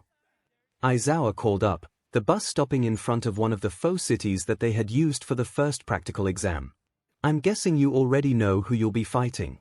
Izuku nodded, Toru copying the motion without a word. She's been allowed to go. Harder than the rest, Aizawa added, a manic grin showing up on her face. Try and not get killed. Izuku chuckled, turning around and walking out of the bus. Before the bus could depart, sounds of someone fighting her way to the front attracted his attention back. It was Katsumi, holding the door of the bus open. F her up, Deku. That's the plan, he shot back, laughing as the capture tape pulled Katsumi back, the door shutting and the bus speeding away. So, Toru mumbled, starting to unzip her school-issue sports gear. Got a plan against Miruko? Izuku blushed slightly at the sight, but held his ground. I might have, like 11% of one. His face grew blank for a moment, noticing the thoughts surging in the back of his head. Just say the line, I can feel you wanting to say it. Nana breathed in his head. 𝐻𝐸 the BUNNY. Fascinating, Psycho noted, messing a bit with her own capture tape. I thought they'd get him to face off against All Might, being the strongest of the class and all, that would have been cheating. Katsumi mumbled softly. He's been looking up to All Might for ages, and Nozomi knows that. Possibilities are Izuku already noted all probable weaknesses of All Might in one of his notebooks, Momo added, shrugging lightly. Besides, being our teacher, she is more likely to hold back due to emotional connections. And Miruko isn't. Hana debuffed, looking between the four. He had his work study under her, didn't he? Katsumi waved her off, not even considering the rest of the argument. Yeah, the only difference is that Miruko is Fing feral. You're one to talk. Doi chuckled, noting that Tomoyo and Zero were called up, facing off against Hawks. Wait, she started sweating bullets. I'm not teaming up with Blasty over here, am I, Teach? Aizawa didn't respond, smirking under her scarf as the blonde started to panic. The bus screeched to a halt, Doi almost falling on her face before Psycho's scarf held her in place. She muttered a breathless thank you, the taller woman smiling in return. Doi, Okiko. Your opponent is best genist. Katsumi twitched. Kill her dead, Sparkplug, Okiko. Just us four left, Momo noted, the others humming in confirmation. Psycho took a look at her thermos, wondering if it would be enough for the full fight. How do you think we are going to be paired off? Let me answer that for you, Aizawa called out from the front. Ready to be surprised. Katsumi, Shoko. You two are against Endeavor. The two blinked at each other, Katsumi being uncharacteristically silent over the whole debacle. Wait, then that means, Psycho and Momo looked between each other, we are fighting All Might. Well, we are fed. Psycho groaned, making Momo huff as both women looked at the gigantic metal doors of the test area. Psycho's usually valiant and proud posture slumped, even the capture weapon around her neck seeming to lose its volume. The creation hero slumped too, taking in the sheer impossibility of the task at hand. Have you already given up? Just about, Psycho mumbled back, before puffing her chest out and starting to stretch. Momo slowly noticed that she had never truly taken in Psycho's hero costume. A modified white trench coat hugged her body tightly, showing off her womanly curves and muscles at the same time, but the fabric stretched with her every move unlike any Momo had seen used in such a garment before. Tight black briefs with tall white combat boots that ended just under her knees, a monocle that glinted unnaturally even in the shade, and a white beret completed the look. And then Momo noticed the slight glint of a thermos, tucked in a 𝐻𝐸𝐽 in the small of her back, hidden by her long slate blue hair. She winced slightly, noticing how the taller woman's hair and scarf seemed to go around each other, almost like the slightest tug would yank her hair more than anything else. Doesn't your hair get in the way of the capture weapon? It certainly looks like that, true. But it actually doesn't particularly get in the way, she replied, smiling cryptically. If anything, it tends to confuse my opponents. For a moment Momo was reminded of Aizawa, looking at that smile. Here. Good to know. Aren't you cold in your suit? Momo blinked, remembering she was wearing what amounted to a swimsuit with massive holes cut into it, then blushed slightly. Not particularly, which might be due to my quirk. My fat stores are altered compared to other people, making them more insulated. At least, that's my current hypothesis. Interesting. Momo shook off what little anxiety and shyness had built up in her, looking back at the tall doors in front of them. Also, Psycho looked at her from the corner of her eye, thinking something similar. You have a plan? Oh, most definitely. So, you fight her and I sneak by. Izuku chuckled heartily at the simple plan, barely taking in the exaggerated pouting pose Toru gave in return. Her fists were balled tightly, arms seemingly crossed over her chest as she made just the quietest little whine, the kind people only ever make while their lips are forced into a pout. "Didyo hush, you had your line." He felt Nana grumble in the back of his head as he cut her off, his smile not yet leaving his lips. With a sigh, he ruffled Toru's hair, the woman cooing at the affectionate gesture before she could help herself. "As confidence-boosting as your belief that I could take the number 5 pro hero is, I doubt I could pull that off yet." "I find that hard to believe," Toru hummed, leaning into the contact some more. "But then, how do we do this? You said you had a plan, it's more of a gamble than anything else." Izuku admitted, making the invisible girl gulp audibly. "We can't sneak by, Miruko's ears aren't just for show, after all. And I doubt I could help you out in a head-on battle." Toru shivered as the look in Izuku's eyes shifted, cold and calculating for a moment. The next, that look had slipped away, warmth and determination replacing it and filling those green eyes she'd grown to be attached to. "You're selling yourself too short, little spectre." Toru felt lost. On one hand, that was an adorable nickname, on the other, why did he call her that? Spectre. He blinked, looking confused for a second before realizing what he had said, a small blush forming on his cheeks. Sorry, guess that name just slipped out."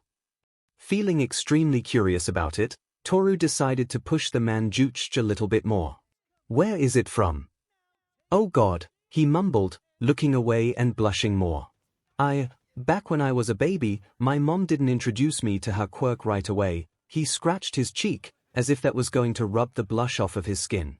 "She has this minor telekinesis quirk, and whenever she floated something to her, she told me that her little invisible helper did it." He chuckled lightly with anxiety, and 3-3 might have started calling it Spectre before I realized what was going on. Toru blinked, starting to blush violently at the prospect. Izuku had called her a childhood nickname. He had given her a pet name. For a moment, Toru felt like she could take on All Might herself. "Call me that from now on." Izuku blinked before blushing even more. "But it's call me that," she insisted, getting closer to his face. Maybe that was a bad idea, he had great senses, what if he could feel my blush from this distance? He shook his head, leaning a bit back and raising his hands defensively. "All right, if you want me to." She couldn't help but wiggle with happiness. He didn't miss that, even when she was only wearing her gloves and shoes, his previous anxious expression melting into one of content happiness. "As much as I enjoy you eflating wht little invisibly ra of esunisini have a rabi by t to fid," Nana hummed, strong-arming her connection to Izuku open again. "Will more like su rivivi." "Right, but, going back to the battle ahead, I guess you're right," he added, pulling her back to reality, the smile on his face slowly melting away. "Both of us have no way of winning against Miruko." He hummed softly, before his face broke out in a smirk. "Not in a fair fight, at least." The concept of Izuku fighting dirty had never occurred to Toru. Then she remembered the first combat training. "How tightly can you hold onto my back? Tell me everything you know." Shoko blinked, looking back at Katsumi. She had forgotten during the simple training sessions and the hero classes with no real challenge, that the blonde next to her was a strategist too. That first combat training had shown her as much. But back then, she wasn't quite ready to listen. Now, though, she's powerful, and her quirk is extremely versatile, from short bursts of fire to massive jets longer than a street, and every other variation in between. The only thing stopping her from turning the surface of this whole testing zone into an inferno is the kickback of her quirk. Katsumi gave her a weird look, taken aback by how much she had talked. It was unnatural to hear the dichromatic girl say more than one full sentence at a time, to say the least. Then again, Katsumi took note of the look in Shoko's eyes. She knew why she was suddenly so talkative. So, she mused over the new information, cracked her knuckles and stretched her legs, not pushing the issue. "I guess she overheats internally if she overuses her quirk. Badly. If she burns hot enough, she could liquefy her own organs." The blonde paused at the gruesome mental image Shoko had painted. "And people say I have issues. All right. You got a plan?" Shoko blinked again, then breathed out slowly, some mist pouring from her mouth as she did so. Not particularly, or not a good one. I've never won a spar against her. How hard was she going during these spars? Shoko flinched, grabbing her elbow and looking away. No other response was given to the question. None were needed. Katsumi's hands crackled with impotent sparks that did little more than heat up her gloves to the smallest degree, threatening to burst into higher-grade explosions if she didn't rein it in. Oh! Why did it have to be her? Shoko mumbled under her breath, not even realizing she had, if Katsumi had read her expression right. The blonde's eyes sharpened, glaring holes into the still-closed gate. I'm going to kill her. Hawks lounged on one of the pillars of the exit door, fiddling with the cuffs Yue had provided. Annoyingly, it hadn't rendered half of her feathers useless. It had made all of them sluggish, harder to control. It was annoying to the highest degree, like she had weights tied to each limb. If that were the case, at least then she would have been able to use her quirk to its fullest extent. She grumbled a bit more before flopping to her back, looking up at the sky. Part of her remembered the briefing, recalling what Eraser said about the pair she was to fight. Ida Tomoyo and Zero Hana. One was an incredibly stiff by-the-rules caricature of a person come to life, the other a laid-back and relaxed hero in training. Maybe she was just a tad biased, but hey. She wasn't the one that broke her ideals the moment something devastating happened and flipped to an angsty wannabe villain killer. She groaned, letting go of the thought. Getting mad at a mistake an untrained student made in the heat of trauma wasn't like her. She was just annoyed at getting her quirk suppressed. Maybe I should rock the boat like Miruko did next time. With that, she huffed and jumped down, almost spraining an ankle as she overestimated the lift her newly sluggish wings offered. How do we fight Fat Gum anyway? Mina mumbled, looking at the gates. Both of them shuddered at the realization that neither had come up with a plan. Nor did they have any idea about their opponent's quirk. The bell rang and the doors began to open. Both looked at each other, eyes wide and scared. Gang Orca scrunched her face, not quite happy with the turn of events. Even her echolocation had been nerfed by the cuffs on her wrists. The usually pristine mental image she got was muddled, unrefined. It was very debilitating to her attempts at getting reconnaissance. The test had started already, but there was no signs of the sound pinged off in the distance, a crunch of the forest detritus. Even hindered by the cuffs as she was, she could clearly hear that sound. The students had started their trek towards her. Her eyes also noticed the small shapes, the birds swooping closer around her before turning and flying back towards the other gate. Konno was doing her own reckon. Can't have that. She gently tugged at her tie, aimed up, and let loose an earth-shaking wail. Oh, for FS sake, Ryukyu grumbled, her transformation halting halfway to her draconic form. She paused, taking in the feeling of the new half-shifted form. Her tail had spouted, and so had her wings, but her skeleton hadn't fully morphed, letting her remain bipedal without any annoyance or urge to get on all fours to relax her stance. At least I'm taller, I suppose, she mused, checking her arms. They seemed thicker and covered in her white scales, if the impressions against her suit were anything to go by. Well, at least that's a good sign. She flapped her wings slowly, taking in the new sensation of not fully being draconic yet still having them. Could she fly like this? Only one way to find out. White wings spread wide, and with a practiced twitch of her back muscle groups, she was airborne. I'll ask Nezu if I can keep these after this. After slowly landing on solid ground again, she surveyed the arena. They were in a large cylindrical building with plenty of open space in the middle, layers of walkways with thick pillars supporting their mass, all crossing over the center of the arena she'd settled in. Lots of verticality for someone like Tsuyu, and lots of blind spots I could use. She grinned, feeling her mouth separate wider than it probably would if she was fully human. This was triggering the predator inside her. Come and get me. Froppy. Tentacle. Her only response was a glob of spit aimed right at her eyes, blocked by her forearm with ease. The fight had started already. Young Yorozu and young Intelli. All Might recalled, pulling her fist back, the slightly dimmed force of One for All brimming in her limb. With the sheer magnitude of One for All, the 50% limiter didn't even feel like much, the wound she had received was causing greater discomfort. The little things. Aizawa had been clear on why she was chosen to battle the two brains of 1A. Momo had to be pushed to her limits and go plus ultra. She needed to show that her versatile quirk wasn't wasted on her. More to herself than for anyone else, to bolster and heal her issues with her self-confidence. The best way of doing so. Beating the current number 1. And Psycho. Aizawa had mentioned something about how similar the reasons were for her and left it at that. But All Might knew she was just in this test more for an exam for Aizawa and Nozomi, to see if someone without that flashy of a quirk could stand up against one of the strongest. For her, this was about earning her new spot, alongside the rising stars in Class A. But that didn't matter. She had children to beat up. Gran Torino had taught her how to teach teenagers, after all. And that was to beat the snot out of them. Smash! The buildings caved, the cityscape split and tremored, concrete rippled like water under the sheer pressure of the punch. She could see the red of Momo's suit even from this massive distance, and bounded with a single leap to close the gap almost instantly.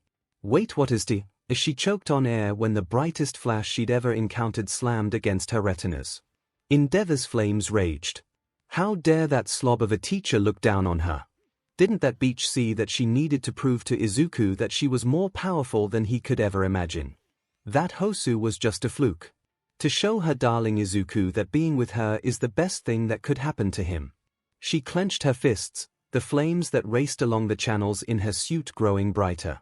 This 50% limiter was nothing compared to the rage she felt building inside her. The bell had rung already, and she was getting tired of waiting for her punching bags to arrive. Time to egg them on. I need to blow off some steam. Karmic rays, she hissed, body starting to shimmer as heat pooled within her, slowly leaking to her fist, temperature spiking as she concentrated all she could to her hand. She breathed out before punching forward, pushing the air with her full weight behind it. Hellfire storm. The heat and flame burst out from her fist, hitting the tarmac and superheating it, to the point of changing air currents themselves, the flash-heated air rushing up as the cooler air around it got sked in to fill the newly formed vacuum. Rapidly forming a miniature fire tornado. She wasn't going to lie, she was hooked on the sensation of being able to change the weather around her. It made her feel powerful, and was worth the massive spike in her internal temperature. Besides, the brats were too far away, so she had time to cool down. And then an explosion shook the test area.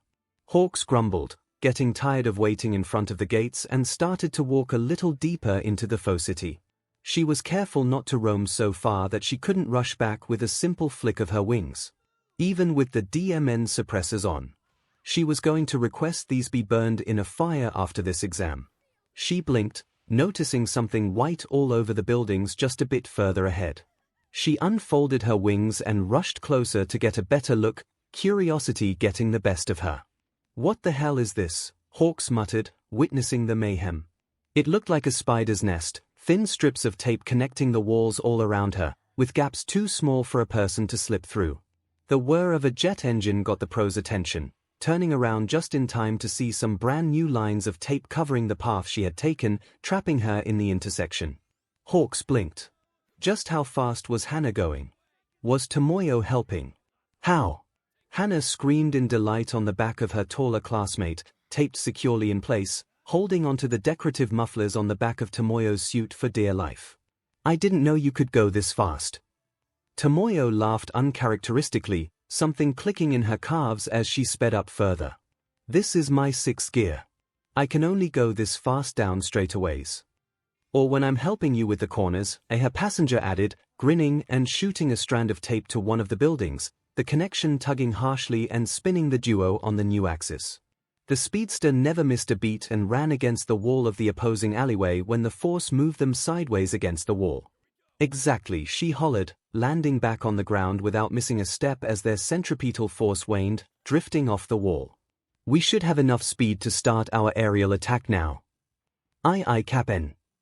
Wait Crust blinked as the dark spot in her vision grew, rapidly approaching her. She can fly. This won't do. This won't do at all.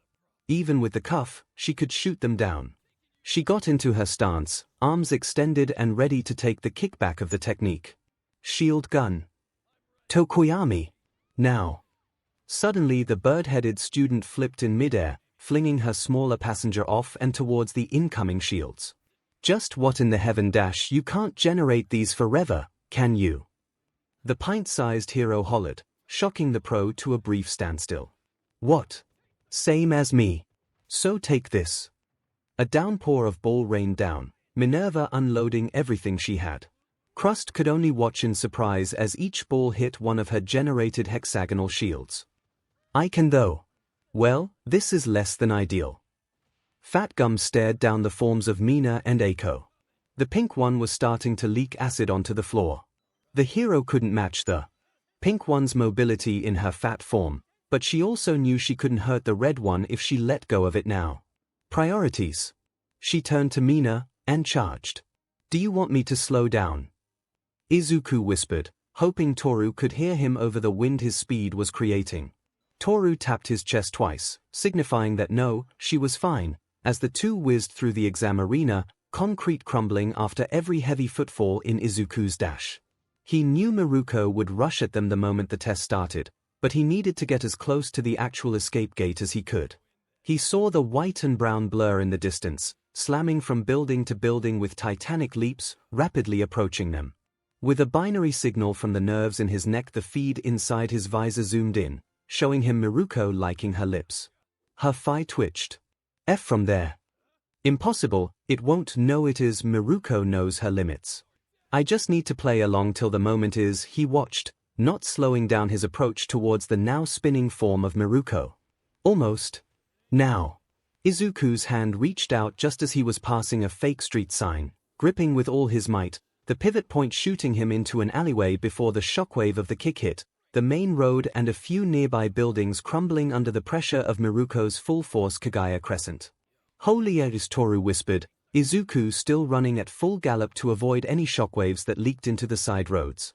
Did you know she could do that? No. None of the reports covered this. Izuku blinked. Of course they didn't. When had Miruko fought against a villain in an area where she could fight with all she had? His calculations were terribly off. Izu's sweat formed on his forehead as he heard Miruko's voice bouncing from wall to wall behind him, followed by the sound of crumbling walls and shattering glass. She had closed the gap already, this was corralling him away from the exit gate. Change of plans, Spectre. Yui was more perceptive than people gave her credit for. She had to be. How else was she going to be the most sparkling one of her class if she did not know where the spotlights were coming from? She smiled cryptically, looking at her teammate.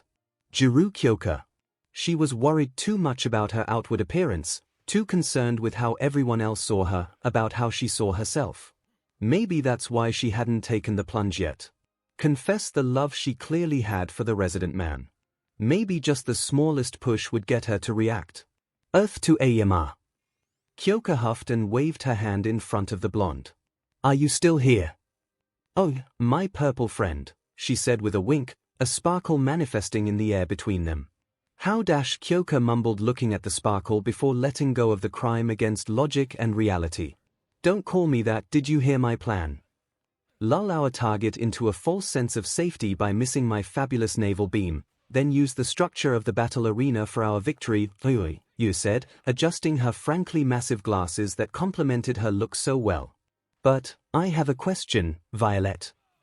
Just cause you say it in French doesn't mean I'm okay with it, Kyoka hissed under her breath, not bothering to make her gripe more vocal. She didn't have the energy to deal with Yui's eccentricities before taking on Fing Edshot. What is it? Why have you not confessed, mon chéri? Kyoka's face grew red-hot in an instant, heart starting to beat rapidly against her chest. Flashes of Izuku accepting the confession flashing through her mind. It's not like that. I don't have a crush on him. Yui's smile grew thinner and sharper somehow, making it even more like the letter V, but I hadn't even mentioned him, let alone a crush. Did you, by chance, think about my Doria just now? By now, the red face paint of Kyoka's hero costume was no longer visible against her blushing cheeks. You smiled even sharper, another sparkle shooting off as she winked, kiting a hand through her long blonde hair as she did so. You were too obvious, mon ami. This smug French 𝐒𝐭𝐽𝐿 grumbled, before taking a deep breath to center herself. She wasn't about to pull a Bakugu over you, teasing her about the little crush she had on the green-haired guy. And his stupid big smile and bigger biceps. Or those eyes that sparkled whenever she did something sorta cool in front of him. Her heart rate spiked again, causing the punk hero to hiss under her breath. Stupid emotions. Hey, wait a minute. She grabbed one of her jacks, feeling the vibrations of her pulse against her index finger and thumb.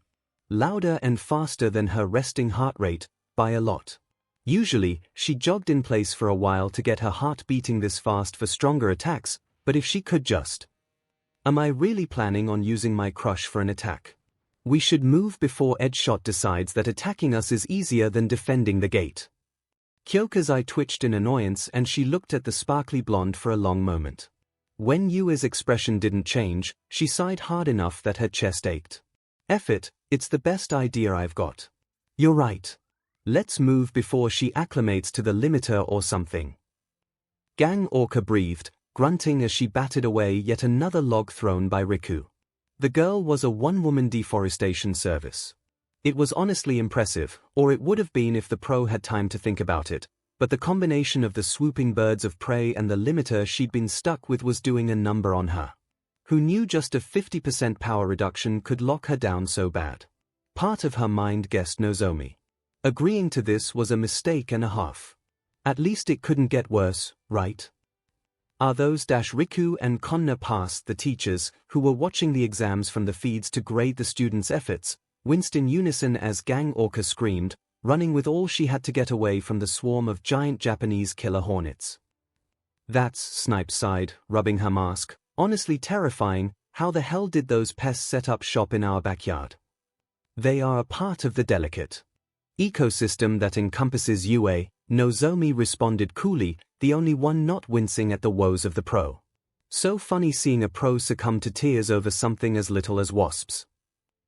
You do know that she's deathly afraid of wasps, right?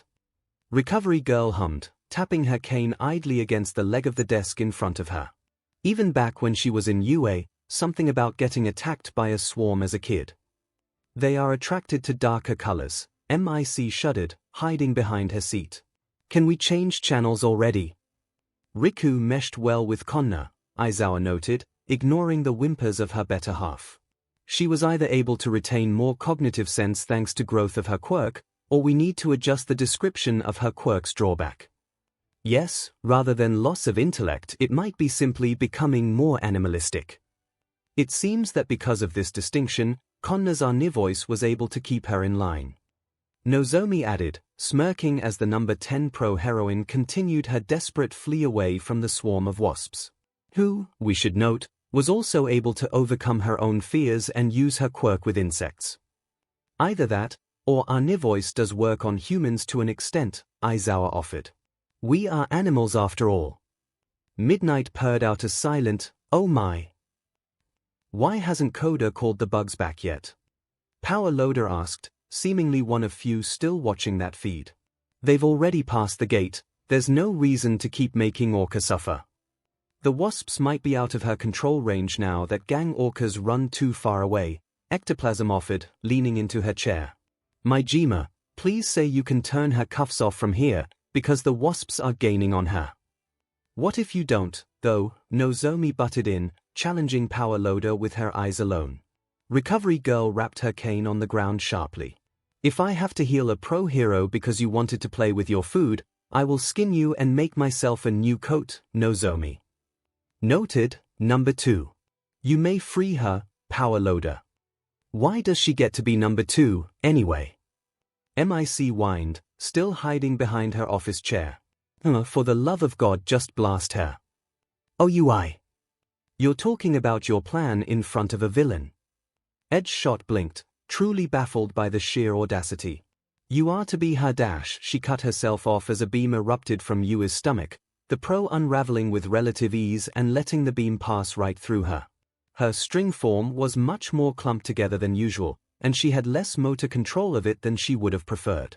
That is useless. Then the base dropped. Her unraveled form, hindered by the cuffs, could not hold up against the sudden shockwave of sound coming from Kyoka's boots.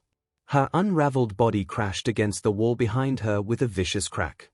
She shook her head, trying to mitigate the rapid pulses of bone-aching shockwaves, only to see the blushing, strained expression of the sonic heroine transform into one of victory. What? She looked around, taking in the surroundings before counterattacking, noticing the pillar she was against. The fight so far. All the beams Yui had missed. She was carving up the arena. The pillar behind her was already cut, and now under Kyoka's assault, it crumbled back with a heave. Edgeshot could only smile under her mask as the pillar crumbled and the platform it was supporting crashed down, pinning her under a mass of rubble. She attempted to fully slip out from under the pile of debris, but her body just couldn't do that with the cuff on. She in fact only managed to get thin enough to avoid being squished by the rubble. The metal ring limiting her quirk was also crunched under some of the heavier pieces, so even if she could have escaped, she would have ended up leaving it behind and getting disqualified. DMN this limiter. She barely heard a "you really love him, don't you?" followed by a screech as the buzzer indicating the student's victory rang out. Minerva was many things. Extremely short. Perverse. Cowardly. Easy to frighten. Scared of Izuku, but only a healthy amount, like all beings should be. Possibly bisexual. Interested in someone for something other than his body. Minerva blinked, watching the shock light up Crust's face. She had to cut her internal monologue short before the pro collected herself. It only took so long before people got out of the stupor from hearing something so absolutely incorrect. It was only human instinct to take a moment to mentally correct a misconception. She knew that. Because Mineta Minerva was also extremely cunning. When the situation called for it at least. And facing off against one of the top 10 thing called for it. Blurting out the line about her quirk had thrown off the pro. Crust hadn't noticed how Minerva had been aiming her ball. The grape-themed heroine had been hinting at trying to stick to the hexagonal shields rushing towards her. Making the pro forget Minerva would actually bounce off her ball. Grape rush. People never thought about how versatile her quirk could be in the right conditions. Perks of being known as the perverted short one. She hit the ball on the shield shooting right at her, bouncing to another, and another, picking up speed as she went till her vision started growing blurry from the speed. Crust didn't have time to react as Minerva was already past her when the pro managed to follow what had just happened, her mind stumbling just enough between the thoughts of "she's gonna stick" to "she's gonna bounce" to not be ready.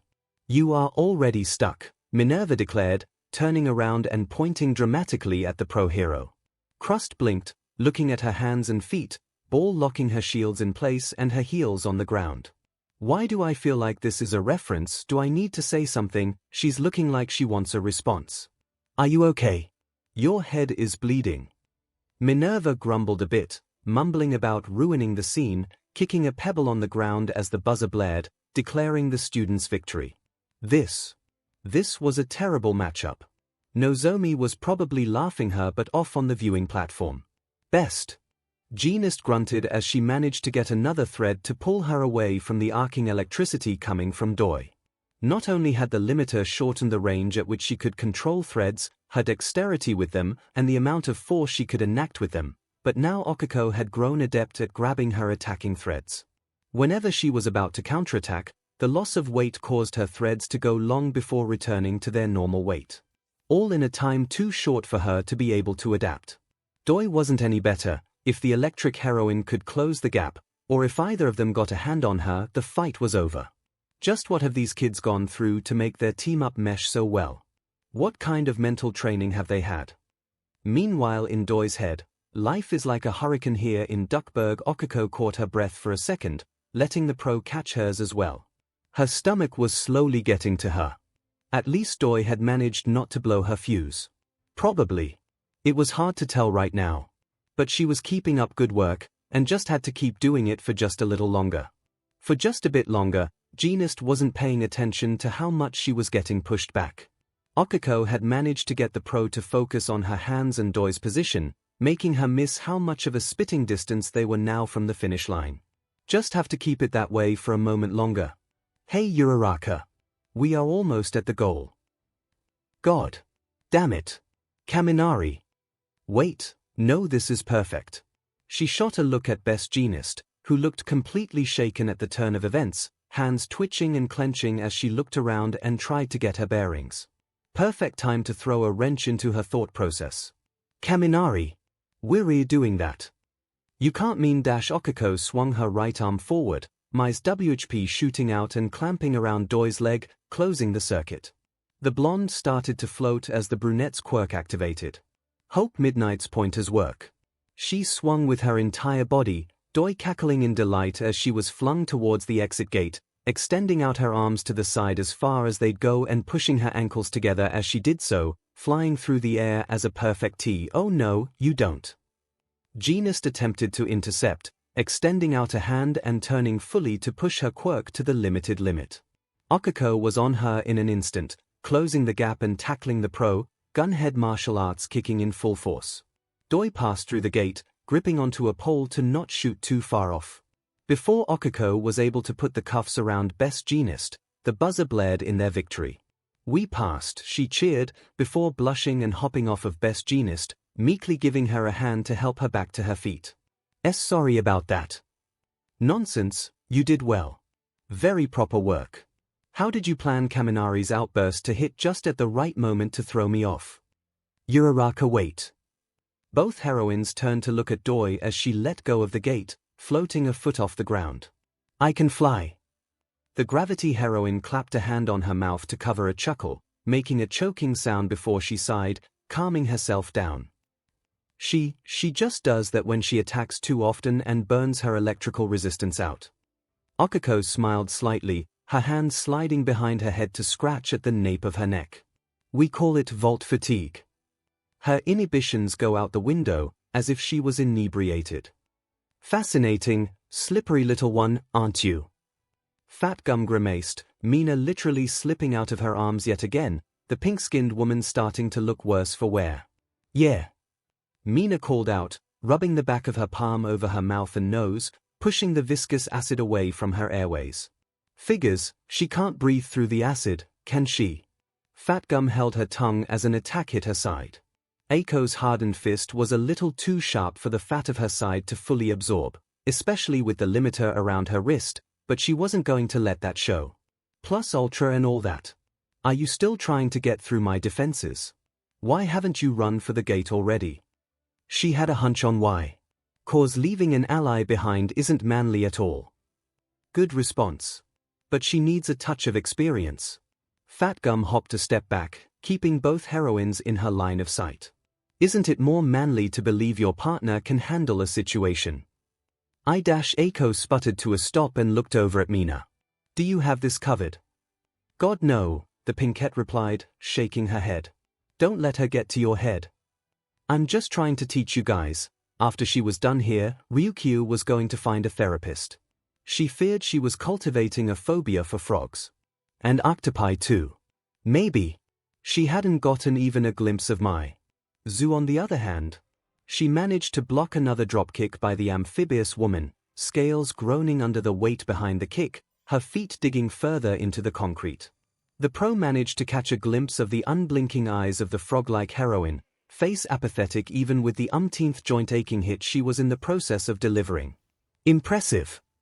Thank you, Tsuyu chirped back, before jumping away as fast as a bullet train. In the space of a single breath, she melded into the colors of the walls and disappeared from sight.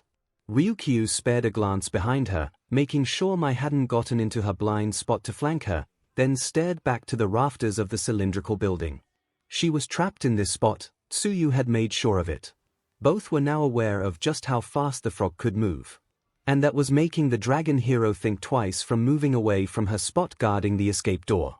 That, and she wasn't sure if she could move as fast as she used to with the limiter on. Nozomi planned this, didn't she? We all aren't sure how much we can move with the limiters. The dragon smirked, eyes scanning the environment. If I didn't know any better, I would guess she was using the students to teach us pros something in return. What am I thinking? Of course she is. She's Nozomi. Movement caught her. Attention, eyes laser focusing on the rafter right above her. Zu was clung to it, slowly scurrying towards the gate. If it was this close, Ryukyu had no problems with moving. Found you. With a flap of her wings, she was soaring towards her target, arms extended out to capture the girl. Nowhere to run, Froppy. The frog turned around and looked Ryukyu dead in the eyes. Likewise. Mai, now supporting around 10 times the arms she used to have, swung from the edge of the platform Ryukyu was rushing up to and hit the pro in the back, arms already wrapping around and pinning her wings down. She could struggle and get free easily, but she noticed the change in trajectory. They were now hurtling towards the gate. "You sly students," she managed to gasp out, trying to get one of her wings free, failing to do so in time as both she and Mai passed through the gates, the pro barely sticking the landing on her feet. "We have to be when we're facing off against the top 10. Tsuyu shrugged, landing down in front of them with grace. "Well, guess I'm flying back to my post," Hawks mumbled, her wings spreading out, feathers still feeling annoyingly heavy as she started her ascent. Her well-trained ears suddenly caught the telltale sound of metal groaning, eyes shooting towards the location she thought the sound was coming from. It was harder to tell in a cityscape due to echoes and weird acoustics, but she had grown accustomed to it during her few years of hero work. She barely managed to catch a glimpse of Hana and Tomoyo using a traffic light to turn their horizontal momentum vertical, shooting up like a firework. What the hell? Her wings spread wide, speeding her towards the rising duo, her eye twitching the whole way. "You think you can take me in the air?" "Not at all." Tomoyo screamed back, grabbing onto the thighs of her passenger, "But this is the best we can do." "Here." Hawks didn't fight the smile growing on her face. "Well, I'll be." "Then are you two ready to fail?" "By no means." Tomoyo responded, smile evident in her voice. "And thank you for getting in range." Hana added, smiling too. Hawks's instincts kicked in, but her limited body was too late to respond to the cue, eyes widening as Tomoyo's mufflers started glowing blue, and Hana clasped her hands against her own chest, elbows pointing out. "Well, this is a reciprocal-tape hurricane."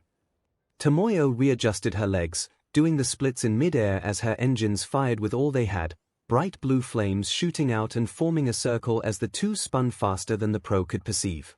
Tape shot out from the vortex, clipping Hawks on the leg, and the momentum pulled her into the vortex. More pieces of tape Hana was releasing clinging onto the pro as the three continued to spin.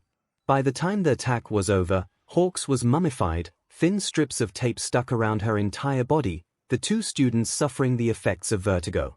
"I should have thought about this more," Hana lamented, lifting her mask and covering her mouth. "I think I'm gonna throw up." "Oh God, not again," Tomoyo grumbled, remembering that one time she had mistakenly chugged 2 glasses of screwdriver. She walked with wobbly steps, raising the provided capture cuffs towards Hawks, but was unable to locate the pro's hands to cuff her. Hawks laughed inside her tape ball prison.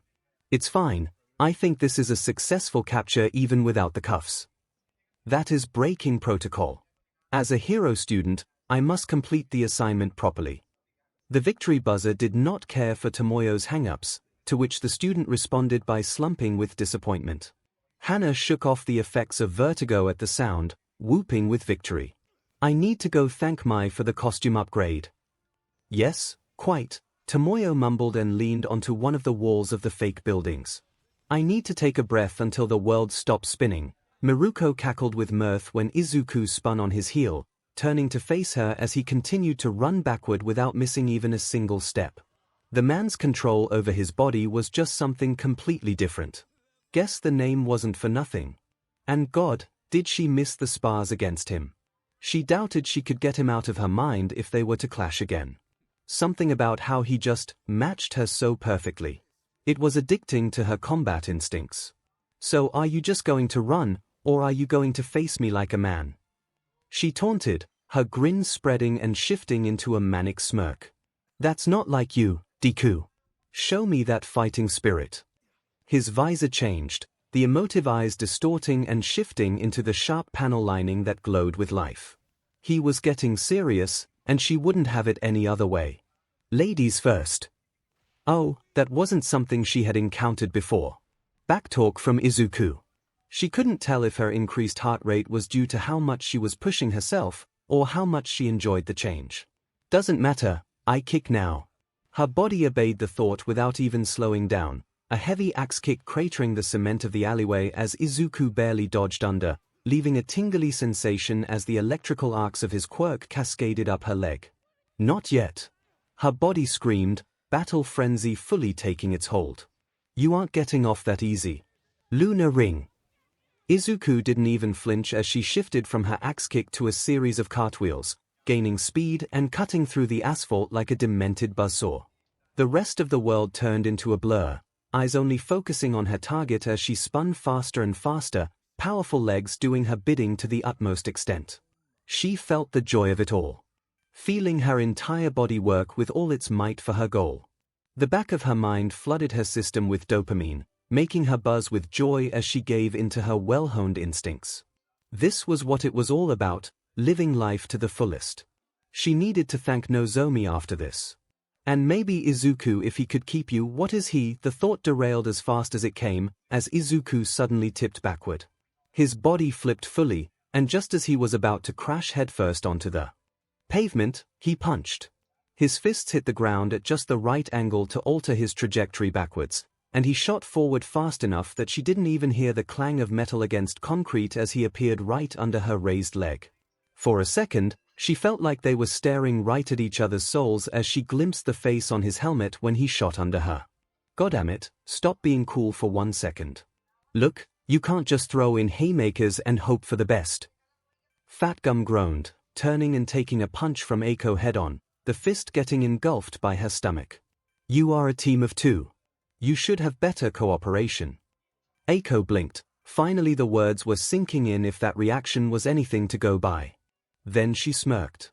Hey, Fat Gum, what's your top speed? Hey.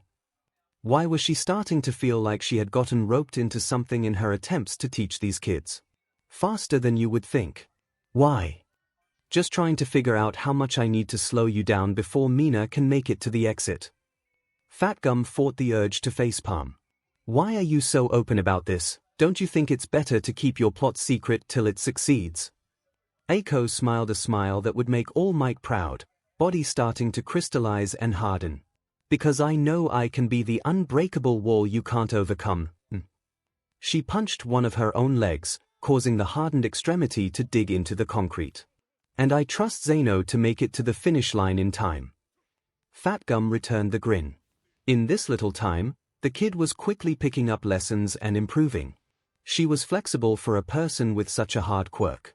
You do realize that you anchored yourself in place while I'm still free to move right. I am not a smart woman. Aizawa groaned, dragging a palm over her face. I swear this class is going to be the death of me. It's quite the range of intellect you have in your class, isn't it?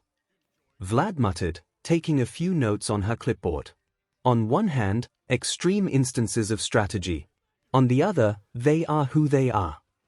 Aizawa interrupted, shooting a look from the corner of her eye to the other homeroom teacher. But I'll be honest, I'm surprised Kirishima and Ashido split up the way they did. Meanwhile, Midoriya is trying to take on Miruko alone. Power Loader added, turning to take a look at the other feed. I don't know if that's cocky or brave. Knowing him, he's probably going to pull off something insane, Midnight murmured, eyes glued to the feed. She couldn't lie, she was excited to see what Izuku was planning. You two do realize we don't know where Toru is, right? Ectoplasm mumbled, neither teacher giving her that much mind. The last 4 feeds cut off, changed out by a giant feed of the Inferno that was the test site of Endeavor vs. Shoko and Katsumi. You were the one who selected those 2 for this fight, right? Aizawa. Nozomi chirped, turning to look at the class's homeroom teacher. Tell the rest of the room why. The chronically scruffy teacher hummed, ruffling her own hair before flicking her eyes back to watch the feed. I believe Todoroki needs to confront the source of her trauma. She has stalled enough running from her. If she is even moderately successful in this exam, I believe it'll do wonders for her confidence. A patch of flames parted with a cackle, an explosion rocking the buildings and shaking even the camera. And Bakugo needs to learn how to be a better support, both emotionally and in combat. She waved her hand dismissively. That issue was solving itself for the most part when she started dating Midoriya, but this is to hopefully expedite the process. Wait, those 2 are dating. MIC chimed, before rubbing her eyes and looking back to her notes. Oh yeah, ship has sailed. The room didn't even chuckle at the light-hearted tone. Midnight didn't like the pressure that was starting to accumulate in the room, or the small pit of jealousy that formed in her stomach at the reminder. Why are we focusing on this particular fight, Nozomi? Don't tell me you aren't excited to see Endeavor get taken down a peg, the rodent replied smugly, patting her paws together, because I, for one, cannot wait to see it happen. Shoko was never a fan of flames. Heat, in general, brought up bad memories. The skin around her scar started to ache softly, light enough to ignore but not to forget. But in an inferno, where she was ordered not to use her ice to put it out. It was getting suffocating. She hated every moment of it, but the plan they had thrown together was too perfect to tear apart. She could push through this. Just try to ignore the memories and add to the flames, let Katsumi handle the heavy lifting, allow your ice side to regulate your body enough to keep standing. Simple. Oh, so simple. The flames roared as she fed them more heat, corrupting the fire Endeavor had spewed out at the start of the test. Katsumi had already destroyed the main body of the tornado with an explosion, the shockwave unbalancing the microclimate and turning the pillar of red into a sea right out of hell, washing over the buildings. That might have earned them a few docked points due to collateral. But hey, no civilians were injured. Now she was hearing the telltale sounds of small explosions and the rushing of flame as Katsumi danced between attacking and retreating, not giving Endeavor time to cool down, all of her attacks missing the explosive speed demon. She couldn't help but smile. They weren't doing any damage, but the sight of her struggling was worth the failing grade if it came down to it. Icy hot, tag in, the blonde called out, scrambling behind the cover she was in before a heavy torrent of fire whooshed against the crumbled piece of building, part of her mask burning up in the process. Katsumi managed to rip the fabric off before it got too close to her skin, hissing with annoyance. Flame-resistant, my butt, she took a few seconds to breathe, looking at Shoko that looked frozen on her spot. What's the hold-up? Shoko just stared at the flaming pile that was her mask, transfixed on it. It had gotten so close to burning Katsumi, just like she had been. Her left side started to feel colder and colder. A light punch to her other side knocked her out of her trance, shaking her head and looking back to she paused, taking in the sharp but concerned look in Katsumi's eyes. Her usually rage-fueled crimson eyes looked almost calm, staring right through her. Don't let your ice act up, you're cooling the area down too much. Right, she breathed out, slowly calming down and regaining her control over her quirk. Sorry. We'll be sorry for real if we don't move, she mumbled and tossed one of the shards of glass to the side. It somehow managed to land against a pile of debris to act as a mirror to show them where Endeavor was standing, gasping with steam billowing around her as she attempted to cool down faster. She's glaring at us, might try to attack soon. Shoko was still trying to take in the massive difference between the two Katsumis. The moment they had entered battle, her fighty exterior had melted away, her anger being quenched and tempered against her target like a MSTR-crafted blade. It was fascinating to see. Maybe she got like this in serious fights with people she genuinely hated. Shoko hadn't seen this side of her ever. Snowflame, focus, her partner grumbled, grabbing her by her arm to try and anchor her to reality again. We need to go back to attacking before she cools down too much. Alright, sorry. Stop saying that. Shoko is out of it. Katsumi's mind groaned, fighting the urge to explode about it even as she attempted to get the bichromatic woman's attention. Whose goddamn idea was it to force her to face off against her mother? Even if they got along, this was just idiotic. In the viewing platform, Aizawa felt suddenly defensive for no tangible reason. Eiji groaned, breathing with her entire chest to try and vent off some superheated steam bursting out of her lungs with each exhale. That beach. She clenched her fists, trying her best to not increase the flames on her suit and start warming up again. Does that blonde skank not know her place? Katsumi Bakugo. A derisive snort could be heard over the rush of the flames. What do you want, you third-rate, wannabe MLF? Eiji's eyes widened, feeling her pupils vibrate as her body trembled with rage. What did you call me, you goddamn brat? The flames on her body shot upward higher than the tops of the nearest buildings. You heard me. Katsumi shouted. I gotta know, what crawled up your butt and died? Cause, holy SHT. You disrespectful little 𝐒𝐻𝐲 get your butt out here so I can teach you some manners. 𝐻𝐲 staggered, feeling her heart rate and blood pressure spike as she struggled to maintain her core temp, but it was skyrocketing faster than she could vent the excess. Katsumi appeared from nowhere, throwing a series of small explosions her way and flitting back out into the cover of the flames. It was more disorienting than damaging to 𝐻𝐲, forcing her to swing a torrent of fire out in a long leash with one arm and furiously rub at her eyelids with the other. God, I haven't seen you since, what Hosu? Must have felt shitty to get saved by a college student, here. The number 2 hero, thing useless against the villain Izuku, took out no sweat. The moment flashed before her eyes, a vivid memory that had been on her mind since it had occurred. The moment that had solidified her love for him.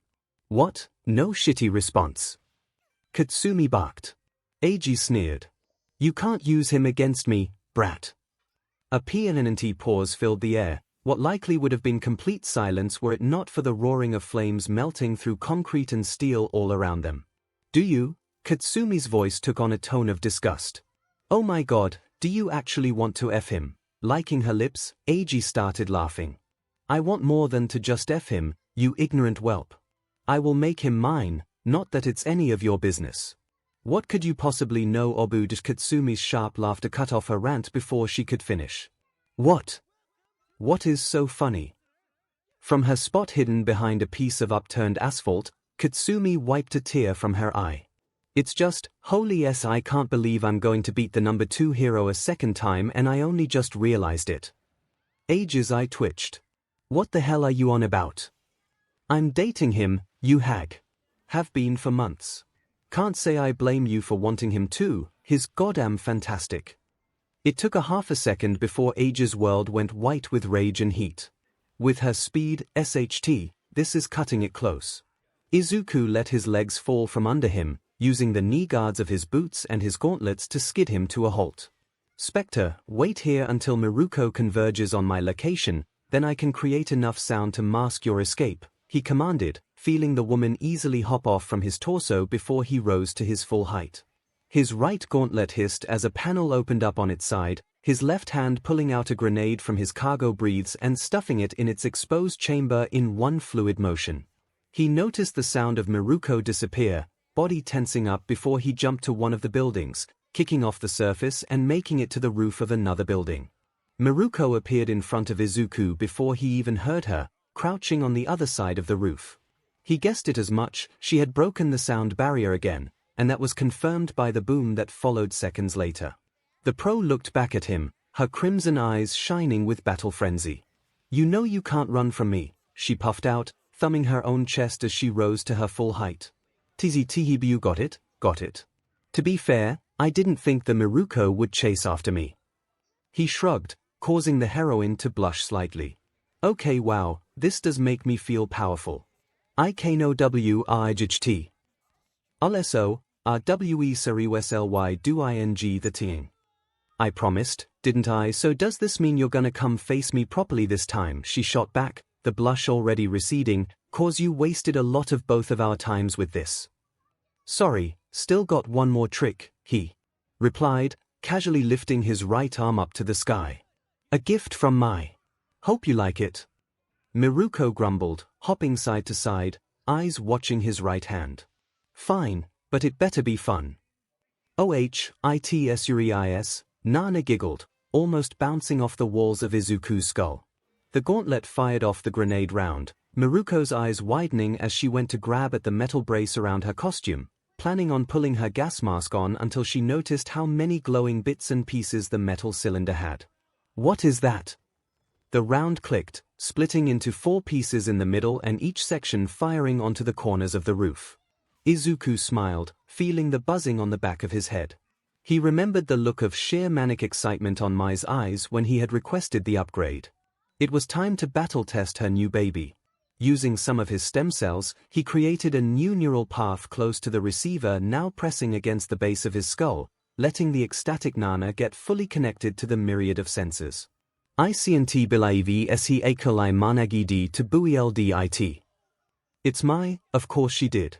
He focused on Miruko once more, the heroine looking lost and confused.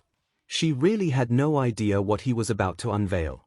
"No you don't," Fat Gum screeched, running past the anchored 𝐒𝐽 and towards Mina, who was about to pass the gates, arm pulled back and her body billowing with steam, about to unload all of her stored fat in one go.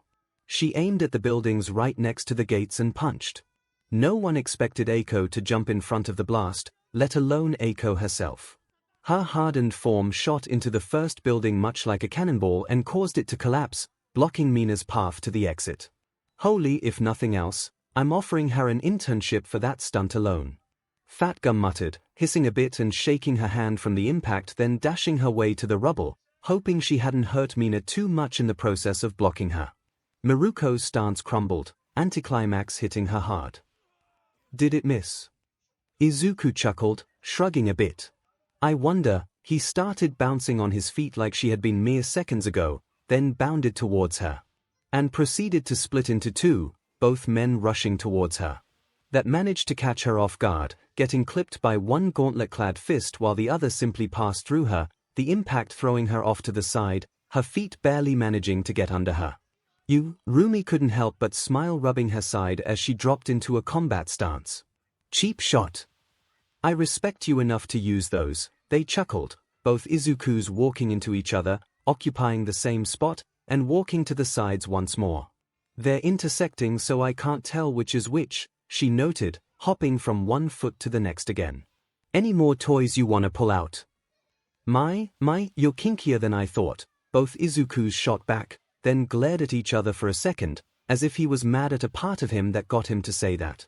"You okay there?" she mumbled, trying to think of anything else to not focus on the content of his words. "You know, not really." Both of the men raised their fists, getting into a boxing stance. "Nothing a good old fight won't fix, though."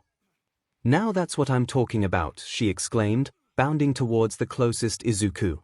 Momo feared for a second as All Might blindly swung where she was, before the capture tape wrapped around her waist, and yanked her towards 𝐒𝐽, the taller woman catching Momo with ease, and placing her down silently. Honestly, she was glad how fast 𝐒𝐽 had taken to Aizawa's capture weapon, because she really didn't want to feel how bad it hurt to get hit by the number one anytime soon.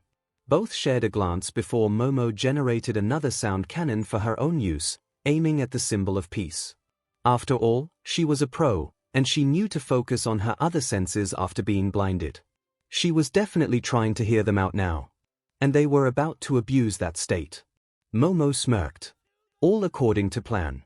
All Might flinched as the sudden blast of sound assaulted her senses. The human brain is the most complicated and sensitive organ in the human body. The entire rest of the body is its life support, regulating heat, blood pressure, sugar content, all to keep the neurons active and safe. Heat was one of the hidden dangers to the gray matter that formed it all. It only took 5 Celsius above or below the normal to wreck most of the chemical processes between the synapses and cause actual, life-threatening situations. This is why NASCAR racers of the past had designed air cooling systems into their helmets, to avoid the brain overheating. And that is why 𝐒𝐽 knew she was close to the point of no return. Her internal organs were aching from the heat she was generating, almost cooking her from the inside out, and she could feel the sweat evaporating off her neck and forehead rapidly. Yet she was nowhere closer to taking down that explosion-powered skank. But it was weird. Under all that rage, she was reaching some form of calmness. Maybe she had just gone past the limits of sanity. Contemplating her own sanity was probably a bad idea during a final exam, but she couldn't help but consider it. Maybe it was her brain's way of trying to figure out how to survive when it was so close to the brink. Endeavor let out a long breath and centered her very being. Just as she had done so at all the important fights she had been in where she couldn't see a way out. If she was being honest, it had been too long since she'd had to do that. Way too long. Katsumi screamed out another insult at her from a new corner, and her gaze locked onto the student coldly. The young woman flinched at the sight, but Endeavor didn't even find pleasure at that. "I've thrown my tantrum for long enough, don't you think?" "Figures," Katsumi hissed, glaring at the pro. "Isn't this too late for the whole, 'I'm better than you'? You look like you're about to pass out from heatstroke." Endeavor started walking towards the student, taking it slow but steady, giving her enough time to cool down, but Not enough time for Katsumi to act. I've taken down villains leagues above you in worse states. Don't underestimate me. Oh, no one is underestimating you. Number 2, Katsumi jeered, liking her lips. You are underestimating your daughter, however. A new torrent of flames struck her backside, engulfing her in her entirety and causing her to stumble. Shoko had flanked her while she was trying to get ground zero to slip up. You think this can dash? She paused when she barely heard a metallic click over the roaring of the flames.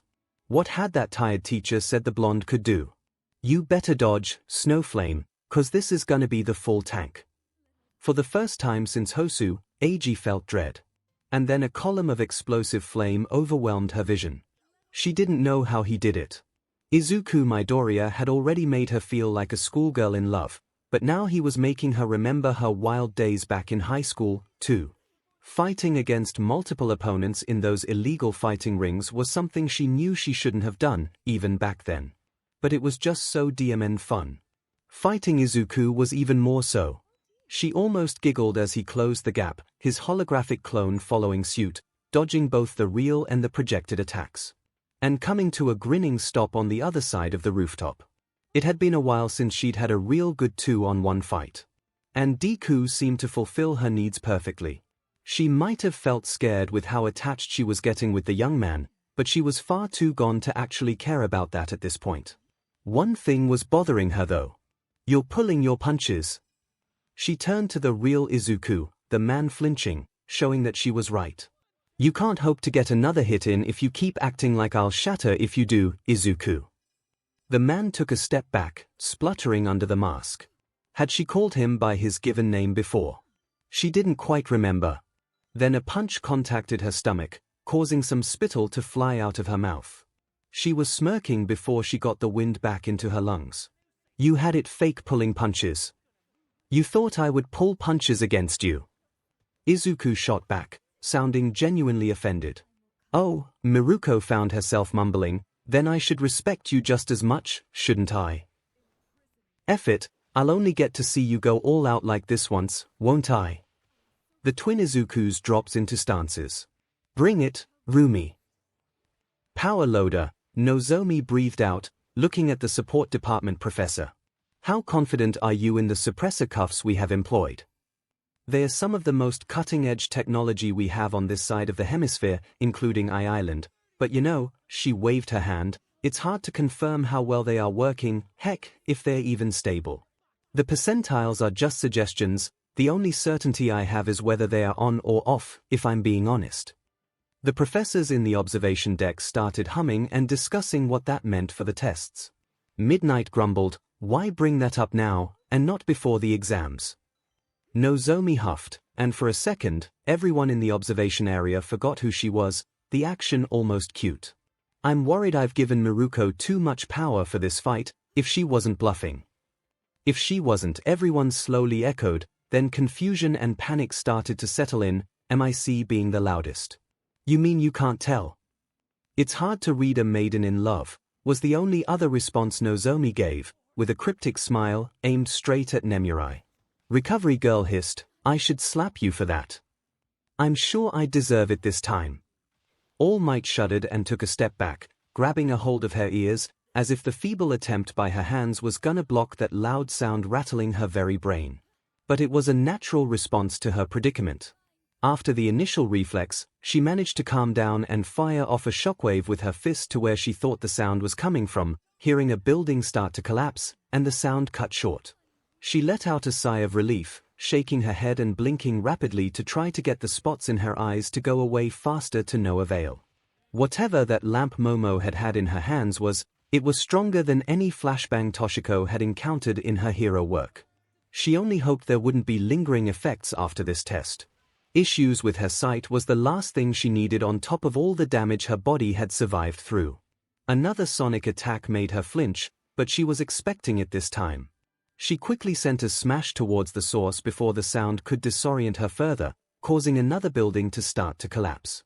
And for her to hear a shriek of pain.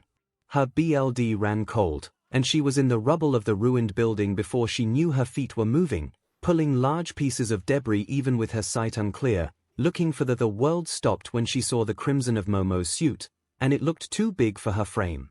She couldn't tell where the suit ended and where the BLD started, everything was still too blurry. All Might was panicking, reaching down to try and help her student even with her senses still recoiling from the combined attacks. Her skin was too cold. Way too cold. She felt the urge to vomit bubble up in the back of her throat, but she wasn't sure if that was due to her inner ears acting up after the sonic attacks or just the idea of her murdering an innocent college student. Before she knew what was happening, something clicked, and the body she was handling exploded. Something similar to Aizawa's capture tape covered her body before it tightened, pinning her arms to her body, making it hard for her to even breathe. The buzzer for the student's win echoed as both Psycho and Momo dropped down in front of her. Apologies for the underhanded tactics, Sensei, the vice president of Class 1A offered, looking slightly ashamed.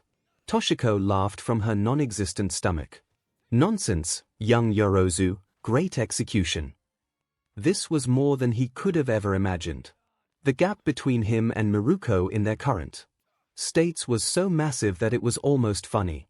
It didn't matter how much faster he could push himself with One for All, how many background processes he shut off in his brain to process information faster.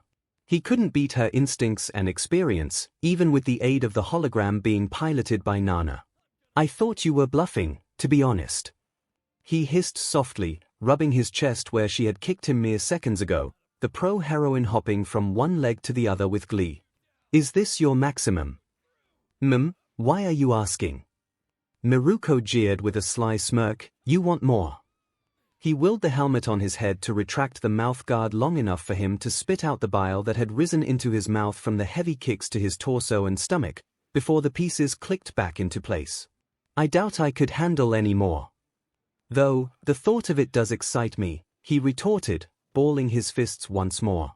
He was being honest with her, there was a raw pleasurable feeling from pushing his body this far, the same sensation of a satisfying set in exercising and taking note just how much more one could push themselves.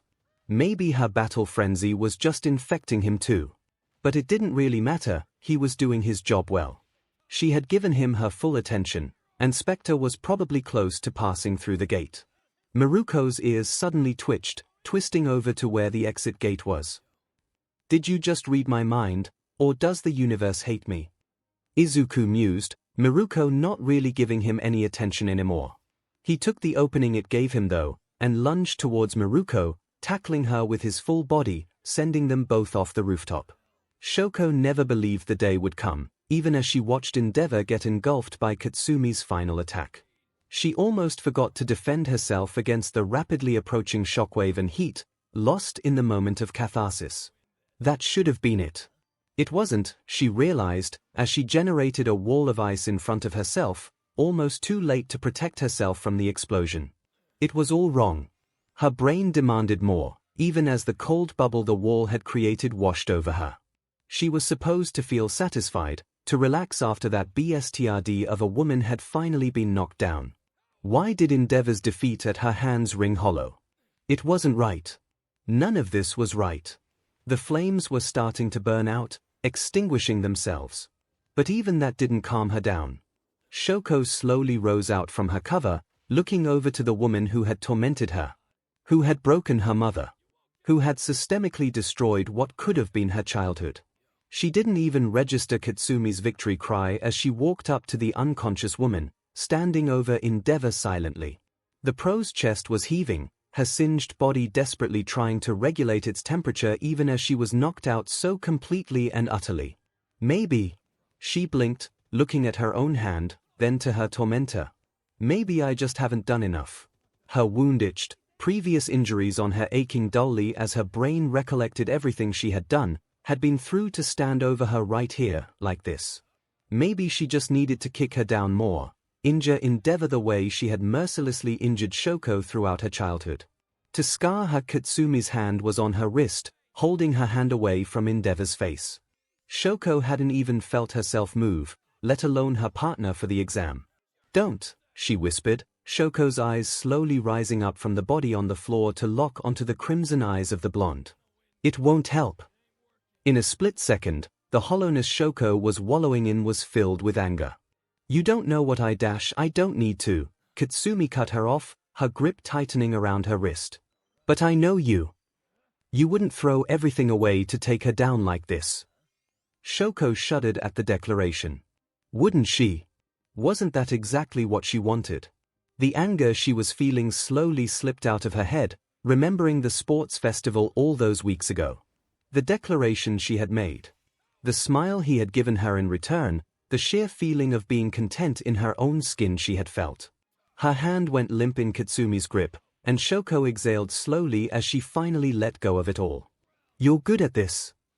Nah, Katsumi smirked, uncharacteristically pulling the other woman into a half-hug, guiding her out of the test arena. You know how to listen to reason. Shoko hummed softly, a smile tugging on her lips, honestly enjoying the contact at the moment. You are really good at this. It was honestly weird how he could still act before he could think, considering how fast he could think with the aid of total command.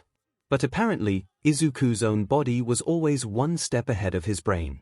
He really shouldn't have been thinking about all of that during a free fall while grappling with Miruko, but it turned out what people insisted was true. There was a certain clarity that came from being in free fall. You're insane. Miruko laughed, kicking down with enough force to change their trajectory, causing the duo to slam into the opposite wall of the alleyway, Izuku's back taking the brunt of the impact and knocking the wind out of his lungs. He didn't have time to catch his breath either, as the shorter woman used the moment she had expertly earned to scale his body and flip over him. See you in a bit. Izuku only caught a glimpse of her crimson eyes glowing hungrily before she kicked him into the building they were previously fighting on, feeling wall after wall failing to stop him before he burst out the other side of the apartment complex. He arced through the air, skipping over the road like a pebble on a pond, before finally crashing into the foundation of another building, rubble burying him as pieces of concrete fell from the giant crevice his body had added into the architecture. Oh, now that's gonna sting in the morning, Snipe muttered, wincing at the feed of Izuku getting kicked in the back by Miruko. I vote we call that right there. It's better for you to get in early, right, recovery girl? He'll walk it off, the nurse commented with a non-committal shrug. Or I ought to make him do so after that little stunt. Harsh, Amisi murmured, drumming her fingers on the table. That's Miruko limited to 75%. Nozomi turned to power loader, but the professor was a step ahead. Already pulling out her interface and activating the hologram, the screen loaded for a bit before it connected to the greater UA network and pulled up the statuses of the suppressors.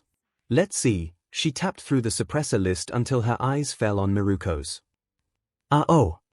Midnight flinched at the sound, realizing what that meant for the green-haired man she had come to care for. Please tell me it's not off, she mumbled, eyes still locked onto the visible parts of him she could still see even under all of that debris. It was hard, caring for Izuku Midoriya in any sense of the word. Fine, I won't say it then. Power loader huffed, shutting the projector down. Midnight didn't really realize the little worried sigh she let out before the sound reached her own ears, feeling the teasing glare both MIC and Snipe were giving her on her skin. I don't really think the difference matters anyway, Aizawa grumbled, snuggling deeper into her chair. Plus ultra. Part of Miruko wanted to be disappointed after he had finally gone down, but a bigger part of Rumi was thrilled. It had been so long since she had even broken a sweat. Yet here she was, having Elbred breathing after a battle. She wanted to keep him just for that. But everything else, the butterflies in her stomach, just wanting to pet his hair, that was just making Rumi want him around even more. But first, Miruko had to stop the other student from leaving the area. Even if she was content with the fight she had gotten, she really didn't want to lose the training exercise, especially on account of something so trivial as an escape. She hated when villains managed to do that. Miruko jumped back onto the roof she and Izuku had been fighting on, keeping an ear out for she heard the gentle padding and Elbred breathing from a jog. Prism was close to the gate, but not close enough for her to be safe. Miruko laughed, kicking one of the hologram emitters Izuku had been using, the metal invention shooting off right where she had heard the sounds coming from, Miruko bounding right after. No one could blame her for seeing if she could hit that, now could they? The sound of a high-pitched gasp answered her question. Prism had tumbled to the ground after the metal piece hit her on the back with enough force to tip her onto the floor. Miruko skidded to a halt on where she thought the student had fallen, looking around to see if there was any motion she could detect, barely hearing the breathing somewhere right under her feet. "Where are you?" she mumbled, focusing all of her senses to detecting the invisible, yet prone hero hopeful. It took Izuku 5 seconds to realize where he was, fingers twitching. His only context due to the feeling of his hero costume clinging to his body. He slowly moved his head, his helmet resisting the motion slightly, or rather being held in place by something very heavy. But the motion caused his forehead to rub against the metal embrace of the support gear Mai had built for him, his skin feeling sticky against the usually smooth surface. His mind went to one place. BLD. He let his head rest back against the helmet, trying to get the rest of his brain to wake up. W of 𝐿𝑒𝐺𝐻𝑇𝑊𝑠𝐴𝐶𝑚𝐿𝑒𝐺𝑝𝑜WER you go in Nana chimed in, as the rest of grey matter slowly buzzed to life. Even her voice was sounding woozy.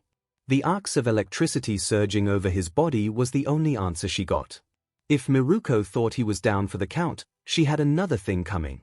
Miruko's eyes scanned the patch of the road she knew Prism had to be in, judging by where the projector was, red eyes trying to see what her ears were lightly picking up. Then she noticed the telltale red on the asphalt of the road. Rabbit instinct screamed at her to get on her guard, and before she could conclude what that red could be, 350 kilograms of Izuku Midoriya slammed into her back and took her off her feet. For the first time, Izuku had managed to physically knock the air out of her lungs, both of them crashing into the nearby wall of a building, this time Miruko taking the brunt of the impact. Izuku pulled back, barely avoiding a kick from the pro. The action almost caused him to fall on his butt, as his unsteady feet refused to cooperate, but he managed to pull his fists up in a strong stance seconds later. "We're not done yet." Rumi choked out a laugh, liking the BLD flowing down her face as she pulled herself from the hole, shooting a glare at the man of her dreams. "I hoped we weren't. I'm so getting Mai to make me a costume." Toru winced, slowly sitting up from her spot, feeling her skin sting and burn from her roll on the asphalt. It felt like her arms and thighs were on fire from the friction burn. She only hoped Recovery Girl could heal those easily. She knew those were gonna be a pain in her, but if the nurse couldn't. But she had to move right now. She attempted to wipe the BLD starting to dribble from a shallow cut on the side of her head, her hand burning from the contact with the warm liquid. Great. She even had raw skin on her hands. Toru couldn't let that stop her. Izuku was doing his best to keep Miruko back. She just had to walk. The distance between her and the gate felt like it was growing more and more the longer she looked at it, as if her own body was accounting for how much effort she would need to put in to cross the distance. "Calm down, baby steps," she chastised herself in her head, coughing slightly when she attempted to get up. Her back screaming in protest from where she knew she had gotten hit on, the rest of her body crumbling to the ground like a Jenga tower before she even managed to take a single step. She felt the wind from a kick as Izuku barely blocked Miruko right over her, his metal gauntlet screeching in protest under the heavy hit. Izuku had protected her again, but it was going to be all for nothing if she couldn't just walk out. The thought of it alone egged her on, forcing her to crawl forward as the man pushed Miruko back, both combatants clashing just behind her. "Only a few more meters," she chanted, even as her body grew heavier with each movement she made, struggling with the distance she had to crawl. "You're slowing down." Miruko taunted behind her, unknowingly reminding Toru too. Izuku grunting out a simple "I can do this all day" in response. No one in the combat zone believed that. "Just a little Maurice," she groaned, barely passing the halfway point between where she had landed and the DMN gate. Then something shined against her eye, the invisible woman noticing the piece of tech on the floor, a projector shooting light against the wall of one of the buildings to her side. For a moment, she was reminded of the second day of class. To what felt like years ago, when Ayama's laser had struck her. She knew she wasn't going to make it anywhere near the gate. But that really didn't mean she was out of the fight, at all. She rolled over, stubbornly swallowed the gasp of pain she wanted to make when the rough asphalt bit into her tender back, and grasped onto the projector, gripping it with her palm over the lens. She could feel the warmth of the light tingle against her skin. She just had to remember the feeling of the laser washing over her, the light refracting off her skin. And do it in reverse. Easier said than done, she grumbled, groaning at the sheer idiocy of what she was attempting in the middle of her finals. Maybe Momo could help later, she seemed to understand her quirk better than Toru did anyway. Then, something simpler, she quickly thought as she attempted to crane her neck to look at the clashing pair. Only to end up needing to roll to her side to get the sight line she needed. She needed to give Izuku 1 second. And trust that he had the rest handled. At this point, it was the only thing she could do. She managed to shake the metal bit over the ground, getting Miruko's attention. The pro was still looking for her even during the fight with Izuku after all. And the pro couldn't miss the floating projector, staring at the sight. Toru smiled tiredly as she turned the projector into the pro's eyes, blinding Miruko for a moment, laying her head down with another wince. Go get her, Deku. Izuku noticed Rumi looking past him, probably at the crawling form of Spectre again, but before he could react to that, the pro winced, bright light hitting her face from just behind him. He didn't waste the chance he was given. Another hit probably wasn't going to get Miruko to tumble, he needed something more that could work.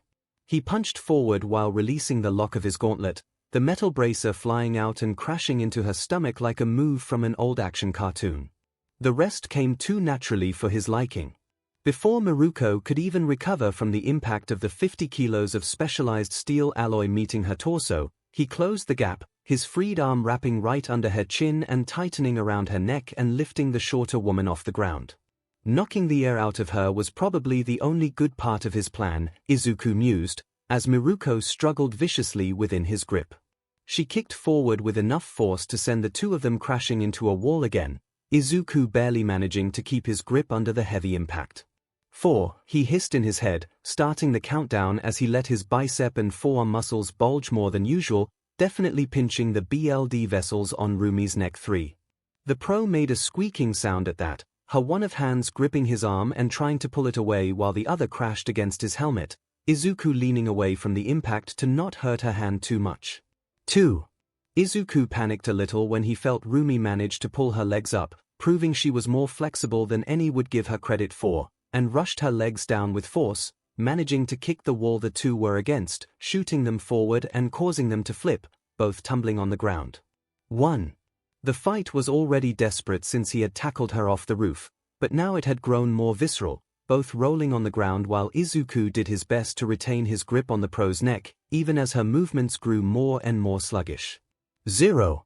Izuku released his gauntlet-clad arm, rapidly pulling a pair of cuffs from his breaths and slapping them onto the pro's wrists with it, before he fully let go of her, his naked arm falling to the ground too as he breathed softly. I never want to do that again, he breathed out as his helmet retracted to reveal his blooded face. Wiping some of the BLD off with his free hand as he groaned softly under the pro, relieved to feel the rabbit hero's chest move on top of him as her lungs started working again. Miruko snapped awake a second later, hands going to her neck before she realized what happened. She didn't move from her spot on his chest, breathing deeply and slowly as air flooded her system again, oxygen finally making it up to her brain once more. Miruko was the one to break the silence with a chortle. Good form with that chokehold, actually got my instincts fearing for my life. First and last time I'm doing that, Izuku grumbled leaning back, ignoring the aching feeling that had encompassed his body. Sorry. F that sorry ain't, she spat with a smile, elbowing him softly. We both went at it like wild animals.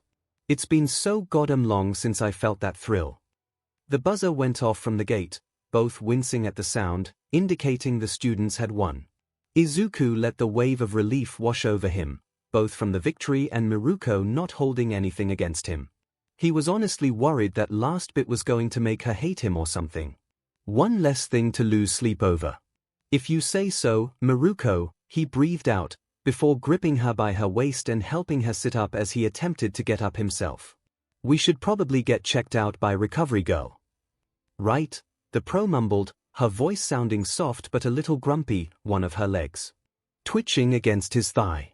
Izuku chalked it up to her losing the spar. She managed to get her legs under herself with Izuku's aid, getting off his chest. And, she looked around. Sorry, Prism. It's fine, came a pained whine from about a meter away, followed by a sharp inhale as Spectre probably winced. But I'm not. Could one of you two help me?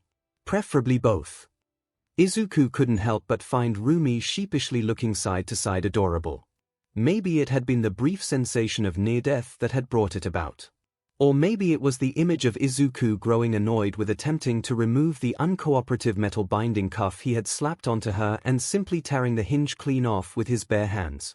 In either case, Rumi's instincts were roaring in the back of her mind, urging her to just flop onto him. Again. Thinking about it, maybe it had been him pushing her off of his frame so fast after the battle had ended. Neither her body nor her instincts cared about the reasons he had, both just wanted her to remain on top of the surprisingly comfortable slab of muscle that was his chest. Her ears twitched, almost forgetting where she was, helping the invisible girl she had managed to hit with that Hail Mary kick. She had developed a healthy amount of respect for the woman when she realized that the invisible girl had been fighting naked and still managed to get her to falter for long enough for Izuku to get her k'd. That took serious guts and even more tenacity considering how hard that shot must have hit the young adult. Izuku. Your arms are so comfy, Prism cooed, Rumi only seeing the slight distortions on Izuku's chest and biceps to understand the woman was snuggling to the man's arms as he princess carried her out of the field. Miruko was never one for envy, but she did feel something prickle in the back of her head that might have been close to it. Though that was buried under the layers of instinct-driven lust and the expected after-battle high she got, deep enough to not even register if she wasn't so reflective at the moment. Rumi, can you grab the other gauntlet I kinda shot at you at the end? Oh, the one you used for the rocket punch thing you did. Miruko teased, hitting his thigh with her hip. Izuku rumbled with a chuckle that had her body shuddering with excitement. Don't give my ideas, I'd prefer not having actual rocket propellant attached to my arms. Would be super cool though, Prism added, a little woozily. Adrenaline wearing off probably left her more than a little inebriated. Rumi could relate. Wonder if you could fly with it. That earned another body-tingling chuckle from Izuku. Miruko lugged the heavy gauntlet off the floor as the trio made their way off the combat zone and towards the waiting bus. God, she had it bad. Did that just happen? MIC muttered, for once in her entire life at a loss for words. Nemurai let out the breath she was holding, leaning back to her chair with a satisfied sigh. Now, that was a show. Snipe cackled, adjusting her hat. You sure you weren't envious of not being the one getting choked, Kiyama? Nemurai smiled coyly, way too satisfied with what she had watched Izuku do to let the comment get to her in any aspect. I can share, Snipe. Didn't you learn that in kindergarten? Or does America not have those? For a second, the American froze, then burst out laughing. You really went there here? Nemurai gave a slight shrug. I have no reason to give you the satisfaction, now do I? Can you keep it in your breathes, Nemurai? Aizawa huffed, rubbing her temples slowly. Don't make a joke about not owning any, again. I can only take so much. Nozomi chuckled slowly, looking at the staff from the corner of her eye. Sadistic or not, she enjoyed how they got along. Should we inform Miss Usajiyama that her limiter was offline since? She paused for a moment. Power loader, do we have a log of when the suppressor went offline? Don't make me cross-reference the fight recording with time codes and the suppressor log, the professor in question whined, even as she was pulling the logs on the holographic display. She hummed, rewinding the video feed from the final exam between Toru and Izuku against Miruko. After they started battling on the rooftop, not quite sure. These things usually check in every minute or two. I still can't believe Hatsune managed to build a DMN combat hologram, Snipe mumbled, adjusting her mask. Be impressed with Midoriya managing to operate it, Power Loader said, leaning back on her chair. That thing had no AI, only a few scans of his movements and connecting animations. He managed to operate that during a fight with Miruko, at her full power. Now that's some next-level multitasking, MIC commented, leaning on her hands, elbows on the desk. Nemurai got a good one for sure. Oh, don't give me that, Hikaru. Curious. Nozomi hummed, pawing the underside of her muzzle. No doubt Total Command helped with that amount of sheer processing power. Fascinating what the human brain can do, given just a little push, is it not? The staff paused the banter and shuddered, looking at the president of UA. The thought was unanimous between the ones that were present. Stop acting like a creepy scientist researching the human body. Though, no one would ever say that to her face, with Recovery Girl out for giving first aid. Fat Gum sighed with relief as she managed to pull off the last of the rubble, recovering and knocked out, but not overly hurt Mina from the rubble of the hollow building. Oh, thank heavens, the thinned-out pro huffed, picking up the girl and leaning her over a shoulder slowly, trying not to jostle her too much. Once the trapped woman had been retrieved, she backtracked to pick up 𝐒𝐭 under her free arm. It was honestly kind of annoying to carry people when she had used up all her fat. She would have much preferred just shoving them inside her quirk-formed fat reserves, but that was out of the question with what she had just pulled moments ago. Though, just pushing her as far as that was something to be proud of. The teens had gone beyond what they could do before the exam for the most part, even if they failed to close the gaps Eraser mentioned in the briefing. Mina stirred and woke up slowly, groaning about an aching head. Did a building fall on me? Pretty much, Fat Gum added with a soft chuckle. You took it like a champ. You sound different, she mumbled, not really pushing away from her and simply letting herself be carried. You are Fat Gum, right? Yeah, you two managed to get me to burn my fat for that final hit. Good job. You are very buff under all that fat, here. Fat Gum laughed, almost dropping 𝐒𝐿 in the process. So I've been told. She didn't really think he could get any better. But when the suppressor cuff was finally removed by Recovery Girl while the three of them got first aid, her stomach dropped. She hadn't felt the surge of power as her limiter was removed. It just felt like the cuff on her wrist was removed. For a moment, she thought something had messed up and caused the effects to be permanent. But that didn't make sense. She still felt as powerful as she had been before the cuff was even put on. She shot a look at Izuku, who was petting the invisible head of his teammate, now covered in bandages and a hospital gown, making her easier to make out than usual. She didn't know what to do with the revelation and panicked for the second time that day. This time, instead of her instincts fearing for her life, it was her conscious mind blaring with panic as she didn't know what to do with the information and feelings that were growing too overwhelming for her to even think of pushing aside. So, Rumi did what came naturally to her, and used her legs. She stumbled out of the infirmary and leaned against the wall of the hallway, grasping at her chest and feeling just how hard her heart was beating. Holy 𝐒𝐻, her mind repeated over and over again, the first time feeling anything close to this amount of affection and want bubble to the surface. Well, second time, if she counted what she had happened upon in the hospital. She really didn't want to count that, however. That one was pure lust she had given in to. Now, more of her wanted that. And she really didn't know what to do with that. It wasn't like she could just ask one a bone.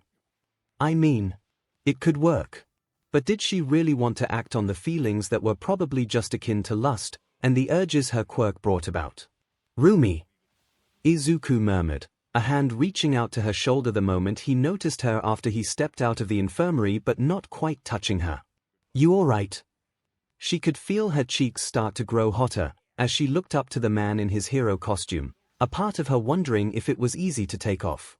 It took a few seconds for her to find her voice again. Yeah, just a little tired after getting that kiss. You. He laughed softly, Miruko's eyes glued to his Adam's apple moving up and down. Yeah, same here, turns out getting kicked through a building wins me a little. She knew he was putting it lightly, but that sounded hotter than it had any right to be. You gonna head out soon? He questioned, pulling back as if heading somewhere else, probably his changing room. I don't have to, Rumi mumbled, still rooted in place, emotions and ideas tearing her apart from the inside out. But she didn't want to leave his side just yet. The weeks apart from him after the internships had been too lonely for her to just go back to. She was going to milk this little get-together as long as she could. Her ears twitched as she walked up to catch up to him, her hand clapping over his shoulder softly as she tried not to freak out. How about you show me around for a bit? It's been a while since I was back in these halls. And this is training ground beta, Izuku reintroduced, gesturing at the massive gym Miruko had called a second home during her time at UA. I think it's currently unoccupied. Wanna take a look? She nodded with a soft sigh, remembering the days she had spent in there, only to be surprised by how barren the place looked in its current state. It's flat. Izuku pared an eyebrow, before his shoulders shook lightly as he tried to keep his laughter contained. You sound so disappointed. Her tail twitched and her ears stood straight up, foot tapping against the ground with annoyance. Well yeah, how do you get any training on flat concrete? Izuku raised a finger. Cementos. Rumi flinched. Right.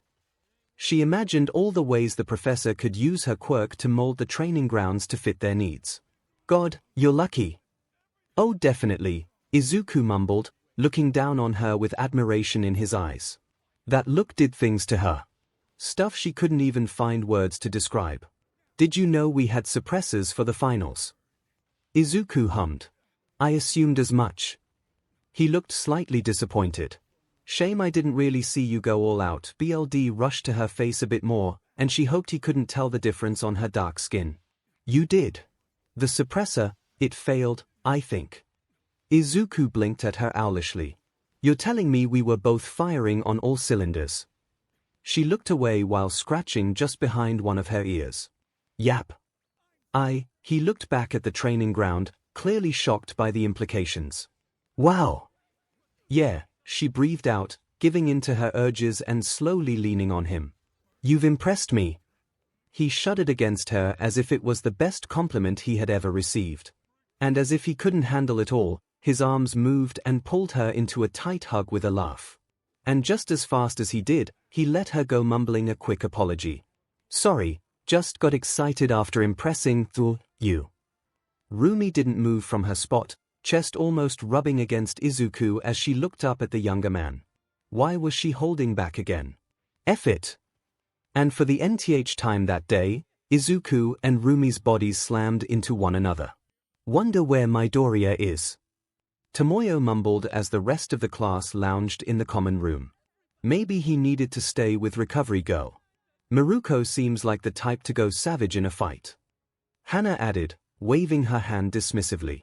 I'm sure he's fine. Momo, Mai, Mina, Okiko, and Katsumi shared a knowing look. Degree at long last, degree.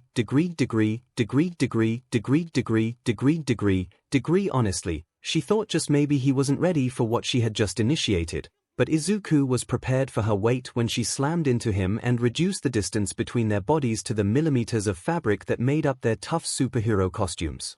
He didn't need to ask what she was doing, and she didn't need to ask if he was okay with it when she got on the tips of her toes and pulled his head down to crash their lips together, both melting into the contact with surprising ease.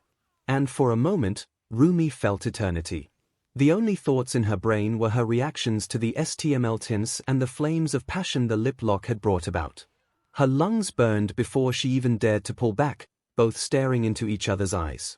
Your helmet thing is digging into me, she breathed out, breathing softly with her arms around his neck, a soft smile tugging at her lips.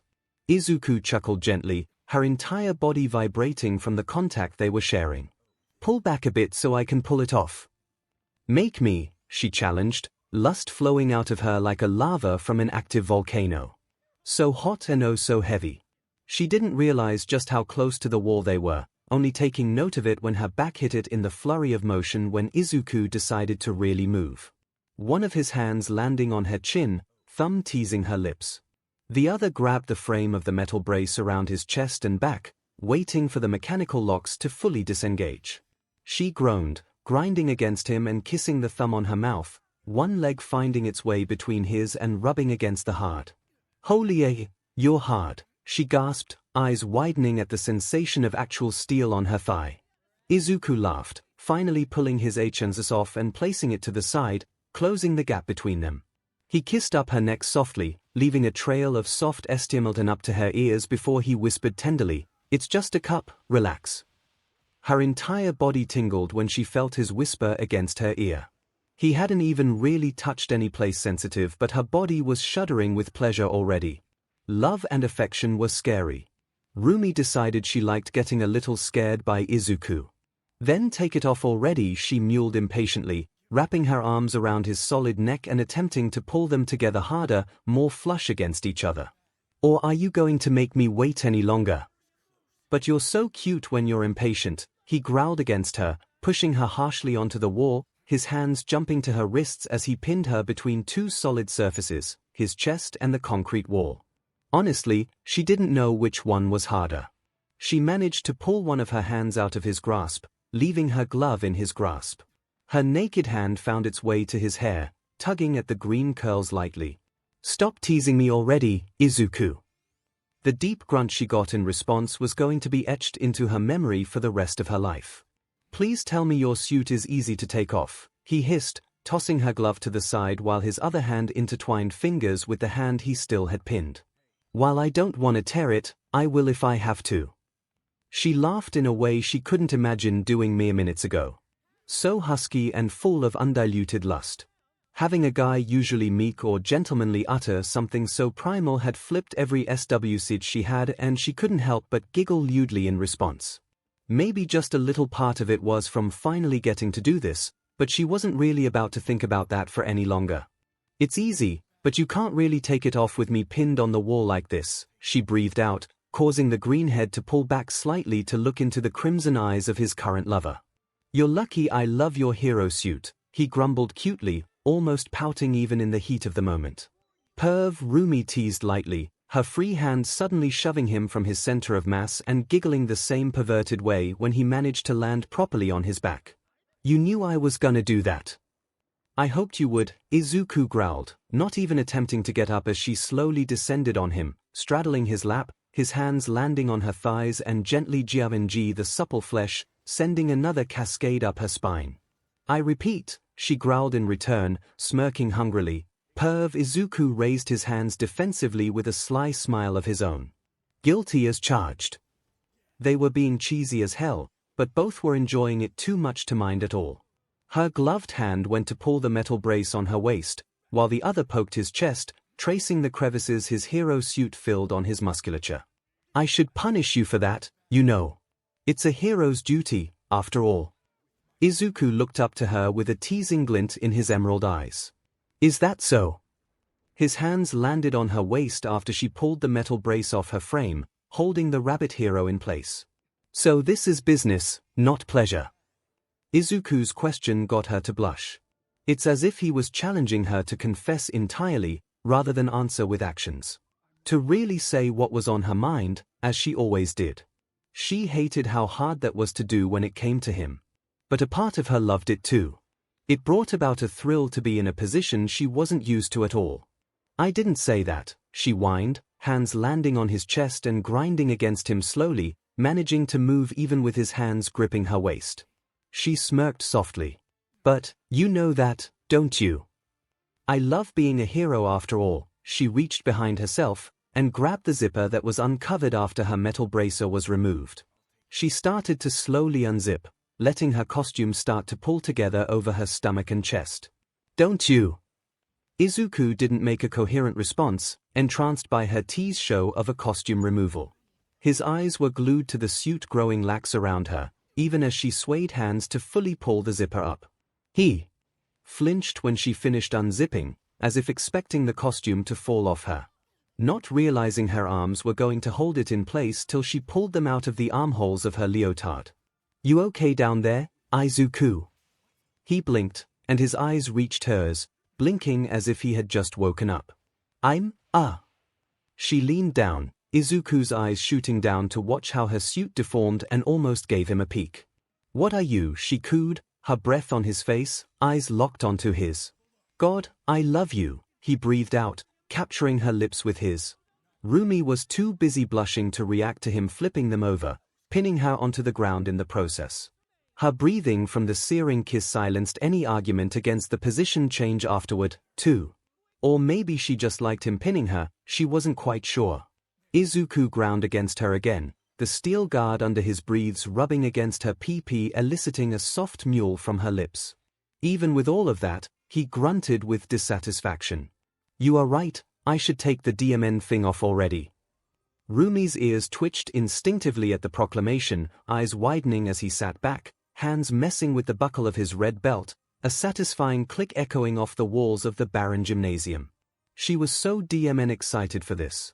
Why had she waited for so long? Izuku coughed, making Rumi notice where she was looking so intently, eyes snapping up to catch his smirking look. Excited. She knew it was another tease, but didn't even fight the heat rising to her cheeks. Shut up. Aren't you? She leveraged her stronger thighs to flip the two over again, hands tugging on the man's breathes. Take it off already, I know you want to. Izuku nodded slowly. Sure, but I want to tease you a bit more. Too bad. Rumi grinned, fiddling with the button of his breathes before popping it, starting to pull the garment off herself. The time to tease the bunny is over. Oh, don't say that, Izuku mumbled with mock sorrow. That was my favorite part. Her hand groped at his PP, trying not to freak out from the warmth of it against her grip. I'm sure we can find more parts for you to like. His breath hitched in his throat, grinning up at her. When you say it like that, yeah. They flipped over again, Izuku almost stumbling with his breathes now on his thighs but still managing to shift them over again. I think I am starting to love this part too. Her leg wrapped around him, heel digging into his breathes and pulling them further down. Feelings mutual. Now stop messing around and mess me up. With pleasure, Izuku grunted before he bit her neck softly, the sensation causing a full-body shiver to cascade through her. His hands pulled at the bottom of her costume, attempting to pull the offending fabric off her body. Why in the 9 circles of hell had she even held herself back, again? She let him pull the leotard off her, raising her arms to aid in his efforts, getting a tingly feeling when their hands touched as he stretched the fabric up the full length of her arms. He gasped, and she remembered just what she was wearing under her suit. A smug smile blossomed on her cheeks, looking at the baffled man. What's wrong? Don't like what you see. She groped her own BRSTS, her naked hand teasing the edge of one of the pasties she had covering her nipples. Izuku gulped at the sight, and Rumi felt him twitch against her with such force that she couldn't believe he had down there. Then again, considering what she had walked in on those weeks ago, she shouldn't really be surprised with that. And more with the fabric of his undergarments still holding that thing back. It's not that, he mumbled, liking his lips like the sight of her dried his mouth out instantly. Just didn't realize how lewd you were, Rumi. Get used to it, she growled, playfully reaching up and grabbing his hands to guide them down to her bust. Or don't, I like that cute, dumbstruck look on your face. He smiled and leaned down to kiss her again as he started GRPNG her BRSTS, making her head spin, the tan-colored pasties she wore to make her hero suit more comfortable somehow adding to the pleasure as they ground against her rapidly hardening nipples under his assault. Her mouth opened slightly during the kiss, as her body attempted to let out a needy in response to the STMLTN he was providing. But that only let him slip his tongue into the kiss too, SNG even more pleasure from her as they tasted each other. He tasted like cinnamon. Izuku pulled back, Rumi giving in and nibbling his bottom lip until she couldn't anymore, a string of drool connecting their lips as he gazed down at her probably flushed cheeks. At least, she thought they were flushed, her face was feeling like it was burning. Then again, her entire body was freaking out and her skin was feeling softer than it had any right to be considering the hits she took and could take. But at that moment, it really felt like Izuku's hands were just about to cut through her and touch her very being if she didn't keep her mind together. Then again, did she really mind that? You okay with me taking these off? Izuku grunted, his nails catching where her pasties met her skin, but not moving before she managed to give a response. She whimpered softly before she realized that he was waiting for an actual answer rather than needy sounds. Like you need to ask, she shot back, with a wobbly grin on her face. Izuku surprised her once more, leaning down to use his teeth to remove the sticker on her BRST, his warm breath greeting her sensitive and hardened nipples. She breathed out, her heart beating out of her chest at the visuals and sensations of what he had just done. Stop being hot for a minute. My heart can't take it. Izuku grabbed the partai out of his mouth, smugly whispering no as he kissed her neck, liking and nibbling a trail down her body, towards her yet-to-be-exposed NPL, sending waves of pleasure rippling through her very being. One hand gripped his back, the other delved into his hair, holding onto his body like it was the only anchor keeping her in the material plane. He rumbled with another bound of giggles under her grip. Then she screamed with pleasure, his other hand pinching her NPL when she wasn't expecting it, Her attention was lost in the theatrical removal of her coverings to notice his hand approaching before the sensation spiked through her senses. "You're loud," Izuku teased, pulling back from her weakened grip with ease. Staring into her breathing form. "Wait, did you?" She didn't know if that was an orgasm that had shook her to the core, but she was going to refuse it anyway. Miruko wasn't about to admit she had clenched from getting her nipples teased of all things. "Did you think I had?" she asked with a shaky tone that probably didn't help her case. Izuku didn't look convinced, squinting at her, even as a smile slowly started to tug at his lips. "Maybe I should check for myself." Her ears suddenly shifted back, angling towards her shoulders shyly, her bashfulness leaking into reality in an instant. No, it's fine." The effect was instant, Izuku retreating with his hands up showing that he was not a threat, pulling away from her. "We can stop, if you want," he offered. Not a threat, or even him teasing her. It was him assuring she had the choice to back out. She smiled softly, chasing his body with hers, landing on his lap as he sat back. "Same goes for you, you know," she cooed, rubbing his shoulder calmingly, "but I don't want to stop, just a little shy, I suppose." He perked up at that, hugging her softly and rubbing a hand on her butt, mumbling about how firm it was under his breath, as if she wouldn't hear that. But she had better things to do than to tease him over that. "Shy? You?" he asked, incredulously. She gripped his face, making him look into her eyes to ensure he was listening properly. "Izuku, this is the first time I'm doing something like this with another person." Izuku flinched at that revelation, blinking at her, as if he was trying to reboot his senses. "You haven't?" "It's not like anyone else could keep up, you know," she mumbled, feeling bashful again, not noticing she was pulling their heads closer until their foreheads bumped together. "Not like you can."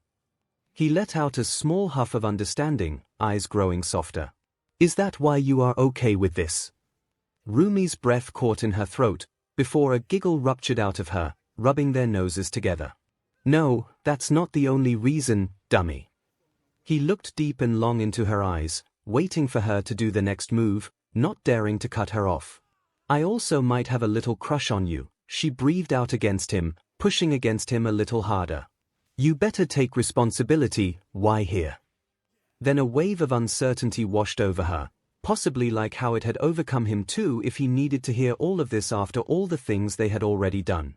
If you want to, of course." It was his turn to respond, if he dared. And if Rumi learned something about Izuku, it was that he was a very daring man when the time called for it. He smiled softly, her only indication being the twitch on his cheeks as his eyes were the only thing she could really see with how close they were. Forehead to forehead, noses rubbing, a breaths away from each other's lips. His expression hardened for a second, pulling back. "I should make some stuff clear, before we continue, if you still want to go through it, I mean." Her head tilted to the side, and her heart dropped along with her ears. Was he going to say this was going to be a one-time thing or something? "I have other girlfriends," he confessed, huffing a little.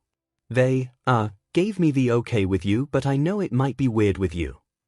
"Oh," Rumi muttered, ears standing straight up. "Like the brunette you ravaged in the hospital." He choked on air. "You saw that?" Rumi hadn't realized she had said that out loud, her face burning at the realization. "I accidentally walked in. It was just a glimpse. I'm sorry." He laughed lightly, leaning forward and resting his forehead on her shoulder. "God, we talk cheesy as all hell and now this. If I didn't know any better, I would have thought we were in a bad romance novel." And with that, the weird atmosphere broke, Rumi giggling lightly too. "When you say it like that, yeah. I guess." Her hand found its way onto his hair, softly petting him. "You have no idea how much I wanted to do that, if we are still being honest with each other." "It feels great," Izuku offered, nuzzling a little closer to her and kissing her shoulder. "If we are still being honest," he added with a giggle. "How do you want to do it?" she mumbled, after a little while, basking in the softness of the moment they were spending with each other. "You look like you had more experience than me."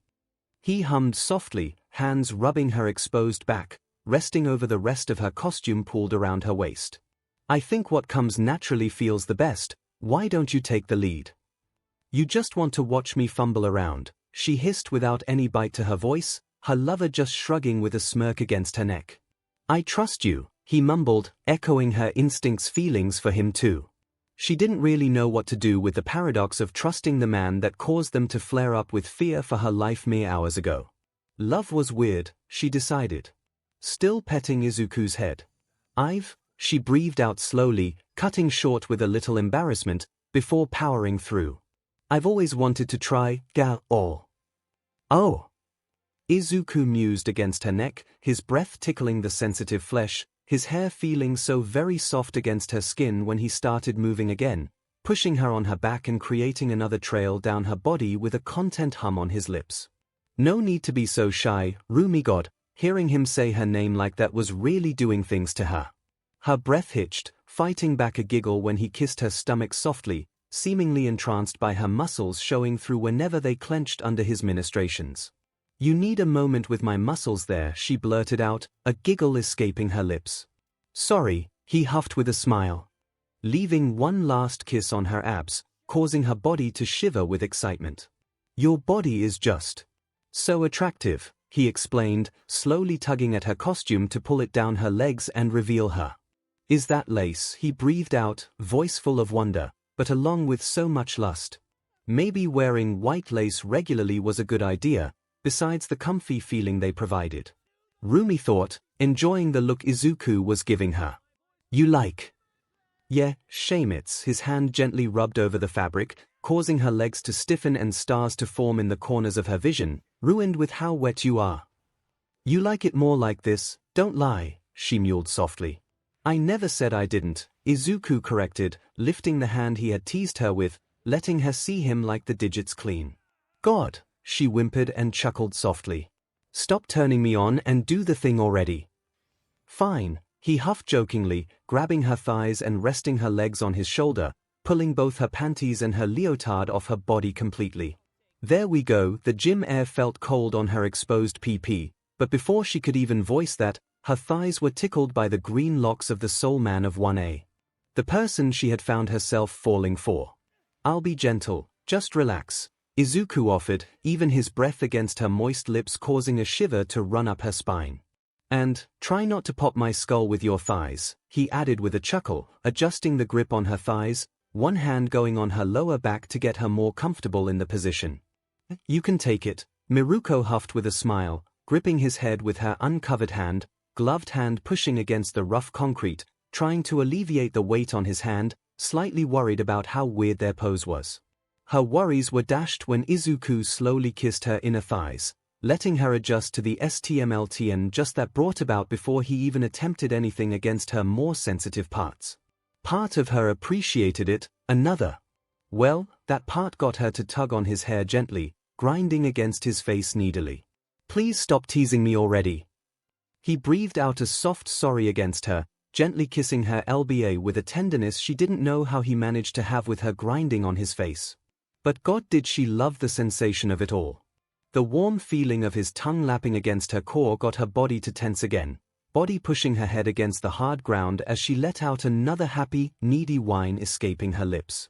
Izuku latched onto her truly after hearing that, gently suckling on her, teeth lightly teasing her 𝐒𝐬𝐽𝐻, sending a lightning bolt up to her brain that got her to snap her eyes open with a gasp. She breathed lightly, Izuku slowing his assault down enough for her to get her lungs working properly again. I thought they were exaggerating, she breathed out, her back arching, the back of her head rubbing against the concrete floor. She didn't find it in herself to be bothered by it. When they said it felt so much better when someone else was doing it. Izuku pulled back, chuckling lightly, letting her catch her breath. The human body is weird, here. She pouted, sending a squinting look to the man that could control his entire body as far as she knew. You don't get to say that, mister. He smiled, leaning forward again to give her the htmltn her lower body was craving, slowly prodding her entrance with the tip of his tongue, slipping the slick muscle inside with slow tenderness that got her eyes to roll back. Earning another gasp followed by a soft mewl from the rabbit woman. The feeling of his tongue moving inside her with intent, liking and teasing her walls wasn't comparable to anything she had experienced before, etching a new neural pathway in her head as her body shuddered with the pleasure that washed over her with it. It was nowhere near the viscous and primal fingerings she had given herself over the years, but somehow it was so much better than all of that. The slow, 𝐶𝐻𝐿 was driving her close to the high harder than anything else. Then, the tip of his tongue touched something she didn't even know she had in her, setting off her body, muscles clenching and shuddering as a spark shot through her head and tipped her over the edge. She screamed, gripping onto his hair with her hand, and his head with her thighs, calves hooking over his shoulders and pulling him against her burning core as she rode out her 𝐶𝐿, aided by the slow ministrations of his tongue deep inside her. By the time it was over, and she could see the ceiling again, Rumi realized how hard she had clenched, even her vision failing her for a second of eternity. Holy F, she breathed out, legs feeling weak for once. Yeah, Izuku breathed, letting her legs down slowly, liking his lips as if he had eaten a juicy fruit. I'm guessing that felt good. I'll kick you, she threatened with a smile blossoming on her face. When I can feel my legs again. Izuku looked shocked at her statement. Wanna call it there? I don't mind. Her head shot off the ground, glaring at the man. I'm not done. And I doubt you are done either. I hoped we weren't, but I wasn't about to push you for it either, Rumi. His smile was infectious, melting any annoyance she would have felt from the perceived slight against her stamina. She knew he didn't mean it that way, anyway. Degree halftime degree ag groaned as she slowly came to, seeing the nostalgic sight of the UA infirmary ceiling. Did I? Recovery girl tossed another ice pack on the pro with a huff from the side. You done throwing your nuclear tantrum, Todoroki? The number 2 pro huffed, shifting the ice packs aside as she sat up with a click of her tongue. Silence, nurse. I have more doctorates than you have kids, Endeavor, the elder huffed, shaking her head with disappointment. You were always a little spoiled. The years didn't help, did they? Ag didn't respond, wiping a hand over her own face with a huff. I lost. Of course you did, recovery girl scoffed, sounding grumpy that. She had gone with the Hippocratic Oath and actually helped the pro with her health. Did you really think you were going to beat them with that show? You looked more like a villain than anything else in that fight. That statement knocked the wind out of her, her body trying to ignite impotently as a reaction, her overused quirk sputtering like an old engine and failing her. What did you think say? When she shot a glare towards the offending old-timer, she was met with the sight of recovery girl looking at her with the disappointment of a mother, shaking her head. You've gone that far. She huffed, her eyes seeing right through her patient. I knew time changes people. But I hoped you would have grown to be better, Ag. That knocked any lingering embers of anger out of the pro, leaving her to look on as recovery girl moved to exit the room. As your doctor, I'm prescribing you some self-reflection. Get your act together. With that, she left the pro to her own devices. Alone in the room. The hell does she know? Ag muttered softly, grumbling to herself. So, are you going to tell him? 𝐒𝐭𝐲 almost dropped the glass of juice she was holding at the sudden statement from Yui, a hand grasping at her chest as her heart rate skyrocketed with the shock. Jesus Christ, Therma, how the hell did you sneak up on me? The blonde's smile grew angular and somehow more smug as she gazed straight through 𝐒𝐭𝐲's attempts to change the topic. Your mind was too occupied with thoughts of him, is my assumption, my dear friend. 𝐒𝐭𝐲 huffed, looking away and taking a sip from the orange juice she had poured for herself. I don't know what you're talking about, Frenchie. Yui winked, another physical sparkle spawning between the two. 𝐒𝐭𝐲 questioned if she herself was actually starting to go insane, watching the sparkle fade out from reality. You done? I suggest you act on your feelings, he added, finally starting to pull back and start to leave the kitchen. We are aiming to be heroes. Wasting time with indecision is the worst thing we could do, don't you think? 𝐒𝐭𝐲 stared at her glass with a grumpy sigh. I hate it when she's right. Nemurai huffed, taking a slow sip of her cold beer. She didn't even want to get drunk, but she was craving the refreshing feeling the drink was providing. At least it tasted fruity. She hung her head. It had been one long day. Don't you have tests to grade? 𝐒𝐭𝐚𝐲 asked, walking into the teacher dorms, looking like a spent battery. Don't you? Nemuri shot back, taking another sip from her beer, letting the cool liquid wash over her insides. I just remade all the test areas. I think I deserve a break for the day, the blockier woman groaned, stretching her arms over her head, her body creaking in protest. Don't get a hangover, we're testing 1B tomorrow, remember? Yeah, Kiyoma huffed, actually heading to fill a glass with water just in case as her co-worker waved goodnight, heading up to her room. The teachers were going to personally test the latter class. Some might call it favoritism. Nozomi called it logic. Besides, 1B could use that kind of guided assessment more. It would help them catch up to 1A faster. Nemuri took another sip to drown out the small voice in her head that mumbled about how she would have preferred giving Izuku a guided assessment. Degree, we are back to our regularly scheduled bunny teasing degree. Rumi realized how much she was underestimating what she was going to feel in her fantasy.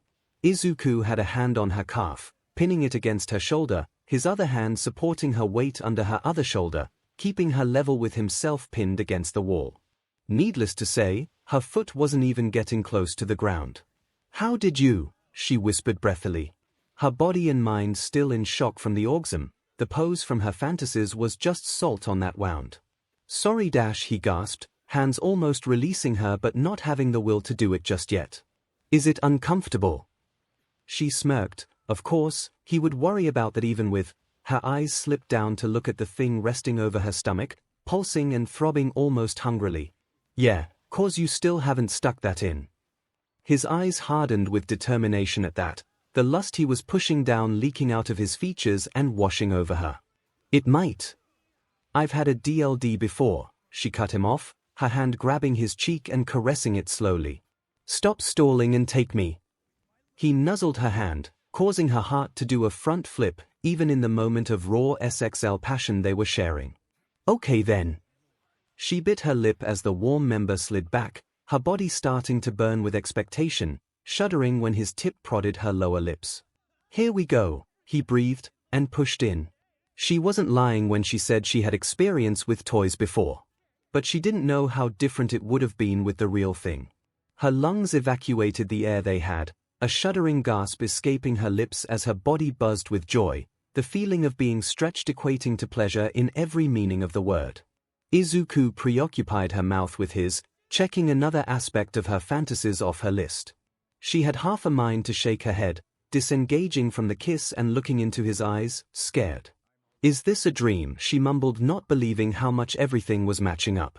Izuku groaned softly, apparently stopping mid-insertion, causing discomfort at the man, but he didn't vocalize anything else about that, resting his head against the wall and breathing to keep it together. I really hope it's not, he huffed, his tone getting her body to flood even more want into her system. She blinked, breathing with him half inside her, her hand grasping onto his back after the sensations of him being inside her started to intensify with neither moving. It's that good for you too. You have no idea, he whined, showing incredible willpower by not moving a muscle since she sounded off her worry by breaking the kiss they were sharing. But we can dash her leg. That was hanging loose shot around him, hooking on his lower back and pulling him against the wall. Both shared a mutual grunt of pleasure as Izuku topped off inside her. He breathed against her, his grip on her calf tightening just a bit, if Rumi's frayed nerves were still working properly. I don't think I can stop after this, she cooed a sloppy good in return, her tongue feeling too big for her mouth, slipping out from the confines of her mouth. Followed by another whine that rumbled out of her body. Izuku, per his word, started moving, pulling back and making her feel so empty before pushing his way back in, his tip prodding against something in her that got her eyes to glitch like a bad camera, stars forming on the peripherals once more. Well, that was one worry off her mind. They had made it fit in her easier than she could have ever hoped. Maybe she was just that wet after all the teasing and FRY. The little semblance of her mind that was left over musing those thoughts was also silenced when Izuku kissed and bit into her neck, growling lightly like an animal against her as he started making love to her in a primal way that got her instincts screaming with joy. She barely managed to turn her neck and present her mouth to him between breathing, gasping, and retaining her consciousness. But she was rewarded with another round of passionate kisses that left her lips tingling. "Breed me." She didn't know how she managed to say that, nor why she had let that slip loose. But the look Izuku gave in response blew away any hang-ups she had about that statement. He grunted what she thought was a yes, but with the pleasure pumping through her mind, making her feel drunk, she couldn't be sure about that. Him picking up the pace cut off those questioning thoughts in an instant, brain buzzing and her vision starting to fade into a nondescript white plane rapidly. Only she and Izuku existed to her senses, united and intertwined in a shared moment of joy and passion. Her ears twitched, the wall behind them creaking and starting to crack from the point Izuku was pushing his hand against, the younger man putting his back into it in a fit of passion. Miruko minded it none, gripping at his hair with another needy pulling him into deep kiss, edging closer and closer to something she couldn't even put into the same class as a 𝐶LMX. Nothing she had felt in her life even came close. "Inside." Izuku grunted, his voice sounding gruff and tired from all the grunts and groans his body had let out during his rut. Her arms wrapped around his neck and pulled him close, shoving him against her neck and thigh as she nodded desperately, eyes pinched closed, teeth biting into her own lips. Izuku managed to understand her, like he always seemed to. Continuing to move into her even as his sure and final movements started to break down, growing erratic the closer the two of them got to something mutual. She felt a move, followed by a deep, honest, "I love you Rumi" from him, and her spring snapped. Her body recoiled with an orgasm that got her to scream with all her lungs had, something hot shooting inside her a second later to amplify the feeling tenfold. Then, the two stumbled, Izuku's legs failing him as they both fell back onto the floor. Rumi clung to Izuku for dear life, both breathing desperately just as they had hours ago, after the finals. She broke the silence with a breathless giggle, nuzzling into him with a giddy feeling the post-orgasm high brought about, relaxing against his frame even with her legs in what should have been uncomfortable positions. Izuku, being the gentleman he was, helped her get into a more comfortable position, guiding her leg that was still on his shoulder down slowly. "That was," he mumbled, breathing in the middle of his sentence as if just saying that had taken a lot out of him. "I love you," she breathed out against him and promptly passed out. Toshiko groggily woke up as she always did. 5 a.m. on the dot. It was a schedule her body had gotten used to during her earlier life, before the wound throbbing on her waist had made the action not only unnecessary, but also immensely annoying. She blinked, her eyes still feeling a little off from yesterday's test. Honestly, she was just happy the ringing in her ears was gone. She hummed softly, smiling as she turned over, looking at the other body sharing the bed with her, Inko Midoriya. In the back of her mind, she decided it was worth waking up at the crack of dawn just to see the smaller woman breathing softly, sleeping soundly next to her. It made her heart feel full, something she had lacked for so many years now. Toshiko hummed softly, drinking in the sight of the pre-dawn light casting shadows over their forms with a smile of contentment. The hours of just laying there and watching it all felt like they were giving her years back. Something in her peripheral got her attention, eyes hazily registering that her phone was blinking with the notification light. She had just checked everything, or rather, marked all the spam mail from UA about the latest update on the food menu last night. Her curiosity mounted as she unlocked the device, clicking through to get to the source of the pop-up, her personal email. Her heart thumped a bit louder for a moment, part of her hoping, but her hopes were dashed when she saw that it wasn't from Night Eye. Toshiko looked at the sender, not recognizing the email that had sent it. She was about to delete it as spam before she took note of the domain that the email belonged to iAcademy. As in iIsland Academy, she mumbled out softly, before clicking to open the email, eyes already glued to the topic line even before her brain could start to process it. Her shock from the content of the email was only rivaled by how they had butchered the sender's name in the email address. Why the hell did they shorten Melissa's name to Imshi? Mai huffed and slowly stirred awake. Nothing really compared to waking up in Izuku's bed. But waking up in Momo's was a close second. The pinkette hummed gently, eyes barely focusing on the sleeping form of the black-haired woman.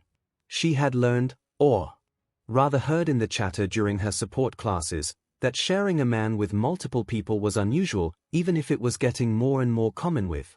There was no other way she could think of it other than shortage. But that's when she had tuned out the rest of her class entirely.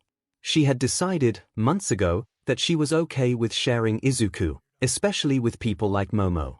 Mai's feelings towards her were infinitesimal compared to what she felt for Izuku, but as she idly studied Momo's features while the taller woman slept, she knew she felt more than mere camaraderie. Mai leaned in slowly, keeping her movements minimal not to wake up her co-lover, and left a gentle kiss on the taller woman's cheek. She had to suppress her urge to giggle when the calm and relaxed expression on Momo's face twitched and turned into a soft smile, snuggling into her pillows a little deeper. Yeah, it was official. She shared Izuku's taste in women. That probably meant he also had a thing for that punkish girl that was in his class. Her mouth twitched into a manic smile slowly. Now, her quirk was gonna require even more babies than the rest. Not to mention the invisible girl, she blinked, slowly slipping out of Momo's gigantic bed. Just how many people can we have in this thing again? She shrugged to herself, grabbing her phone from the bedside and checking the time. The entirety of Class 1A could probably slide into the relationship and she'd still be comfortable, if she was being honest with herself. Or so she thought anyway. It wasn't like she could foresee the future. The pro hero Momo had interned with though, she could. Maybe Mai could exchange some support gear for a quick peek at Izuku's life after this. She shrugged again, slipping out of Momo's room and walking the 5 steps to Izuku's. She got how the first time was special, and allowed herself to be dealed into sleeping in Momo's bed together. But she really wanted to see if Izuku was alright after the finals, if any of what the invisible girl had said about their final was accurate. Plus, she would get to ask him if the combat hologram was useful. So Mai slowly opened the door to his room with practiced fluidity, smiling to herself when she saw the slumbering form of her favorite person in the world. She tiptoed her way to Izuku's side, hoping that if Miruko was there, she wasn't a light sleeper. Her hopes were dashed when Miruko suddenly shot up to a sitting position, tired eyes glaring at her while her ears were trembling, pointed right at her. The motion didn't even wake Izuku, the inventor and the number 5 top hero looking at each other. Mai looked slightly down, noting that Rumi was wearing one of Izuku's shirts that was around 5 times too big for her. The pro seemed to take note of that in the same moment, pulling at the hem of the shirt to read what was on it, then back at Mai. Rumi's tired, and probably recovering, mind seemed to fully boot up as recognition filled her crimson eyes. So, you were dating him too? Mai's chest puffed up with pride, her own stolen shirt fluttering a bit at the motion. Some mischief filtered into her smile too. This was just the perfect time to pressure her about her promise all the way back during the sports festival. So you do remember me? What happened to that support gear invitation? Rumi's cheeks flushed instantly, probably remembering something lovey-dovey, if her experience with all the other girls were any indication. I had my mind full. Mai didn't respond, staring down the pro with crossed arms. Izuku readjusted in his sleep, rolling over as one of his hands grabbed at Rumi's waist, earning a soft eep from the pro that Mai didn't miss. Rumi looked like she wanted to snuggle back to the warm contact, but was keeping herself back due to the guest in the room. Mai feigned ignorance while her boyfriend's power over the rabbit hero had gone straight to her ego. Is the offer still on the table? Rumi finally asked, unable to handle not flopping against the man any moment longer. Mai's manic smile grew wider as she pulled up a PDF on her phone. Sign this, and I'll start working on it immediately. She was surprised by how fast the pro could sign. Finally, Rumi let herself listen to her instincts and flopped down beside the man, letting his strong and thick arms pull her into a hug she could get addicted to. She was curious when they had even gotten to his dorm room, only worrying about if they'd had another round that her mind couldn't recall. If it was anything close to what they had the first time around, she would physically pull her brains out and kick it to orbit. Or, her mind offered, you could get another round for a refresher. Her ears twitched at the prospect. It was very tempting. Besides, knowing the curriculum of UA, they had the weekend completely off after this, sans a small meeting about the summer camp on Sunday. They could spend the better half of those 2 days messing around. Hell, her body would have preferred that, but she knew he had other things, and people, he probably would need to tend to. Honestly, she was in the same boat when it came to things she should probably look into. But that was all the more reason to snuggle and cherish the moment they were sharing. God, he really did make her feel like a teenager in love. And she loved every second of it. She managed to push and prod her arm under his frame, wrapping both around him and squishing her entire body against his with a happy mewl. Izuku grunted in return, hugging her deeper in his sleep, one eye slowly cracking open and taking in the room behind her. At this point, they were hugging too tightly for him to even see her from his position. Mourning, she cooed against his neck, her senses and instincts savoring the masculine scent that was left over from the previous day's activities. Izuku responded to that by flipping to the other side with her in his arms, chuckling softly. Rumi was glad to know she could feel pure happiness without pushing her body to the limits in that instance, giggling in his arms in response, pushing back and straddling his chest. "Are you really that happy? You have no idea," Izuku finally growled, his voice sounding deeper than it had any right to this early in the morning. "What about you?" Her ears flopped down, her eyes focused onto one corner away from his face, and her cheeks burned. "Maybe a little." She hated how shy he got her, even after the sheer intimacy they were sharing and the primal behavior they had done together last night. His hand cupping her cheek brought her back to reality, Miruko leaning into the contact heavily, almost resting her head against his hand. "You don't regret it, do you?" She laughed, nuzzling his hand a little bit more. "I'm gonna kick your butt if you ever say that again." His smile turned a bit predatory, eyes full of that hunger for battle she too felt in her soul. Rumi liked her lips at the sight. "I wouldn't mind going for another round." Her fighting spirit flared, and her thighs twitched, her foot trying to tap on something with excitement. Then her brain caught another implication Izuku could probably be going for. Hell, what she hoped he was going for, at this point.